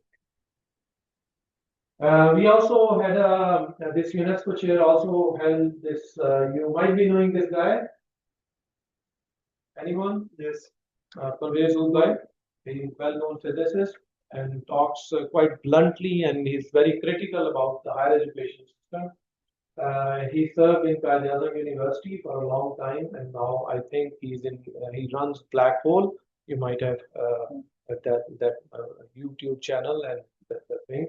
But anyway, we ran a history of science week, so we always see equations, we always see the things, the mathematics, but we never try to understand under what conditions those discoveries were made. So this history of science week was not about the science, it was about those people who are creating science. Under what condition Marie Curie discovered radioactivity, under what conditions Newton discovers the laws of gravitation and the laws of motion. So this is, I am giving a talk. Recently, I was in Cambridge, and I had I got time to visit the Newton House there, which is just an hour from Cambridge. So I was telling about the Newton place and exactly the place from where he saw the apple tree, the famous story. And that story is quite true. There is an old man, quite an old man, telling that story again and again. And even he says the apple tree that was 300 years in the days of Newton, the same tree is still present there, and it is cordoned off by some few things, and it is the grandchildren child of that tree. So uski jo nikal aati complain वगैरह. So the apple, there are a lot of apple trees. So apple basically is the place. वहाँ पे Cambridge and Cambridge के suburbs में apple is बहुत ज़्यादा होता है. So that was the reason. And actually, Newton saw apple falling down. He tells a story. If you are interested, I have all the voice recordings of him, and that was a wonderful thing to see. Listen, actually, that story is a real thing. Anyway, going to this is the talk on the quantum revolution. So some of our faculty members are also working on quantum technologies. And we are having these kind of things. Policy dialogue. So in Pakistan, we see 4G, but we haven't yet seen 5G. All over the world, even in Africa, I was talking to someone just a few days ago, even in Africa, you find 5G there. But in Pakistan, 5G has not been rolled out. And what is the reason? what are the reasons behind this, and how we can, there is a policy flaw, there is a technology flaw, what is the problem? So we discussed all these things here, and we gave our recommendations to the government. And then we had a one-day symposium on securing the future, cybersecurity, AI infrastructure governance. And the outcome of all this symposium is that we are going to make an educational network for cyber resilience. So the term resilience is coming again and again. And environment resilience, in case of this resilient biodiversity, something like this. So cyber resilience means that whenever there is an attack, whenever there is something bad happens in digital domain, the infrastructure is able to actually absorb that shock. So this means resilient. So we are going to develop an educational network, first of all, starting from Lahore and then to Punjab, and of course later on. So that network would be called Educational Network for Cyber Resilience. And basically, idea was to promote the cyber security awareness among especially the young children, and of course, even the middle-aged who are not aware of how the attacks are being done and what are the sophisticated ways in which you can just disclose your information unknowingly. So, so these are some of the other things which we have been doing. I'm also an senior associate in the International Center for Theoretical Physics. You might have heard about this. It is in Italy, it is in Trieste, and it's a very beautiful place. I encourage you to apply for the workshop. It is not only for physics guys. It is also for, I come from a computer science, although I am come from a physics background, but now since last 20, 30 years, I've been working in computer science. So I'm also a senior associate, but there are also health department, health area group also working in the International Center for this theoretical physics, ICTP. I have seen a lot of young ladies, young boys going for their MS program in health sciences in Trieste in collaboration with CISA. So do visit the calendar, and they provide you all the funding. They provide you, if you find a workshop related to your activity, they will provide you all the funding, the travel. So a lot of people are going from Islamabad, because in Islamabad, Quaid-e-Azam University, they are quite familiar with the Abdul Salam and physics thing, and lesser number from Lahore, and even very less number from Karachi and Sindh. So do see what there is a complete calendar, scientific calendar. So the website is www.ictp.it. IT means Italy. Yes. So from there you can see the calendar and find out the workshop which interests you. And definitely there is a workshop on health sciences, because I know I have visited this place. I'm a senior associate going there for the last 20 years, and I found the main thing is they work more on mathematical sciences, but of course they are also working on life sciences as well. There is a complete group, and it conducts 1 or 2 workshops in a year. And of course in environment, a lot of workshops in environment. And so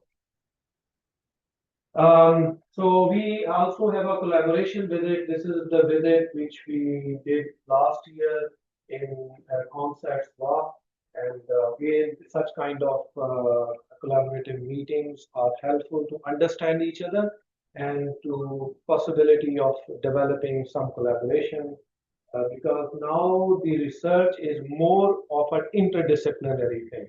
So agriculture guys are working, collaborating with the AI one, and I think Professor Ataur Rahman is always talking about AI. So how you can use AI in your field. So this was a meeting last year, UNESCO meeting, So this is at the Berkeley Institute of Public Policy. So we had a meeting. So this was to discuss the AI in governance. So how governance, how bureaucracy can help for AI, in case can take help from AI, and the governance of AI. So the governance of AI, these two are two different things. So how the artificial intelligence can have safe guardrails. So this is the work which we are also doing, and we went to this Berkeley Institute. This is quite a famous Berkeley, Javed Berkeley, I think, the name of that guy. Quite an old guy who developed this public policy institute. So public policy means the policy which you develop for the public good, and it influences. So at senior level, when you rise to a senior level, you start looking at everything from a policy level, and the policy affects a lot of people. Anyway, this is the workshop which our speaker, Professor Asif Ali, in the morning he was telling. So just a couple of days ago, I was in Bhutan for this meeting, and we were discussing how we can work in agriculture. And so we also conduct some training workshop. This is a training under the UNESCO. So you can see this is for the children, robotics and Python, learning Python. So I hope you all are learning Python.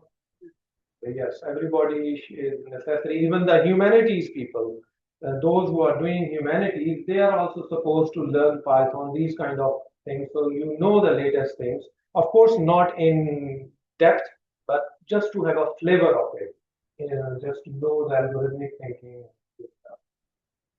And this is another summer coding which we do for the children. For you can see these guys are of age 8, 9 years up to 15, 16 years. So eBricks is a company very famous for cybersecurity in Pakistan. So we are collaborating with eBricks guys, and this is a training for security audit, which I was just telling.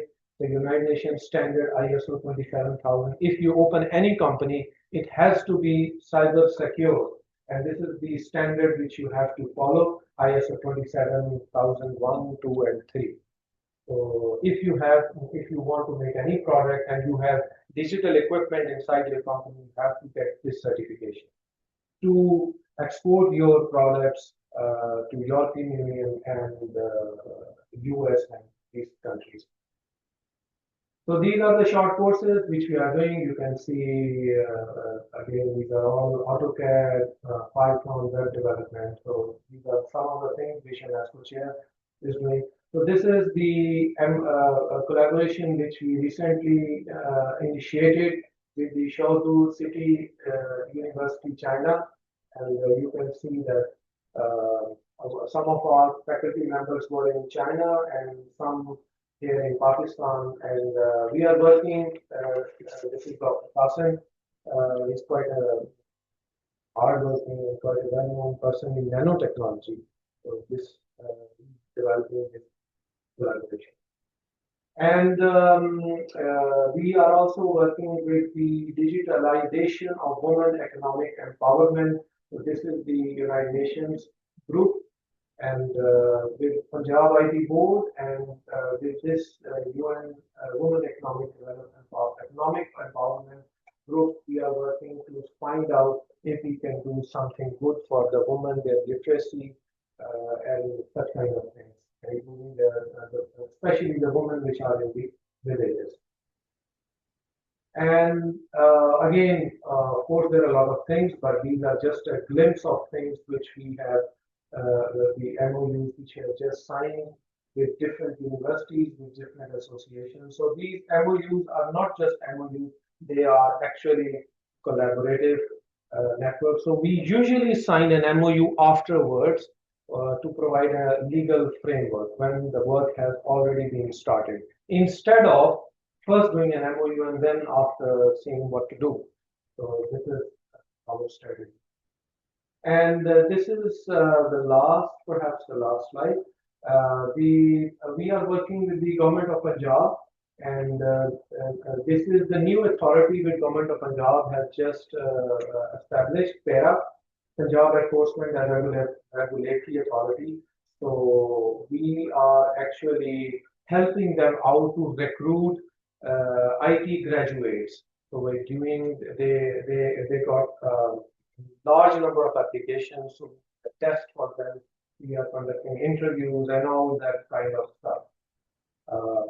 And again, with the higher education department, government of Punjab, we are providing technical consultancy in establishing IT labs in the colleges. So there are around 450 colleges in Punjab which have IT labs, but which don't even have just a couple of systems, working systems. Some even labs don't have even a single computer system.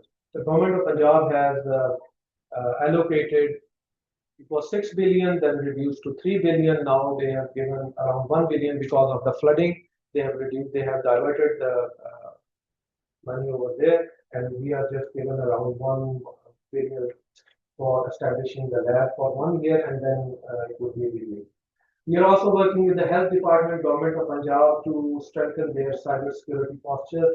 So it was very interesting. Health department, you might know. So the problem was, a secretary called me and he said that somebody from outside has intruded our system and changed his information. This is in the health department.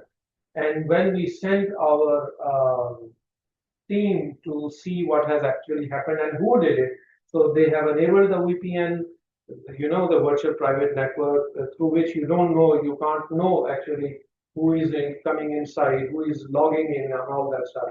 And the Sone Pe Suhaga was that they have not even enabled the logs of the system, so you can't know what has happened. So these are some fundamental things. When you have a system, for securing that system, you will have to enable the logs.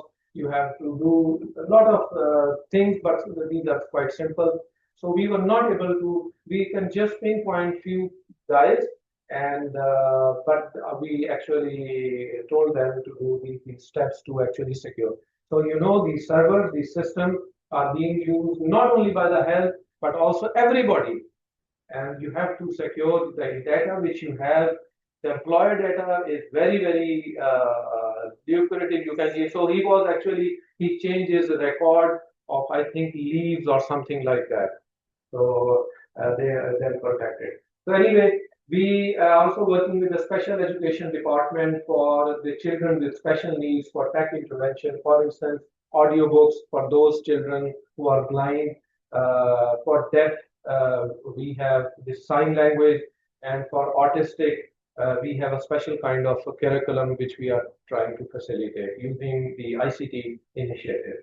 And in the last, we recently, this Punjab Forensic Science Authority has been established.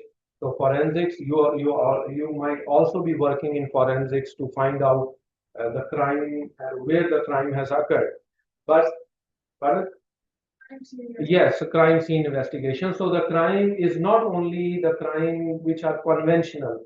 Now the crimes are mostly digital. So there is a complete branch of cybersecurity which is called digital forensics. So in Punjab, in the morning there was some speaker who was telling about that there is a forensic in here. I think Raza Shah Sahab was telling that there is a forensic and it is certified, ISO certified.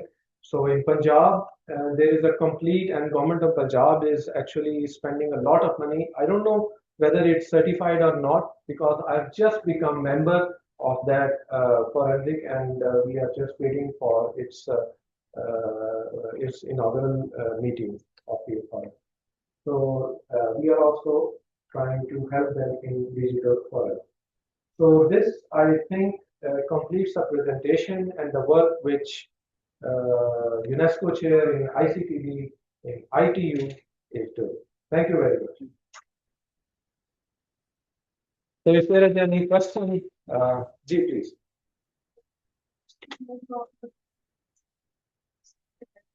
AI से related था, दूसरे के साथ attach किया।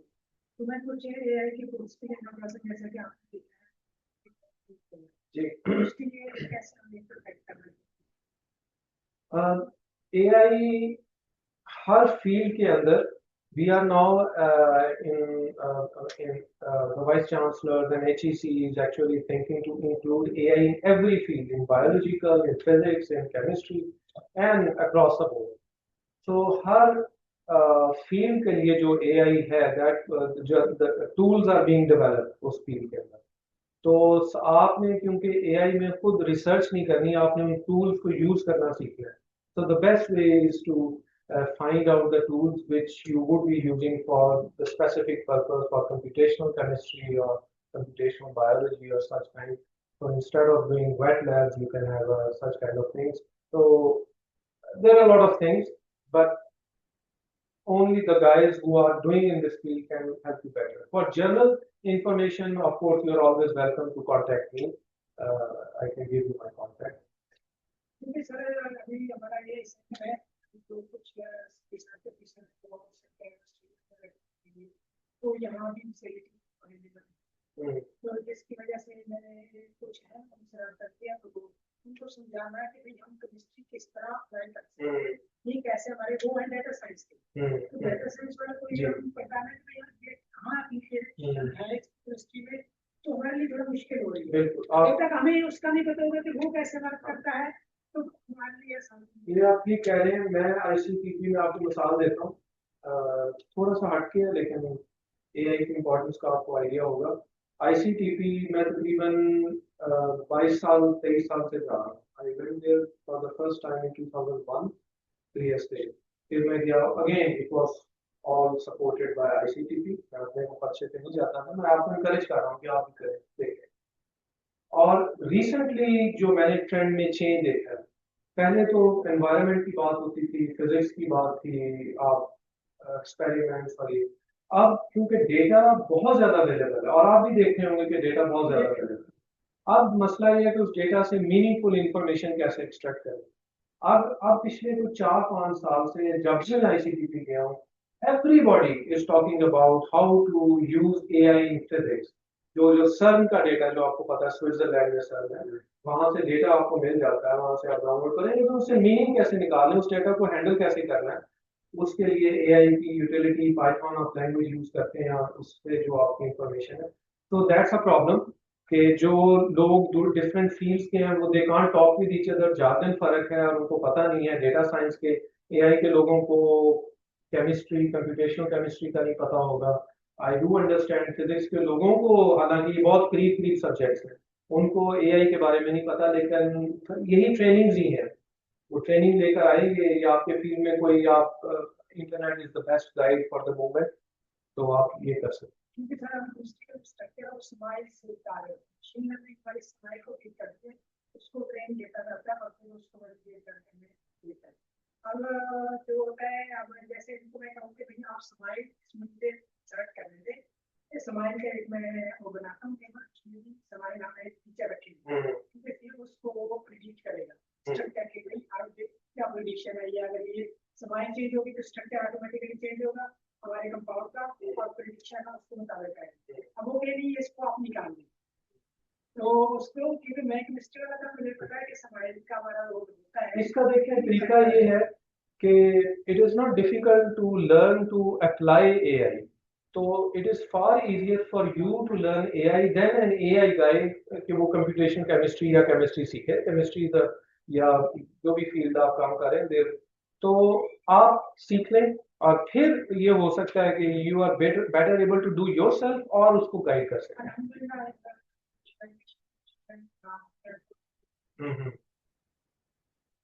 अच्छा, very nice, बहुत अच्छा, बहुत अच्छा।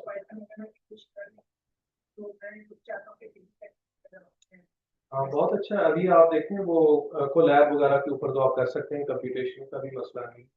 कोलैब को सुना होगा आपने, जो आप, हाँ, तो उसी पे सारे स्टूडेंट्स सब कुछ करते हैं, और जरूरत पड़े तो थोड़ा बहुत पे करके भी बंदा कर सकता है। वेलकम। और कोई question, anything you want to ask? जी जी जी, प्लीज।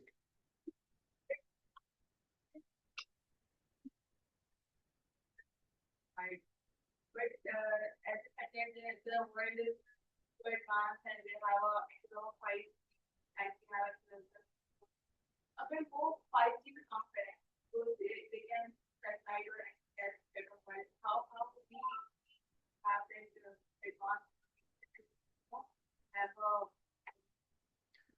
how we हाँ, मैं आपका क्वेश्चन समझ गया हूँ कि आप ये हाँ नहीं आप ठीक कह रही हैं। असल में 5G is a technology used to communicate.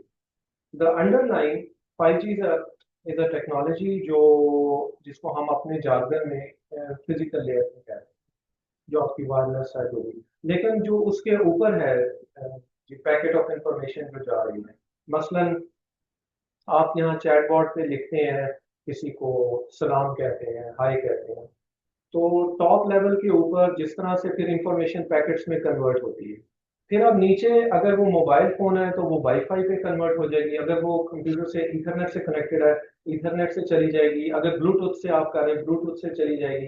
तो ये जो 5G है ये लो टेक्नोलॉजी है, जिसे फिजिकल लेवल कहते हैं, तो उससे फर्क नहीं पड़ता आपकी 5G हो 4G हो वाईफाई हो, ये सारी डिफरेंट टेक्नोलॉजीज, इससे फर्क नहीं पड़ेगा कि आप कैसे उसको डिटेक्ट करते हैं। मेन जो चीज है वो ये है कि डेटा आपका जब आप ऊपर से लिखते हैं कुछ चैट पे या अपने व्हाट्सएप के ऊपर, जैसे भी वो जो ही आप लिखते हैं वो एनक्रिप्ट हो जाता है और वो एंड टू एंड एनक्रिप्टेड होता है, जिस तरह व्हाट्सएप क्लेम भी करता है।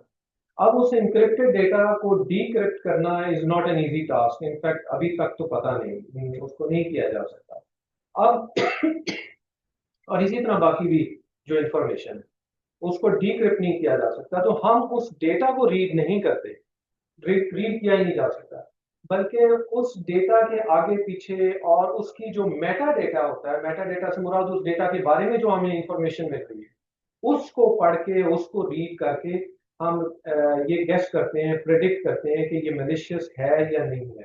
तो आपका क्वेश्चन बेसिकली ये था कि 5G होने की वजह से वो बहुत आगे निकल जाएंगे, उनकी स्पीड जरूर बढ़ जाएगी, स्पीड से मुराद है कि जो कम्युनिकेशन स्पीड है वो बढ़ जाएगी, लेकिन इट डजंट मैटर, जो असल चीज है वो है आपकी सिक्योर आपने कैसे किया है। इवन 5G के ऊपर वो इनसिक्योर है, तो it can be attacked very easily. So 5G is just a communication technology. असल में सिक्योरिटी ऊपर उसकी आवाज आती है।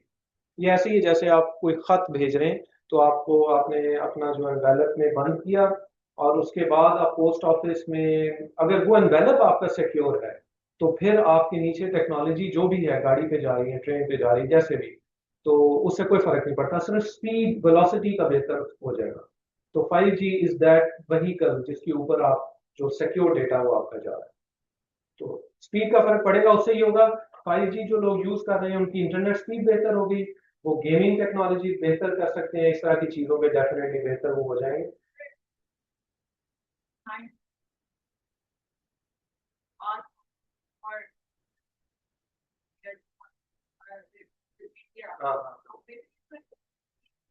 हमारे जो एयरक्राफ्ट है वो एक बात हमें फास्ट थी, तो सर ये सारा है ये क्या चीज फास्ट है, क्या चीज है ना सेकंड से काम है कि हमारे ब्रदर इज एग्जैक्टली, तो basically we have a strong concept from that, तो मतलब हमारी भी यही कॉन्वर्सेशन चल रही होती है। हाँ नहीं वो बिल्कुल ठीक है, आप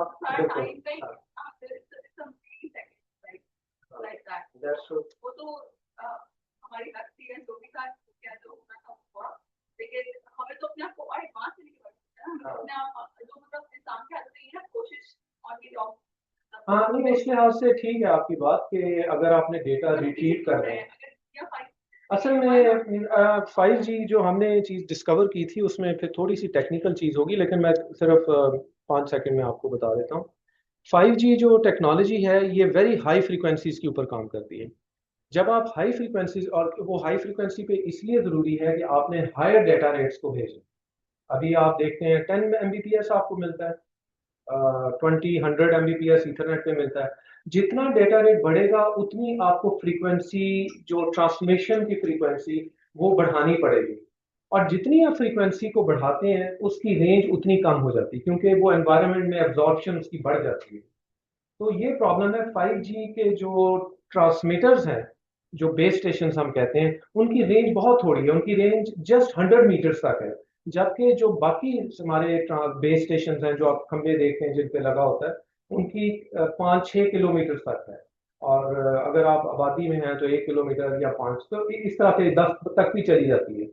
लेकिन 5G की रेंज बहुत थोड़ी है, आपको नंबर ऑफ बेस स्टेशन बहुत लगाने पड़ेंगे और आपको बहुत ज्यादा लगाने पड़ेंगे, और फिर उनकी रेंज, और फिर वो जब एक डिवाइस मूव करती है उसके दरमियान में, जिसको हैंड ऑफ कहते हैं एक बेस स्टेशन से दूसरे, तो ये थोड़े से प्रॉब्लम्स हैं 5G के साथ, कि अगर आपको हायर डेटा रेट्स मिल रहे हैं but there is a price to pay, और 5G के साथ फिर 4G नहीं हो सकता, तो it's a completely different spectrum और डिफरेंट चीज है।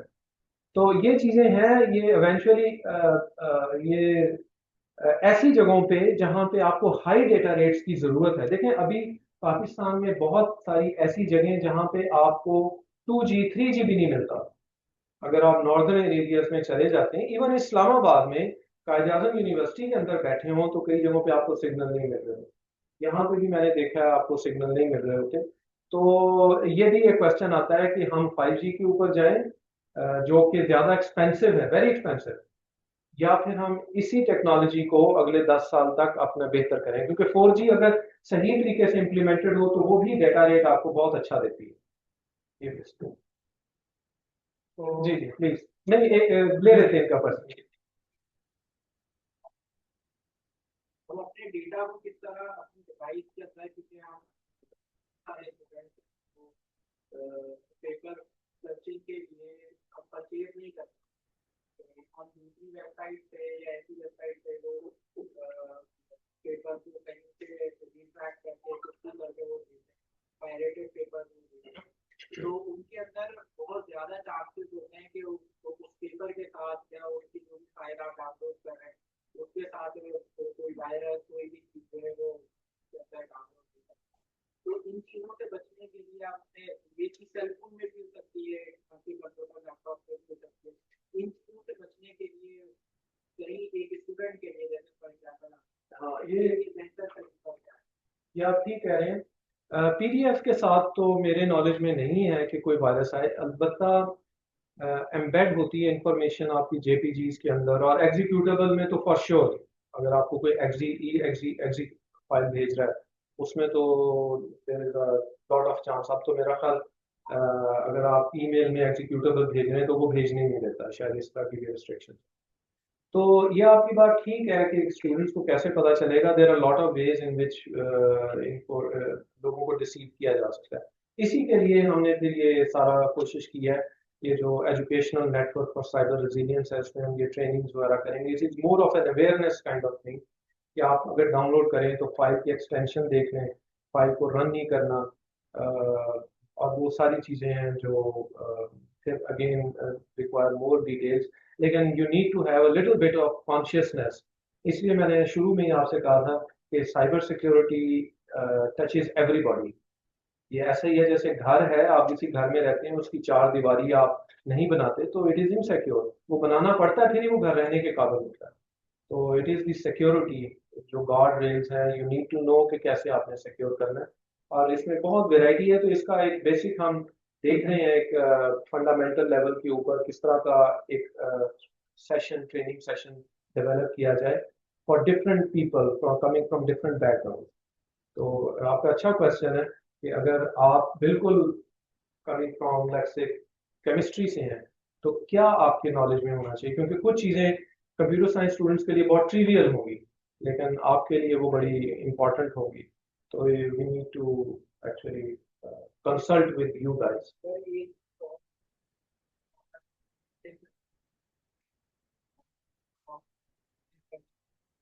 ज्यादा तो आप बाहर से तो क्या रिलायबिलिटी उसके बहुत सारे सॉफ्टवेयर ऐसे हैं जो ये उसकी बेसिक रिक्वायरमेंट एक्टिवेशन ये होते हैं कि आप पहले रियल टाइम सिक्योरिटी को आप वर्क करेंगे और फिर उसके बाद वो एक्टिवेट करते हैं। तो अगर आपने वो रियल टाइम ऑफ कर दी तो आपके सॉफ्टवेयर तो आपका जो सिस्टम है वो रजिस्टर ऑलरेडी बिल्कुल ऐसा ही, और आपने वो एग्जीक्यूट भी कर दी फाइल। तो जो आपका सिस्टम है बाद में आप ऑफ भी कर दें तो बाद में ऐसा होता है कि इतनी ज्यादा चेंजेस अगर हो चुकी होती है तो रिकवरी करने That's true. That's true. ये इसका हाल तो यही है कि आप हाँ लाइसेंस परचेज लें, लेकिन यह है कि मेरा ख्याल है कि वायरस फ्री भी मिल जाते हैं अगर आप किसी नेटवर्क जिनका तजर्बा है, जो लोग यूज़ कर रहे हैं, तो उनसे ले लें। लेकिन आप बहरहाल लिनक्स पे ज़रूर शिफ्ट हों।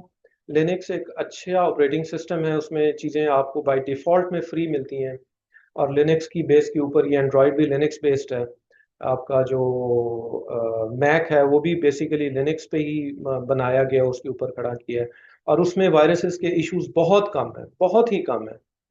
तो अब तो वो बड़ा यूज़र फ्रेंडली है अगर आप उसका कोई ना कोई वर्जन यूज़ करते हैं।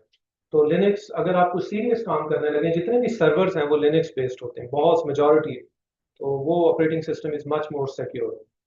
मैंने खुद जब पीएचडी का काम किया था अरसा पहले, तो आई यूज सूसे, उसका एक फ्लेवर था, तो हाँ जी, तो that is all open source, you can download, you can play with it. तो लिनक्स को यूज करना दैट इज मच बेटर, और एक बार आप यूज टू हो जाएं तो it becomes quite easy, it is as easy as Windows nowadays. पहले किसी दौर में मुश्किल होता था कमांड लाइन, लेकिन अब तो बहुत आसान हो गया। हम कुछ वेबसाइट्स खोलते हैं, वो कीज नेसेसरी एक्सेप्ट करें, रिजेक्ट करें, और इसका क्या प्रोटेक्शन है, या इसमें अगर हम एक्सेप्ट करते हैं तो किस हद तक क्या कहते हैं वेबसाइट? कीज एक्सेप्ट करें, रिजेक्ट करने, इस तरह के ऑप्शंस आते वो हाँ, website usually they are secure through SSL, वो उनकी कीज होती हैं। तो मेरा ख्याल है जो आप बात कर रहे हैं उसमें यू नीड टू एक्सेप्ट कि वो जो कीज है, ताकि आपकी जो कम्युनिकेशन है, वो कीज यूज होती हैं डेटा को एनक्रिप्ट करने के लिए। तो वो दोनों पार्टीज जब आप उसमें कम्युनिकेट करती हैं तो पहले की एक्सचेंज होती है, तो उस की मदद से फिर एनक्रिप्ट होता है, दूसरी वो की उसी की से फिर डिक्रिप्ट करती है, तो इस तरह से। और कोई क्वेश्चन आपका? काफी देर तक मैंने आपको रखा। चलिए ठीक है जी, थैंक यू वेरी मच। आप सब यहाँ पे आ जाए, फोटो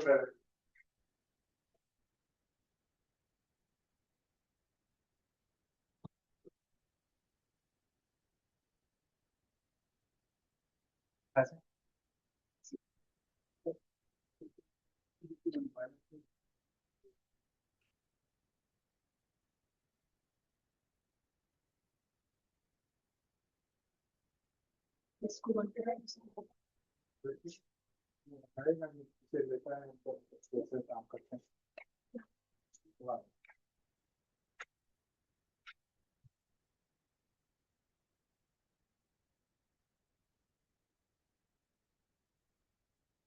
नीचे